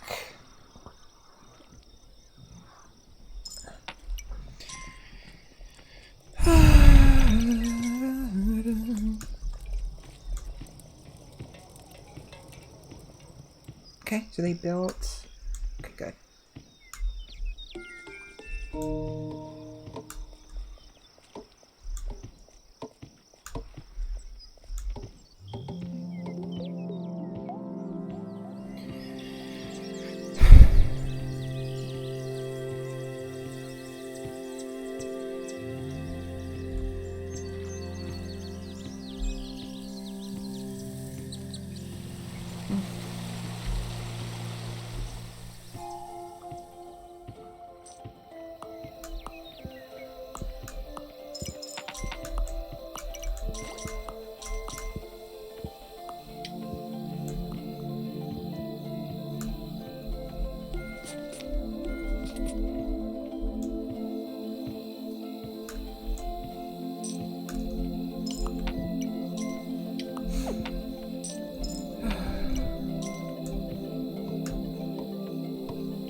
Alright, tomorrow I'm gonna have them carve out this, cut down this bit of forest so I can start building farms. I have plenty of gold, but I need a renewable source sooner rather than later. Alright, so I'm running at... I've been streaming for about 4.5 hours. A little bit longer, and then I'm going to switch to a different game. Either I will play Rogue Legacy, or I'm going to jump right into Terraria for a little bit. We'll see what happens. We'll see how I'm feeling. My throat's hurting a lot. Just get this one started real quick.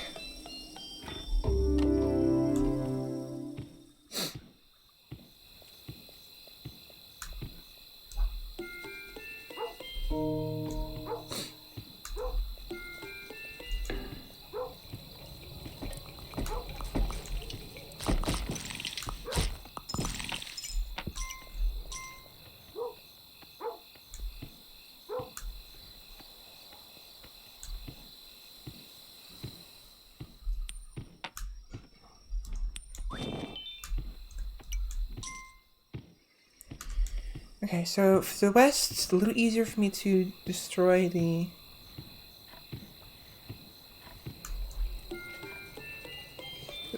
portal.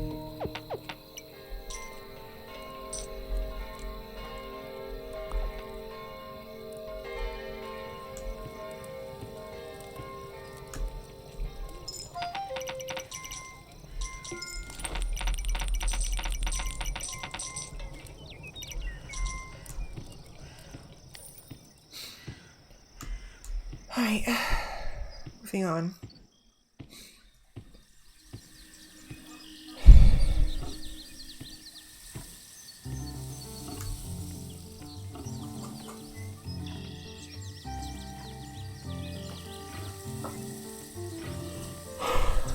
Alright. Relax.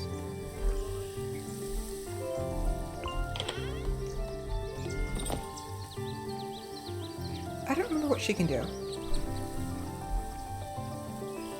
Based on this, I think she is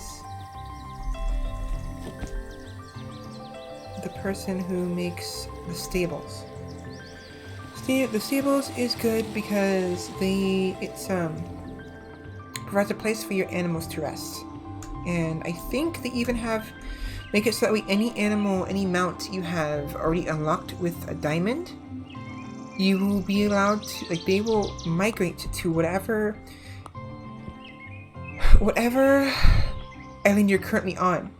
So you'll be able to use any mount, even if it was originally a mount from another place. And why this is significant is because of the fact that normally without the stables hermits, you would have to keep traveling between different islands just to use another mount that you might want to use. So like for instance, if I like to use this mount, the elk, to travel between during the forest areas, because this mount is arguably this elk mount is arguably the fastest mount just within the forest only. Like, if you were to compare the speed at which the elk moves compared to the fastest horse, or the fastest non-forest mount, it'll still be faster. So, having all this extra forest, and then having the elk makes it so that you can travel far more easily. And that's why I like using the elk, and why I like leaving lots of forest still untouched.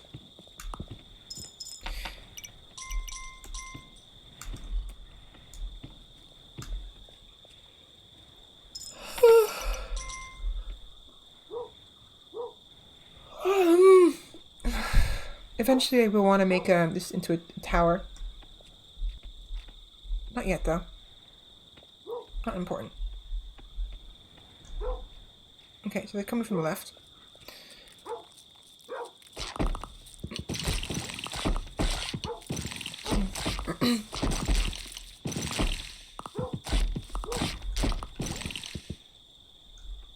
Okay, good.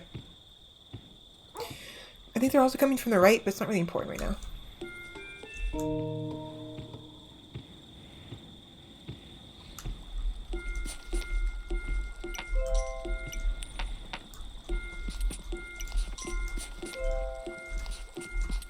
Okay, should clear that up, and I can put a wall here.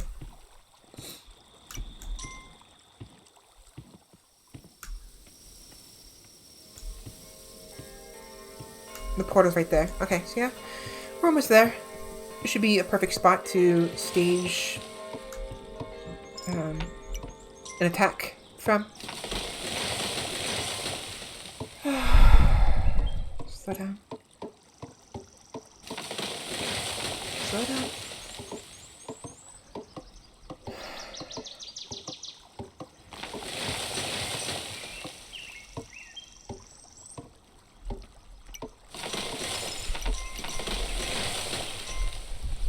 Okay.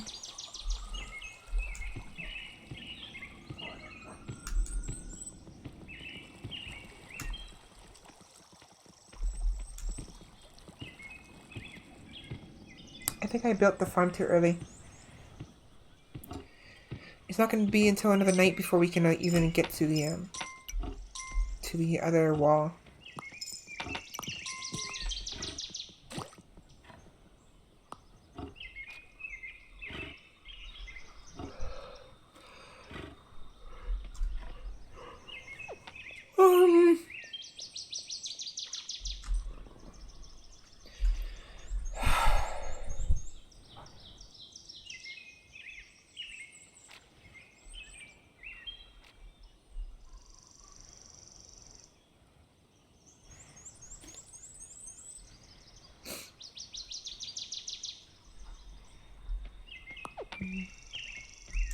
While I wait, no, I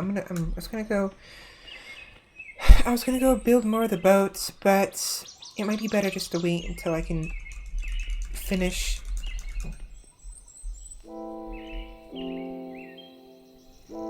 making the west side safe before I even bother trying to build boats.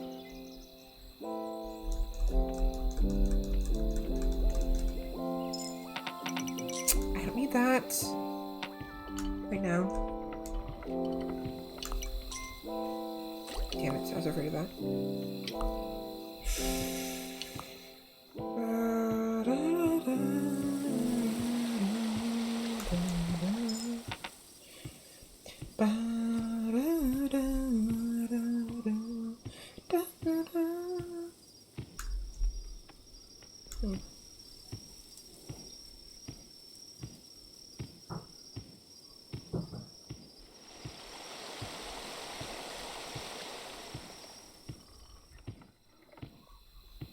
Okay, once.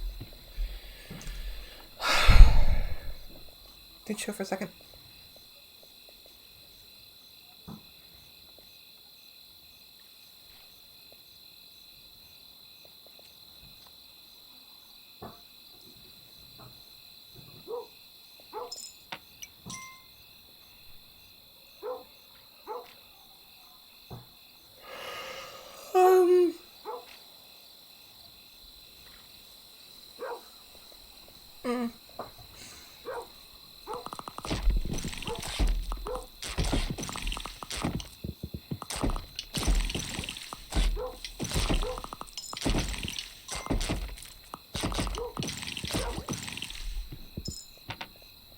Okay.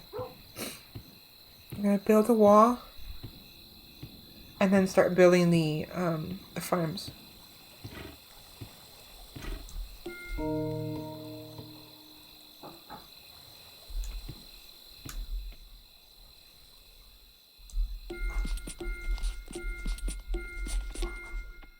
One more wall.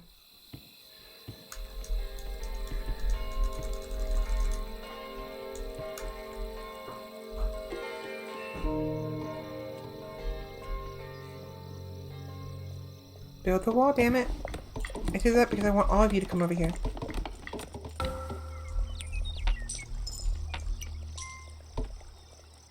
Oh, come on. I fucked up. I forgot that sometimes they prioritize certain tasks over others. I need them to prioritize the wall.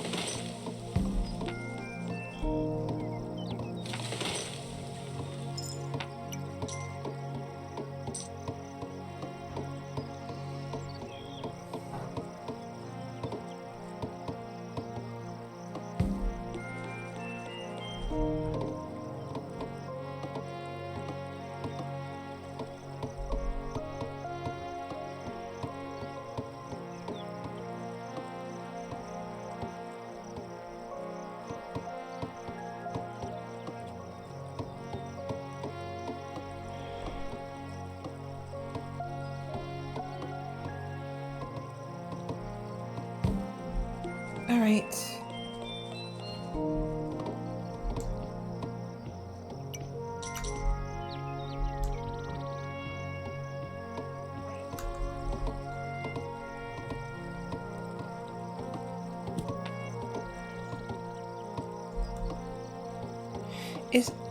I think the music is too loud now.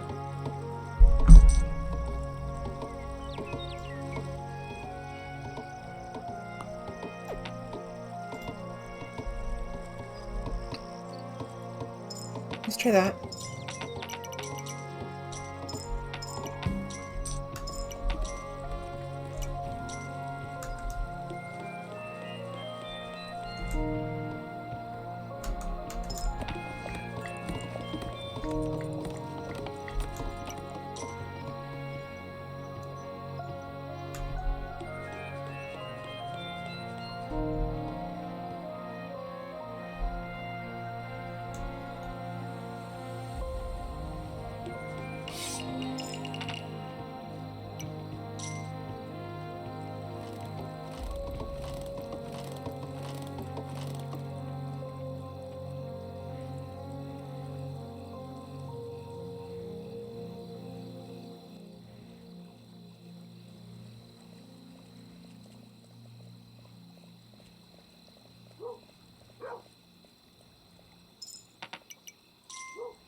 Alright, hopefully that won't be too loud now. So yeah, what I did was I built a turret, a catapult. If you build far enough, so like whenever you build a wall, there is a chance, depending on how far you build and how many walls are in between and how many walls you've built, that a new structure will build automatically. In this case, the catapults and the ninja school both generated. This allows me to create the catapult, which obviously, as you saw, hurls rocks at the greedlings over the walls, and can cause area of effect damage. So it can kill multiple greedlings at once. And if I go to the building, the workshop, I can buy these fire barrels, and they will shoot fire instead. Which is actually really useful against the greedlings. And the ninjas, meanwhile, what the ninjas do is, during the day, I don't remember what they do, but they do something during the day. But during the nights, they make their way to the nearest forest area. Over here, they'll hide in a bush, wait for the greedlings to go past, and then while the greedlings are attacking the wall, they'll go after the greedlings and attack them from behind. So it's another reason why leaving the forest intact is important, because the further the ninjas have to travel, the less likely they are to actually accomplish what they're trying, what their specialty is, and put them at risk. So,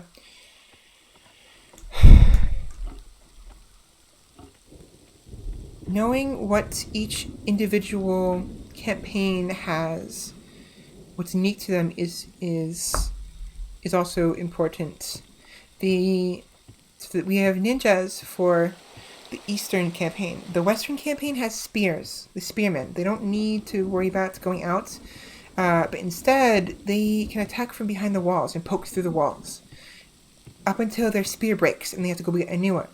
But during the day, the spearmen actually collect fish from the river, which I think the ninjas do as well, but I'm not sure. So, and then the Deadlands, I don't remember what the Deadlands do. I think the Deadlands do the same thing as the basic campaign, the Western campaign. We'll have to check it again next time.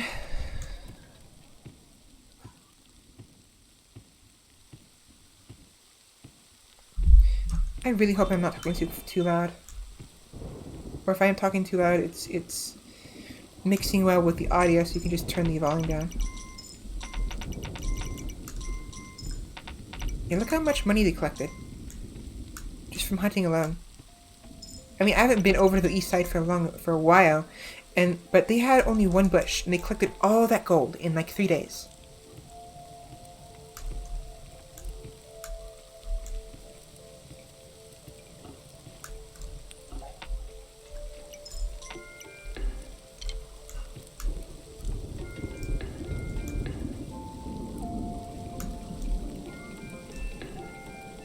I think I'm ready.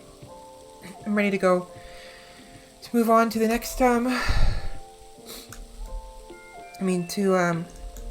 attack the portal.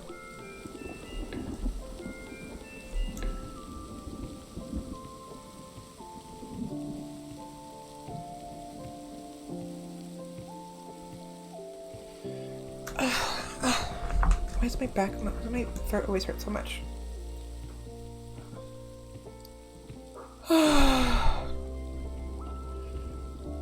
Ouch.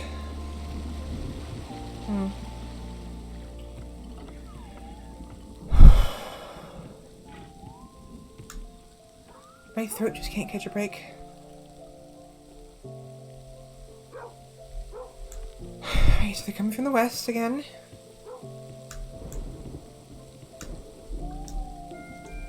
Two ninjas should be enough.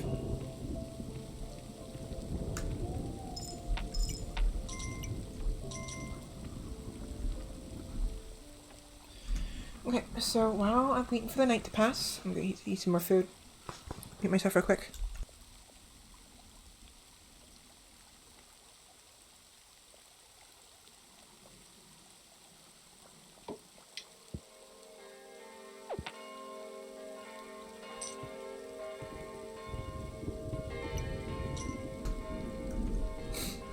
Alright.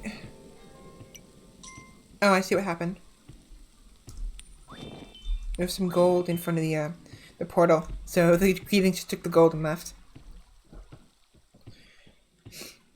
Alright, so... one more night. I need to go to the east and make sure the wall is perfectly fortified. And then go back west and...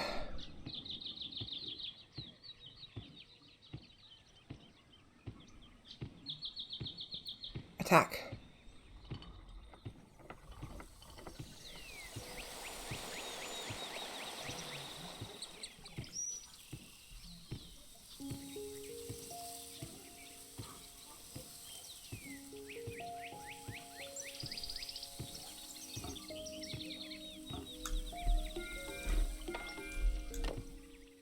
Couple there. We'll be putting more later. Just not now.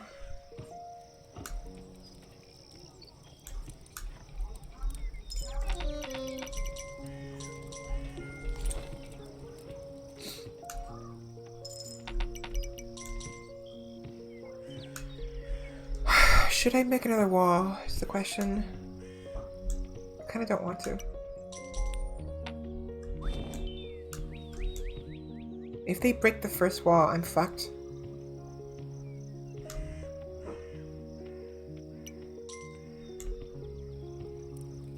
I'll do it. I'll just move on.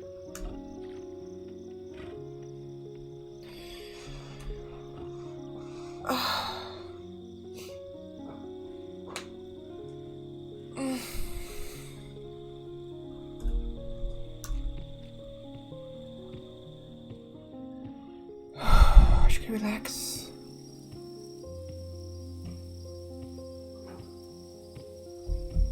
It's a darn shame you can't build it's a shame you can't build walls in towers in the forest. It'd be pretty neat to have like a forest themed campaign where like you build everything around the forest. And you can even maybe grow trees or possibly. Like an elf race, that'd be neat if you could have like an elf fantasy race where it's inverted. It's where you want to build or you want to grow trees instead of cut them down, and where you can still cut them down for gold, possibly. You have growing it, so like your race depends on the forest. Like when they're in the forest, they get a bonus to damage or damage resistance or something like that, or movement.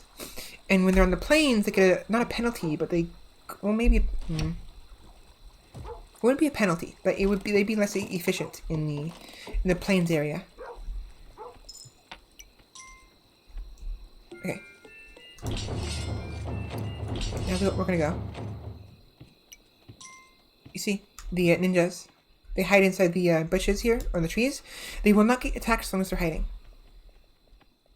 But they can only hide in the forest.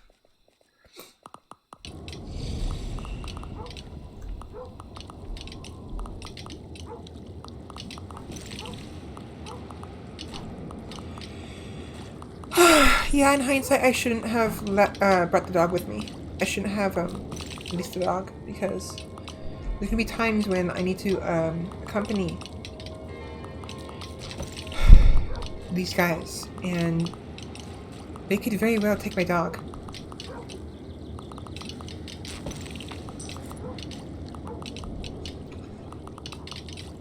Yeah, the moment this portal goes down, a blood moon will occur. We'll have like a couple minutes, a couple seconds before they hit the greetings attack, but when they do attack, it's going to be far more strongly than ever before.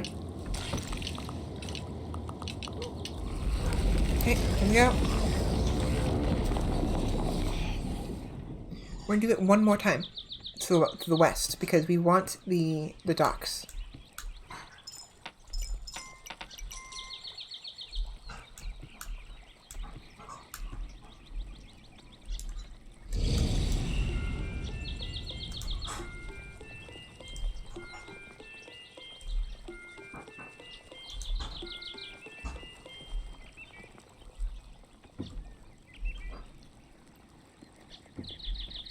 Five should be enough for now. Oh my head. It's sitting for so long. I'm gonna have to take a break at some point and like move around. I mean, I've been taking breaks intermittently. I don't really like how I've been taking like breaks like every half hour, but it's what I get for not being fit.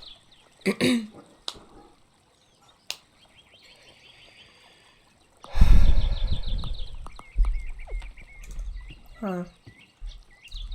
Odd.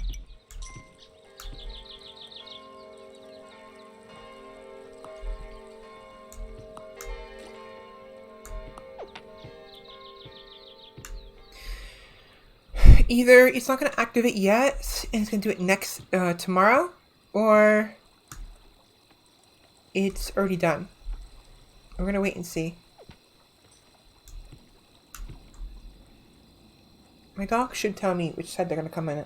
They're going to invade on.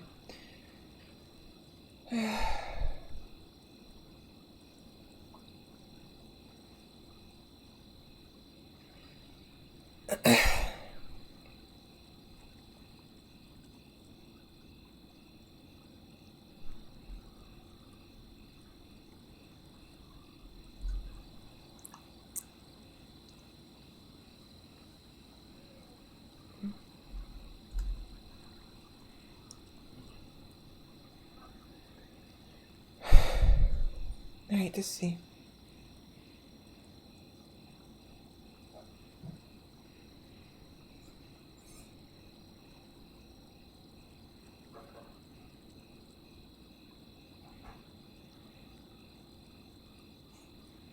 Is that it?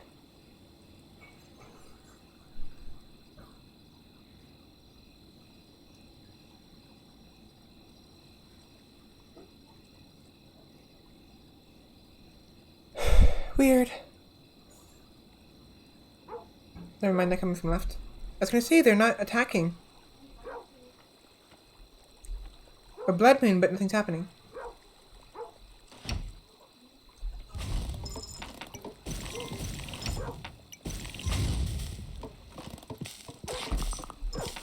You see the mask?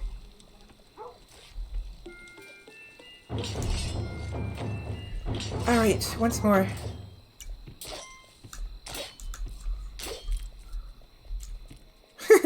He's having a hard time.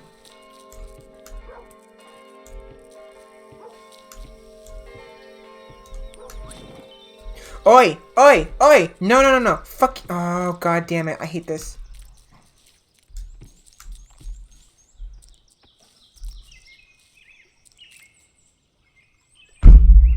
Fucking god damn it. That's what I get. I was being cocky. And I thought, oh, I'll just give him a, I'll just move, he's not gonna do anything now. He fucking took my dog!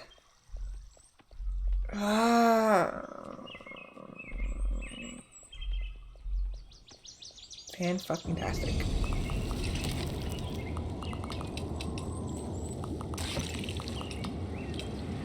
Well, once the portal's done, I know for at least on this island, I'll know that they're only gonna come from the right side from now on. So it'll be a moot point at that rate. Still very frustrating. I don't sound it probably, but I'm just probably too tired to react as strongly as I probably could be.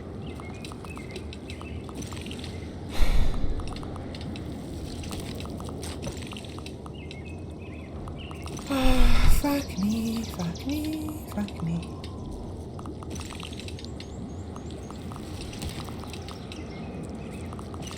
So yeah. Because they took the dog, that means that the dog is inside the mountain to the east, on this island. They won't be on any other island. If I go to another island and defeat the greedlings there, I can speak, I swear. The dog will not show up. The dog will still be on this island, behind the cave in this area. So I have to defeat the greedlings on this island to get my dog back, as well as any gems I may have lost, and any hermits. So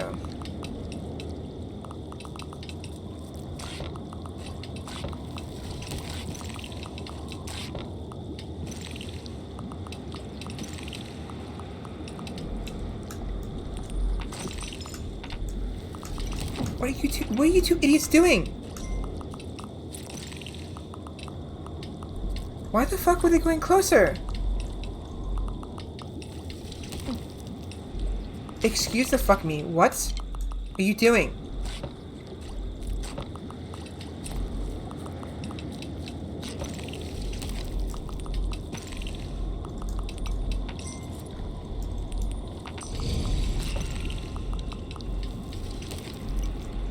I don't know what the fuck what was happening there. Okay, good. Whatever, it's fine. It's done. Done and over with.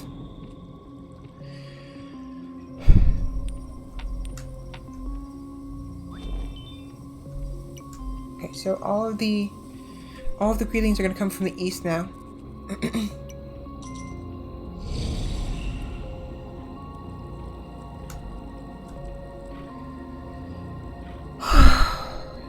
Depending on how things go, they might actually break down my wall. Be very bad.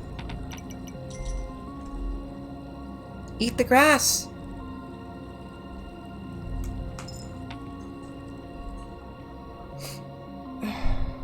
Okay, now I don't really have to care about the west anymore. Too much.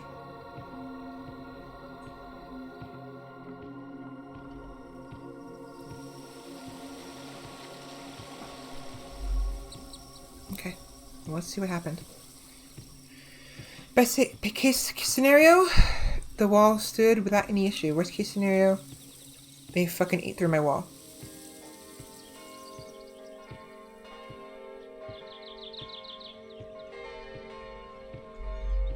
We're fine. We're fine. Okay.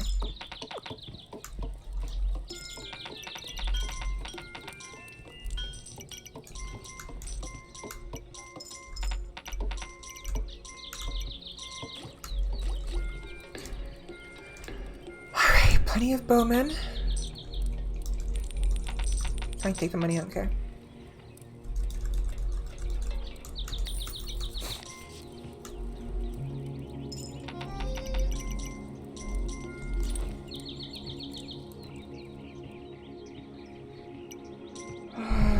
Next order of business is going east.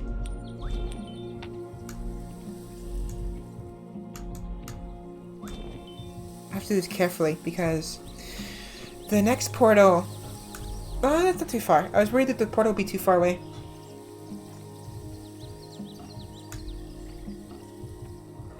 Yeah, I'm gonna have to get up at some point and stretch. Probably between games. Okay, we'll be switching 5 hours. I think I'm gonna take a couple minutes to just relax, lay down, and stretch a little bit because my throat is hurting and my body's aching a little bit. I mean, I sit and play games all the time anyways, but talking for so long, even if there's no one to talk to, you know, but, you know, trying to make conversation, explain what I'm doing, so that the stream is just dead silence is... Oh, it's a workout in itself. you know? And, boy, my throat is getting quite the workout. Where are the peasants, the commoners? I think they're called peasants. Like, actually called peasants in the Wikipedia. I have to look it up again. But the beggars and the commoners. I mean, I heard them already. Where the hell are they? Oh, here you are. What the fuck are you guys doing?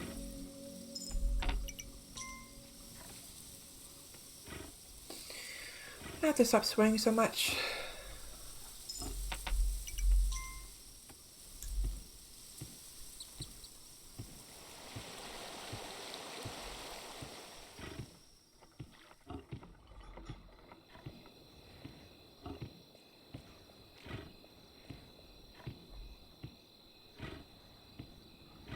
I think next time when we play this, I'm gonna do the Deadlands version. I really prefer the Deadlands over the other two campaigns.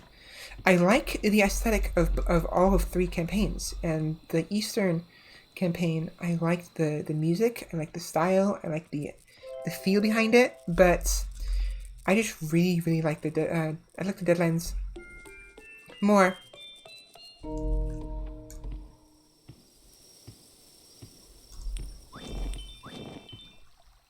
I like the medieval, like, fantasy feel of it, and the magic and all that.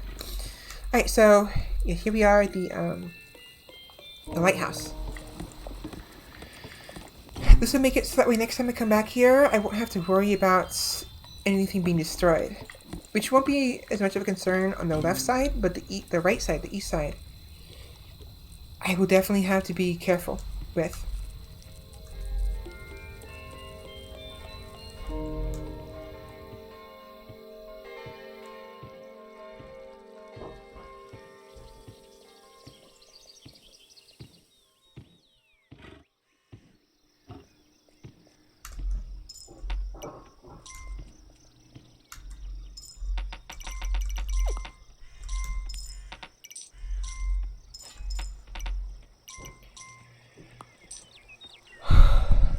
Okay, my shoulders, come on.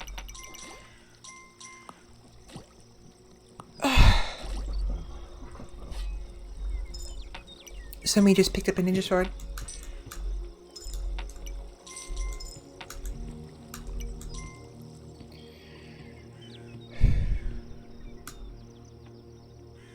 I do wonder, like, what do the ninjas do during the day?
Okay.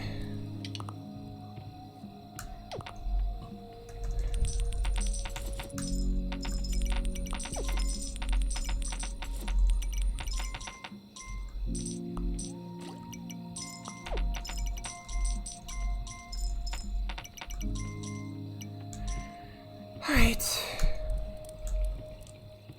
A few more beggars, citizens, and then I'm gonna go ahead and attack the eastern portals.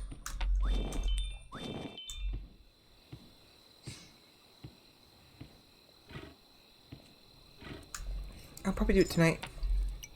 The moment there's no more greetings.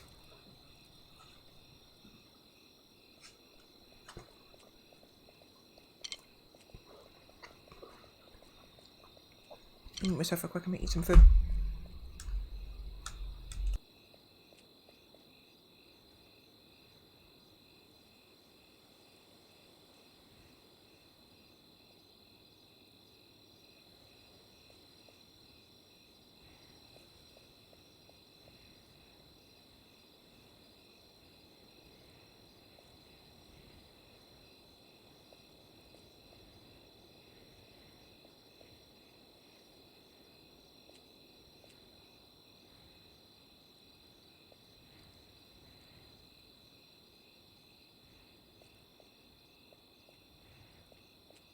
Okay.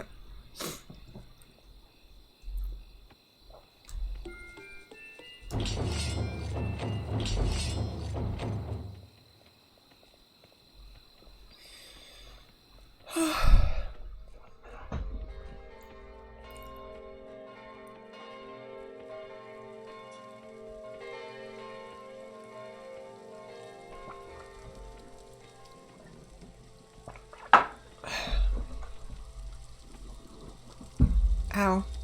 I hit my heel. Okay, come on. Come on. Hurry up. Once I have killed this portal,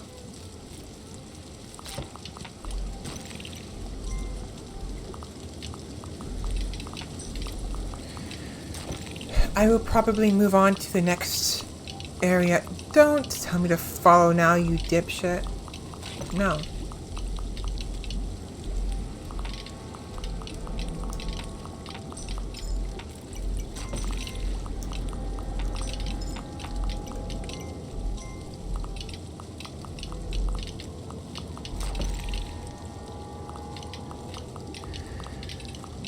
You're gonna have to wait.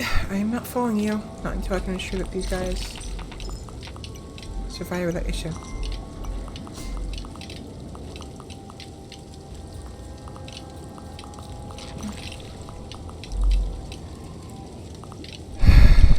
Whatever. Okay, I'm back.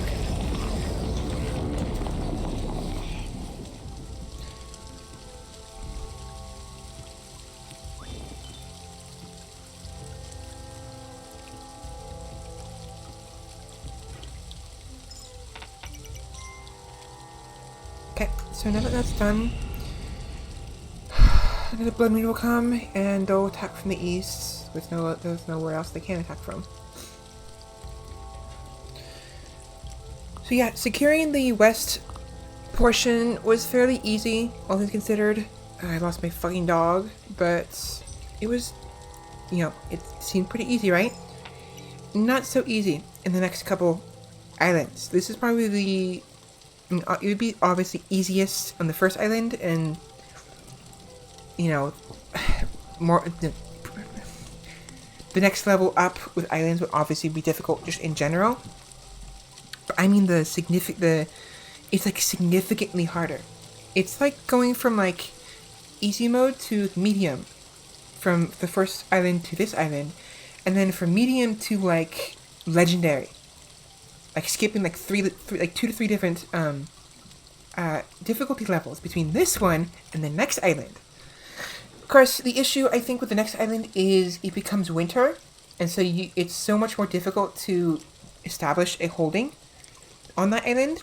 And by the time you're ready to actually start breaking down the portals, it'll have been like 20 nights in, and by that point, the breathings have become so strong that the following blood moon will, more often than not, if you're not properly prepared, destroy your walls and set you back like several nights. And worst case scenario, they may even steal your crown and make you force you to start all over.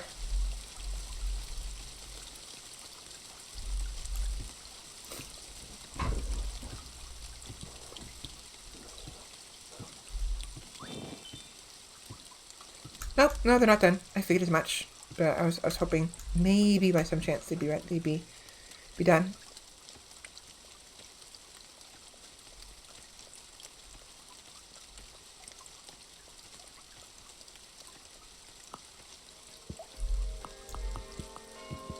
Okay, but they ran back because it got too late. It was becoming daytime.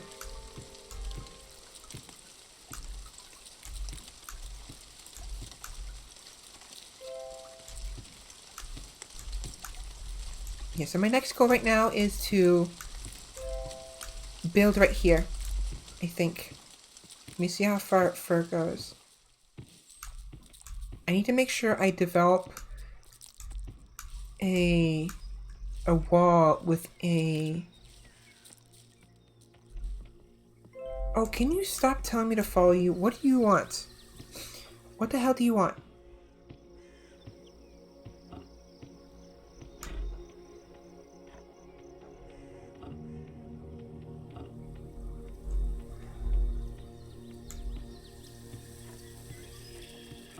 What could you possibly want?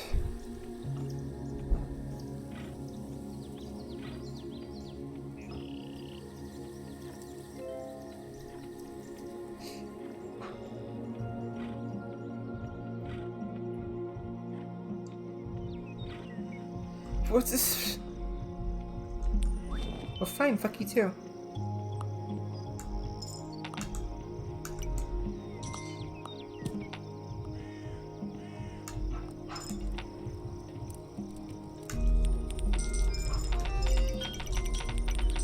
I didn't mean to do that. God damn it. Whatever, it's fine.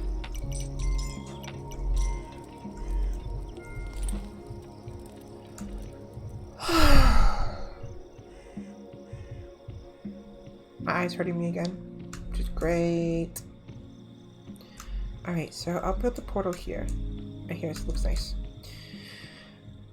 What's nice about the breathing portals, once you defeated one, or destroyed it, you can build a portal, because that's what they are, they're portals.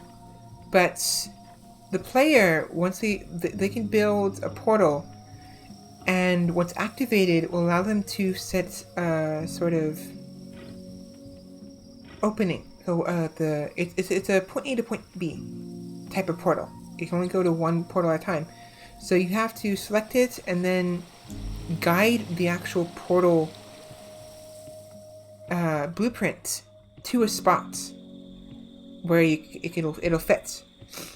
I'm not doing a very good job explaining it all, but you'll see what I mean in a second. And again, because the west is completely secure, I have no reason to worry about greedlings during the night. So yeah, so the portal has been built. I told them to build it. 1, 2. And I just move it. I'm physically moving it myself to where I want it to be. I have to be quick too, because the portal, this thing, see, it's flashing. I missed it. I want it there. So I gotta be fast about it.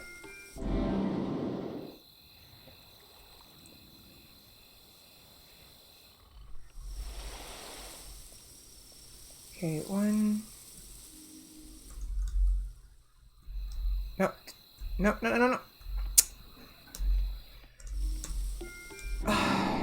Whatever. I'm wasting gold by doing this, but I don't really care. It's just too cold.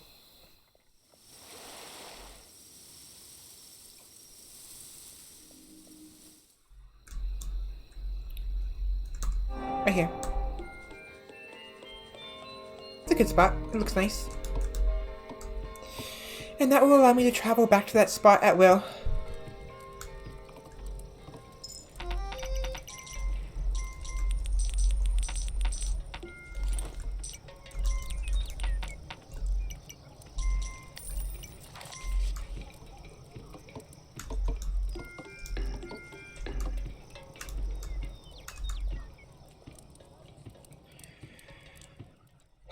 One more night and then I'll go back to the east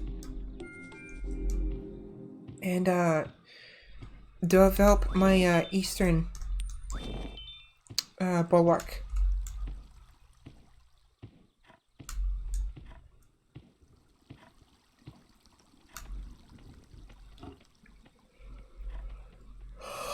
It's not really necessary for me to be using that second portal, Since the first portal is like right here, so it doesn't matter.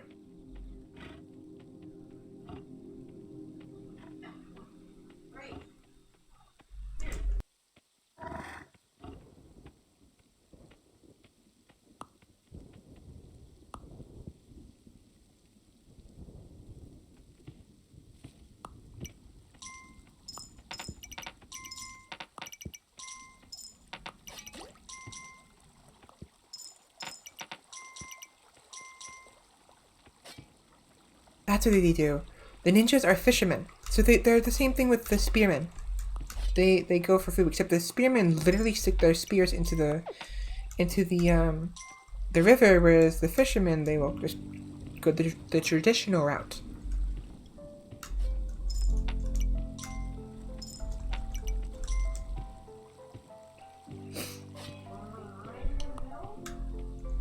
It's gotten too late at night.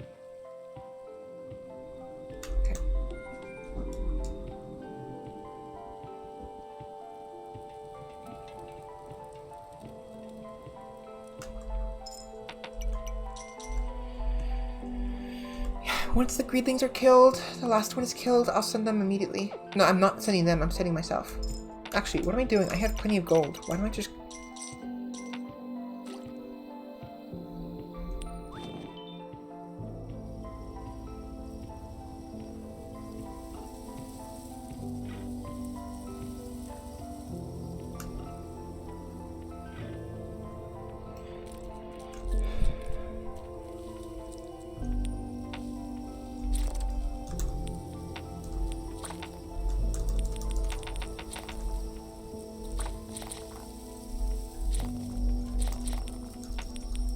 It may seem like a waste, but I want...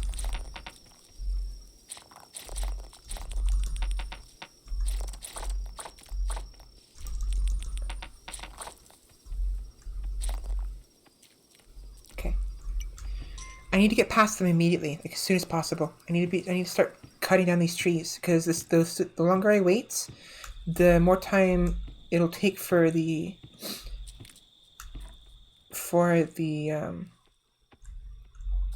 okay, so for the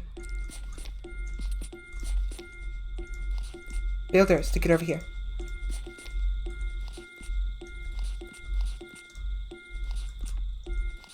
Okay. Alright. So, where do I want this next? I don't see another wall here. I don't see one. I see a tower, but no wall, which is a problem because I want to be able to build one right here. But I don't see one. The best I could do would be to build a wall here, put the tower here, and then just hope that the archers in the tower can take out a fair number of the greedlings. It's just I won't be able to protect them if they get knocked down, because sometimes there are some greedlings, some particularly strong ones, who can knock down or at least jump and hurt the archers in the tower. Not to mention there's some other greedlings, these flying ones, that literally pick archers, like pick them up and then just like fly away with them, and they can grab both the ones on the ground and the ones in the towers. So I have to be particularly careful with where I place the archers.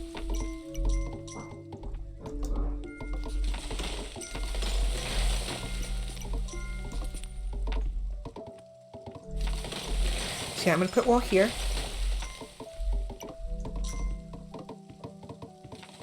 I should probably do it a little bit further back, like back here.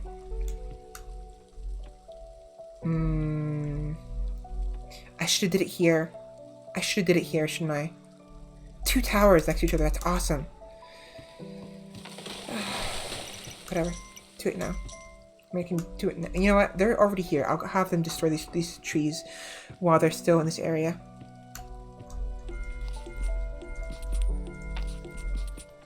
And that'll be it. So this way, they'll cut these trees down. I will build a tower here, build a tower here, and then build a wall here. This way, if the first wall over to the right collapses, there'll at least be a new wall here for them to run to. It's not too far. It's a bit far. They'll still get attacked by greedlings, but hopefully the greedlings will be distracted a fair bit by. I really want to build a wall now, but it's too late at night.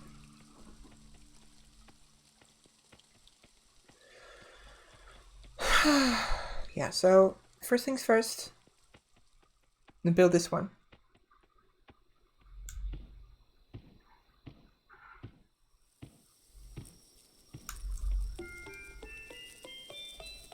Since they're right next to it, I figured they should build it right now while they have the opportunity to do so. Slow down! Since they're here, I figured I should have them build the portal while we have the opportunity to do so. Which I don't have the opportunity. I fucked up. Come on, build it.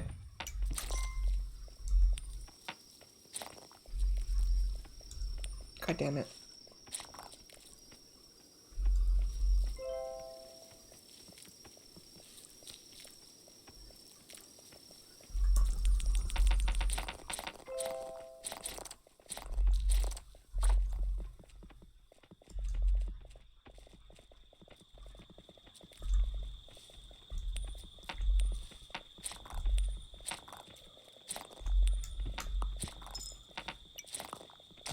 Whatever.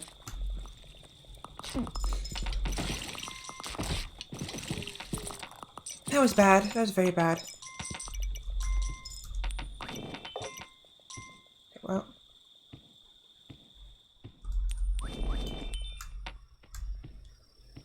Let's try it again.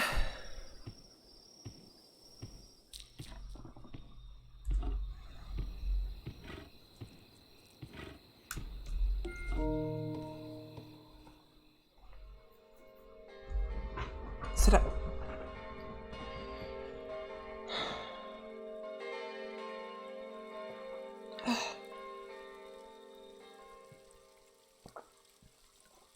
Okay.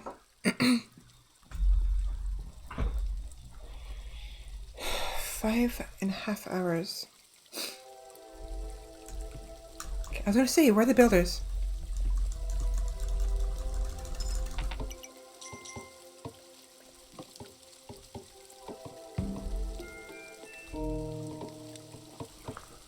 How?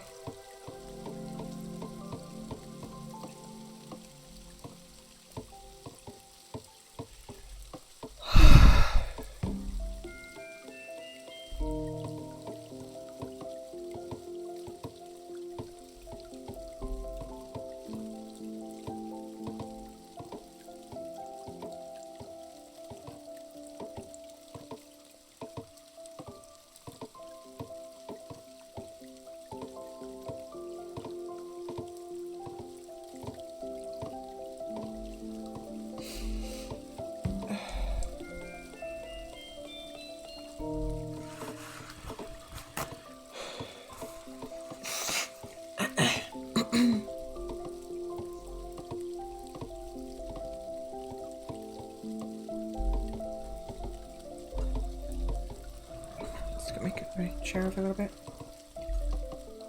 Okay, so ideally the rest of the archers and the samurai should be on their way right now.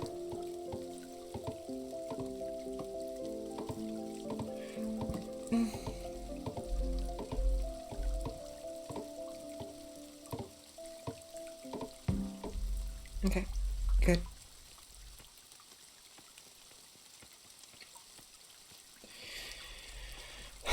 Still not dark yet, which is nice. Means that they should, ideally... Yeah, here they are. I was getting worried for a second, like, are you guys gonna come or what?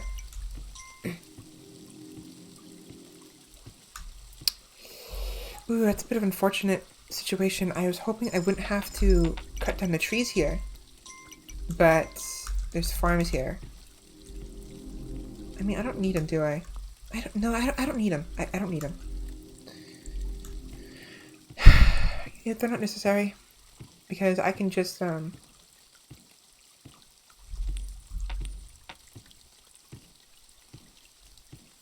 to the west.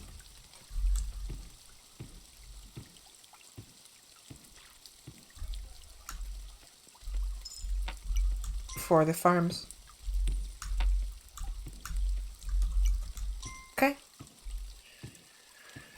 Let's go ahead and just use that portal real quick. See how far to the right it goes.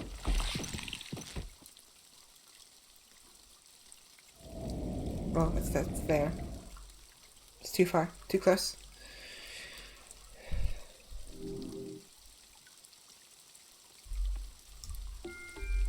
Let's go to the right then. I mean to the left. Right here.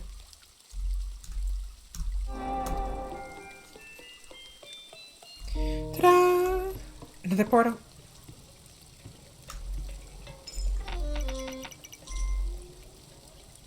Damn, it's too late at night.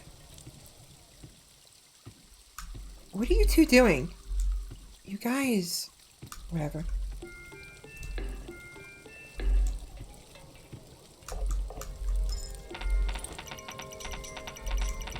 You see how much gold he has to give me now?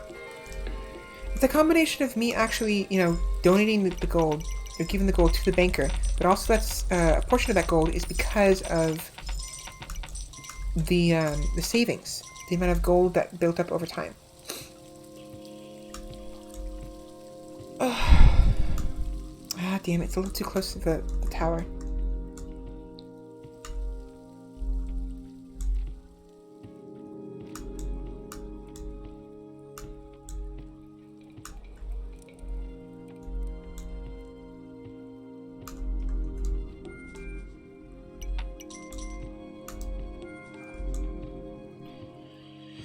Where do I want the stables? So I can have them near the farm, so aesthetically it makes sense. I could also put it closer to the town center. Like my own personal stables.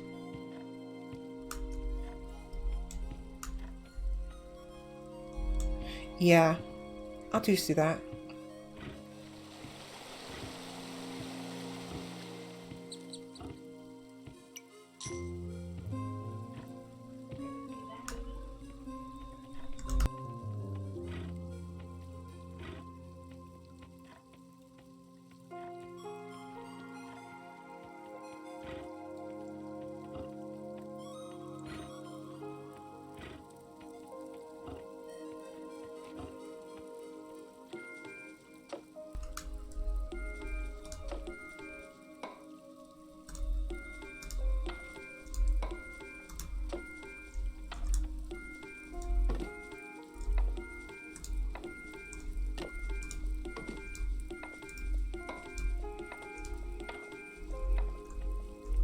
Okay. Hi, that should be enough. I should build the, they should be able to build the boat now.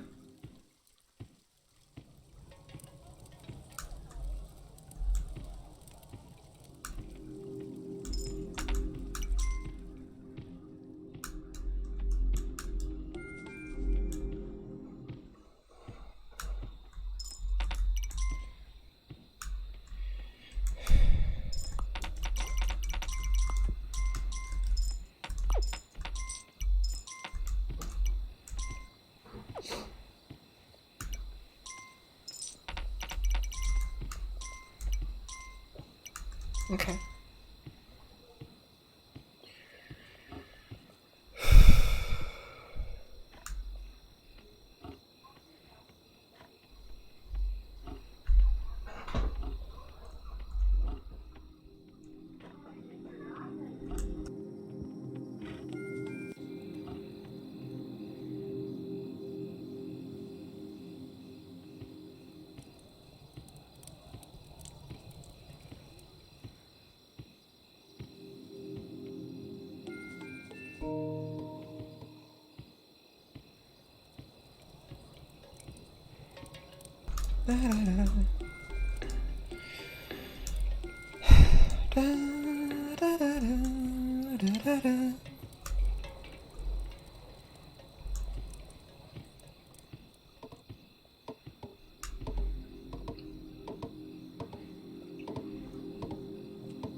Was it even towers? No, it wasn't. Idiot. Was it the towers that does it? It was the actual...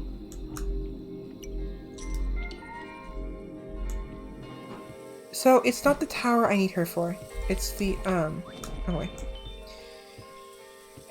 The farmland. You turn... I mean, it makes sense, but... You're supposed to turn a farm into a stables. Damn it. I'm an idiot. I'm not doing it there. Fuck you. I have 2 farms. I'm not putting it there.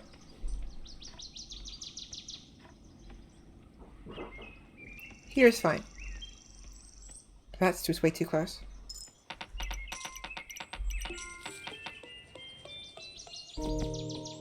Okay. And that turns it into a stables, so I can... It's where all my farm animals will go.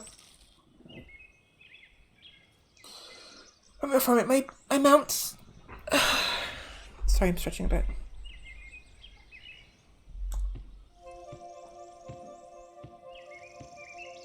I could have built it closer. I think there's a closer farm stream, but doing so would destroy either the village, the tents, or the merchants' huts.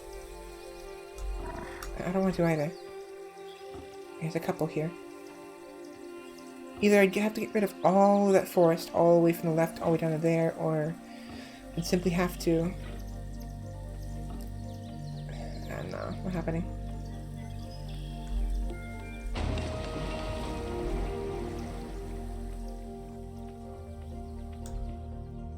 No.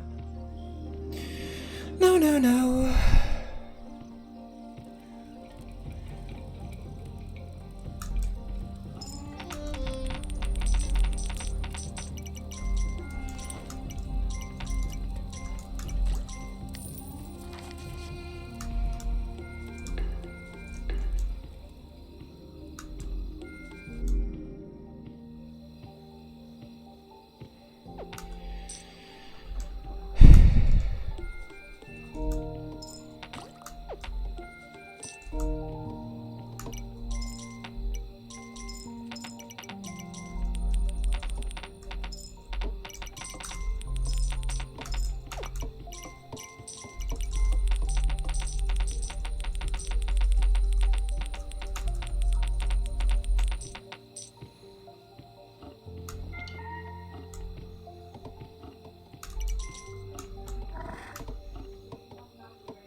Okay.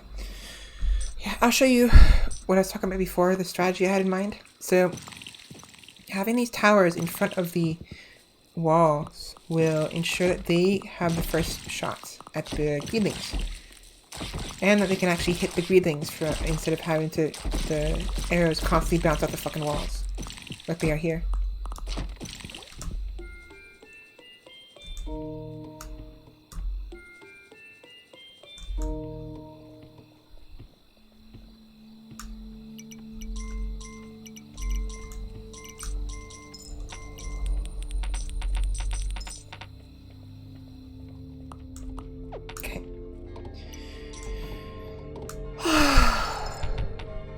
Now I can put one here, I can put a farm there, and then do another wall, but then defeat the purpose of my initial strategy with the turrets, the towers. And there's one here. I'm fine here. I don't have to go any further.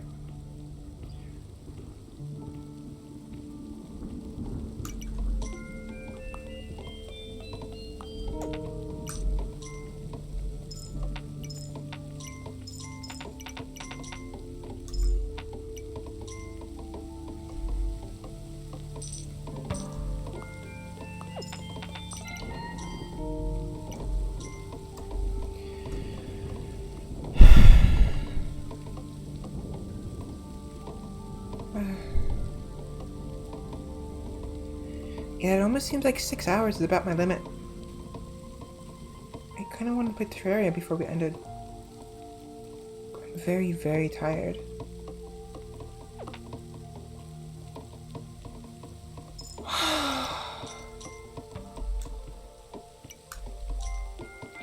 One more upgrade.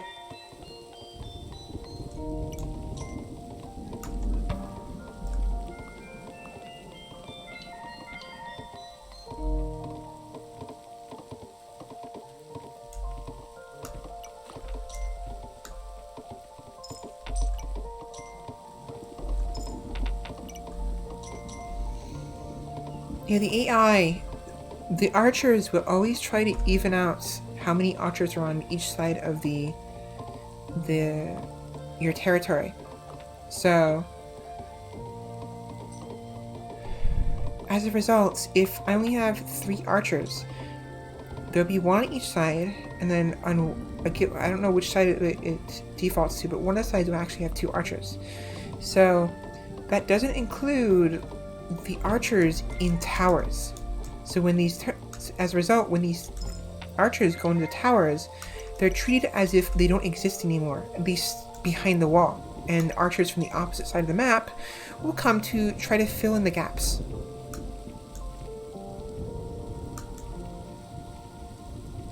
This has the unfortunate side effect of meaning if you don't have enough archers on any given side, they may end up only ending up in the actual towers and won't be there to hunt. There won't be any of them hunting. I mentioned this earlier.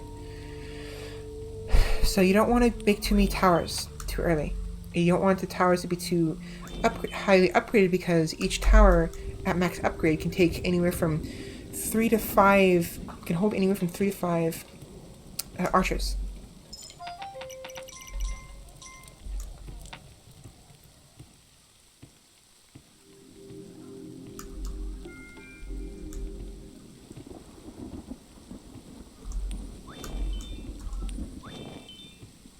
Okay, there we go. I think I'm done. The east is secure. I got a bag of gold. Not quite enough yet, but I have a fair bit of gold. So what I'm going to do is get ready to leave.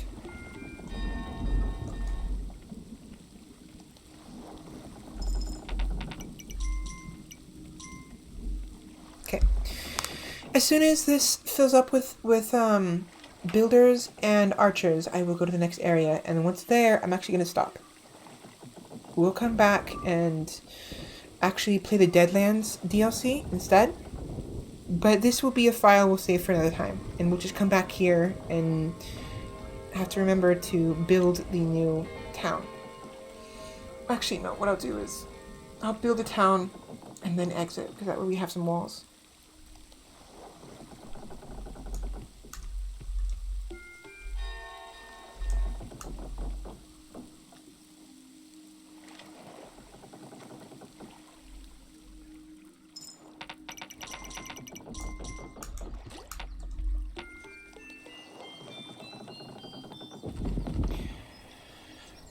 Before leaving, the boat will always delay until the hermits and the dog get inside of the boat. So if the hermits are in the boat, it'll wait. They'll wait for the hermit to arrive. No battery.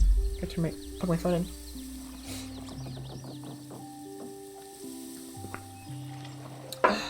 Hold on.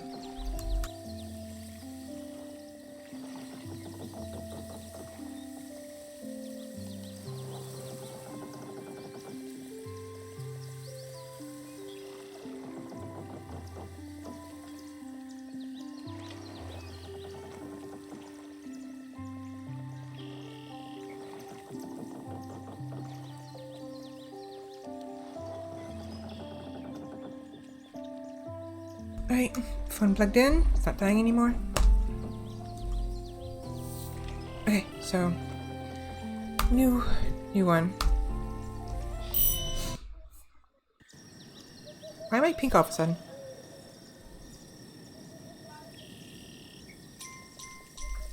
I'm not. Okay, never mind.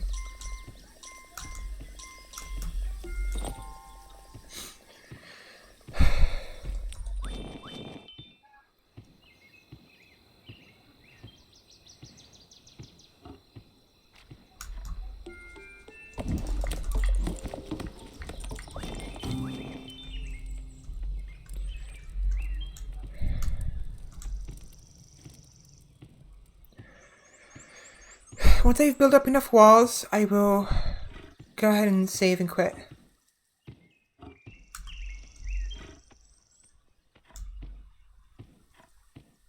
Should be able to do it without having to spend any gold on a wall.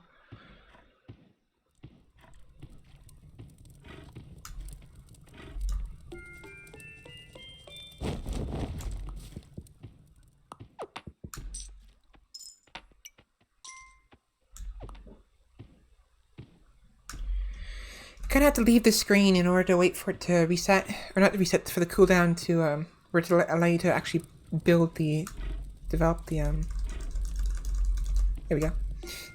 This is the cooldown. And free walls. Okay.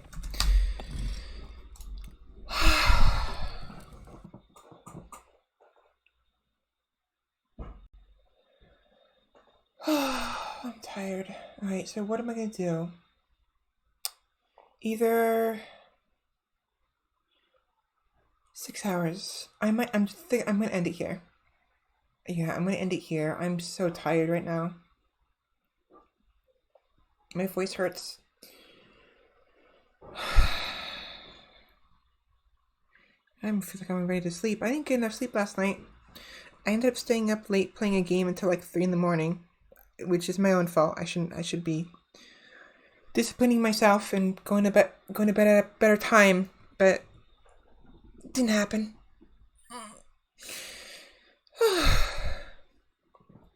Alright, so that was Noita, Vagante, and Kingdom 2 Crowns. Next week, what am I do next week? I think I'm going to play Bloodborne again. I really, really like Bloodborne. And I was having a fair bit of fun. Plus, last night, we managed to get the Cainhurst summons and are basically ready to finally go to Cainhurst Castle and get the Evelyn, which is the crux of my current Blood Tinge build, as well as the Cainhurst sets, which supposedly I overheard someone talk about it online, where apparently the Cainhurst set reduces the amount of HP that is taken when you create blood bullets. So that'll be my goal for next time I play Bloodborne. I might be playing it Friday. I'll set it up on the schedule, and if I change my mind last second, I will try to make sure it's at least a day in advance. So by Thursday, I will have fixed the schedule to whatever new game I'm going to be playing instead. I really want a PS5. I'm making sure I emphasize the 5, so I don't say 4 again. And so it is my dearest hope that we will get one by next Friday. I will have installed any updates it needs, installed any of the games I need to be playing, and I will hopefully have Demon's Souls ready by next weekend. Of course, they're constantly sold out online, and I don't think they're even available in store right now. There's supposed to be some for Black Friday. Either I missed the deals, or they never even arrived to begin with. So, and I have the money to purchase them on eBay, but I do not want to buy it for double the price. That is bullshit. What people are doing online, I can get it. I understand that. I can understand the thirst to do that. Buy the system and then inflate the price and sell it for twice the money on eBay. It sounds lucrative, obviously, but it's utter bullshit, and I don't think it's cool. If anything, I want no one to buy any of the PS4 systems on eBay and have the people who bought them have a bunch of PS4s, PS5s just sitting around gathering dust and their money have wasted. That would be an awesome punishment, because then what are they going to do? You know, people are going to wait until the PS5s go out at the proper price at the retailers or directly from Sony. And meanwhile, these people who are trying to make a quick buck will have wasted all their money. So, anyways, hopefully they'll be in stock again. soon, and hopefully they'll make a system. Somehow, I really hope that Sony or the retailers or GameStop or wherever, or Best Buy will make some kind of system to ensure that everybody gets at least a chance to buy a PS5, because the people who are selling this shit online on eBay are just going to keep buying them up the moment they are available, and they continue to sell them for double the price or even triple the price or even quadruple the price on eBay. And it's like, what the fuck, you know?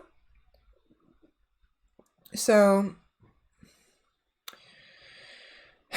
my advice for anyone who is interested in a PS5 would be to do what I'm doing and simply wait. You wait until you can get it from a retailer, from Best Buy, Walmart, Costco, wherever you can get it for the proper price, not this stupid inflated price. And if it takes a couple months, so be it. But the more people who are unable to buy the PS5 and who don't buy the PS5 because they're waiting for it to be in stock, the less money Sony is going to be making. Because sure, they'll be making off of, well, I mean, not to say less money. It's a weird situation. Because on one hand, Sony has all these people buying all these extra PS5s. So maybe it won't matter to Sony. But you could argue that the amount of money that someone's going to be losing by buying a PS5 for like triple the price is money they could have spent on other Sony products that they will not be spending because they don't have the money for it anymore. Furthermore, some people won't even bother to buy the PS5, PS5 because of how expensive it is on eBay, and either will feel upset with Sony and for not finding a way to make it fair for everybody, you know, and will just refuse to buy their products and go for the Xbox instead, or like just out of frustration, or they will buy the Xbox instead because it's easier and it's something they can get now. You know, not to mention, like, are the people who buy them and then try to sell them on eBay, are they capable of returning them? If they can, then there's going to be so many people who are going to buy the Xbox instead of the PS5 because they can't buy the PS5 because there's none available except what's on eBay. Whereas for like $3,000, whereas the Xbox will be at like $600, $700, or $800. And so they'll buy the Xbox instead. And once they buy the Xbox, I'm like, why would I buy a PS5? I don't want the PS5 now that I have an Xbox. Fuck it. And so let's say the people who bought them on eBay return them. Return all the ones they can't sell. The people who bought those PS5s will get their money back. Sony will lose money. And not only that, but they'll lose money to their competitor. It's just a shitty situation what's going on right now. And it's like, all those people who are buying 5, 6 PS5s and then selling each one for like an inflated price in order to make money are making it so much harder for everyone else. Things are hard as is. You don't need to be making it harder, you know? So, anyways, bullshit eBay situation. I feel like eBay should be doing something about that. Supposedly, it's legal what the people are doing, but I don't think it should be. That shouldn't be legal.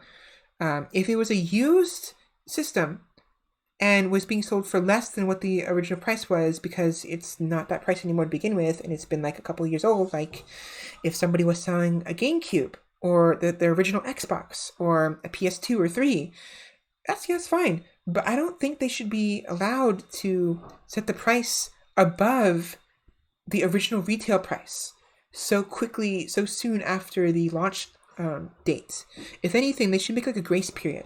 eBay should somehow make it so like people cannot sell a recently launched console or a recently launched game for greater than its retail price until after like a year or like half a year. Like they have to wait 6 to 12 months before they can actually sell them for those inflated prices. Because by then, ideally, everyone will have at least gotten a PS5 and anyone who didn't, and let's say assume Sony doesn't have any more to give out, if there's still none available 6 or 12 months in, then buying them on eBay for an inflated price would be understandable, because Sony doesn't have any more, and it's been like a year.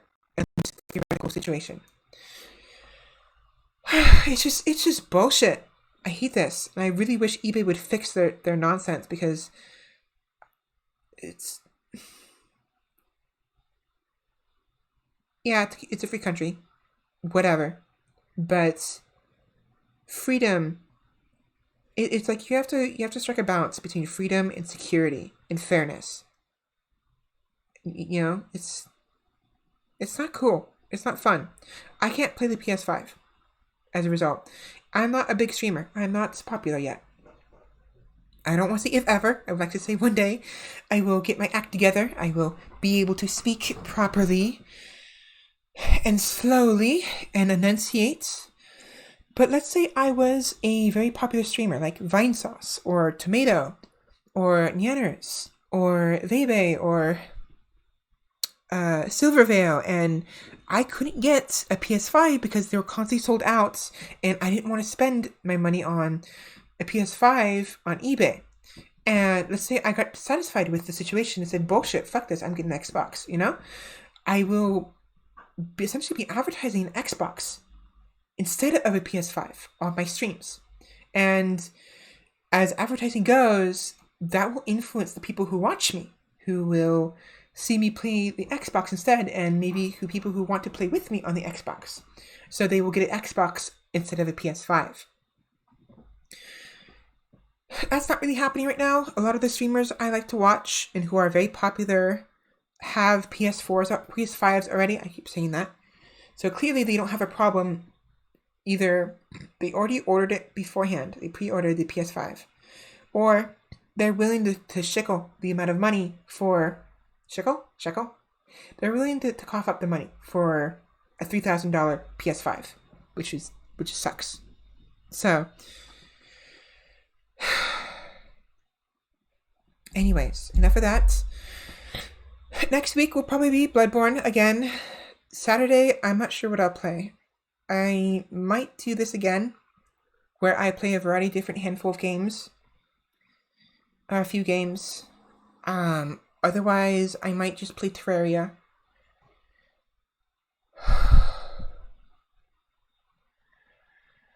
Breathe.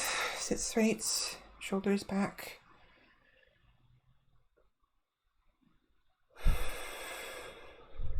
So I might play Terraria again next week. Next Saturday. Or I'll do this again, or I will play an entirely different game. I have Code Vein I could be playing. I have Dark Souls 1 through 3. Sekiro. God of War. I can always play that again.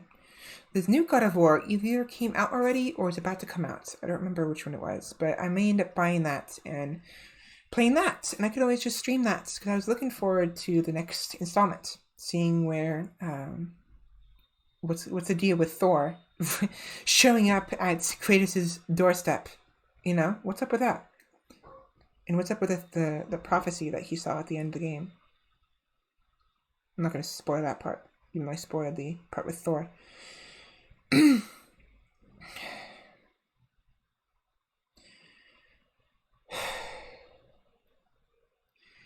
Anyways.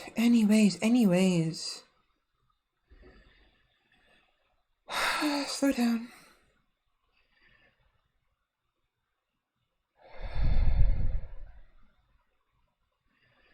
Thank you all for watching.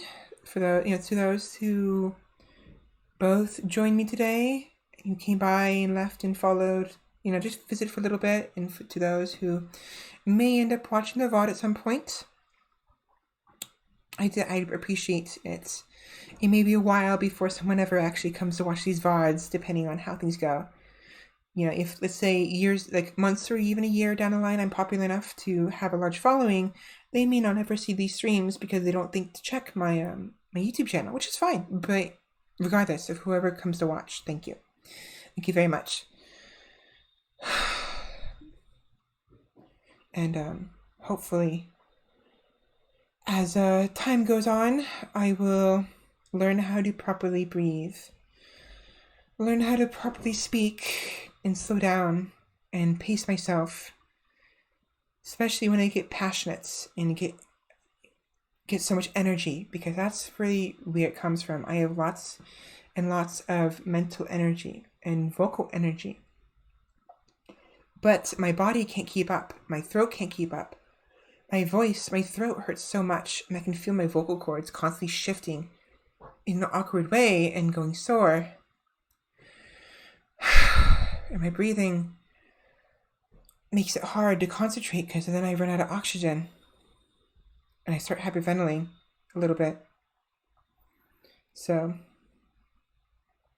anyways, Bloodborne next week, probably.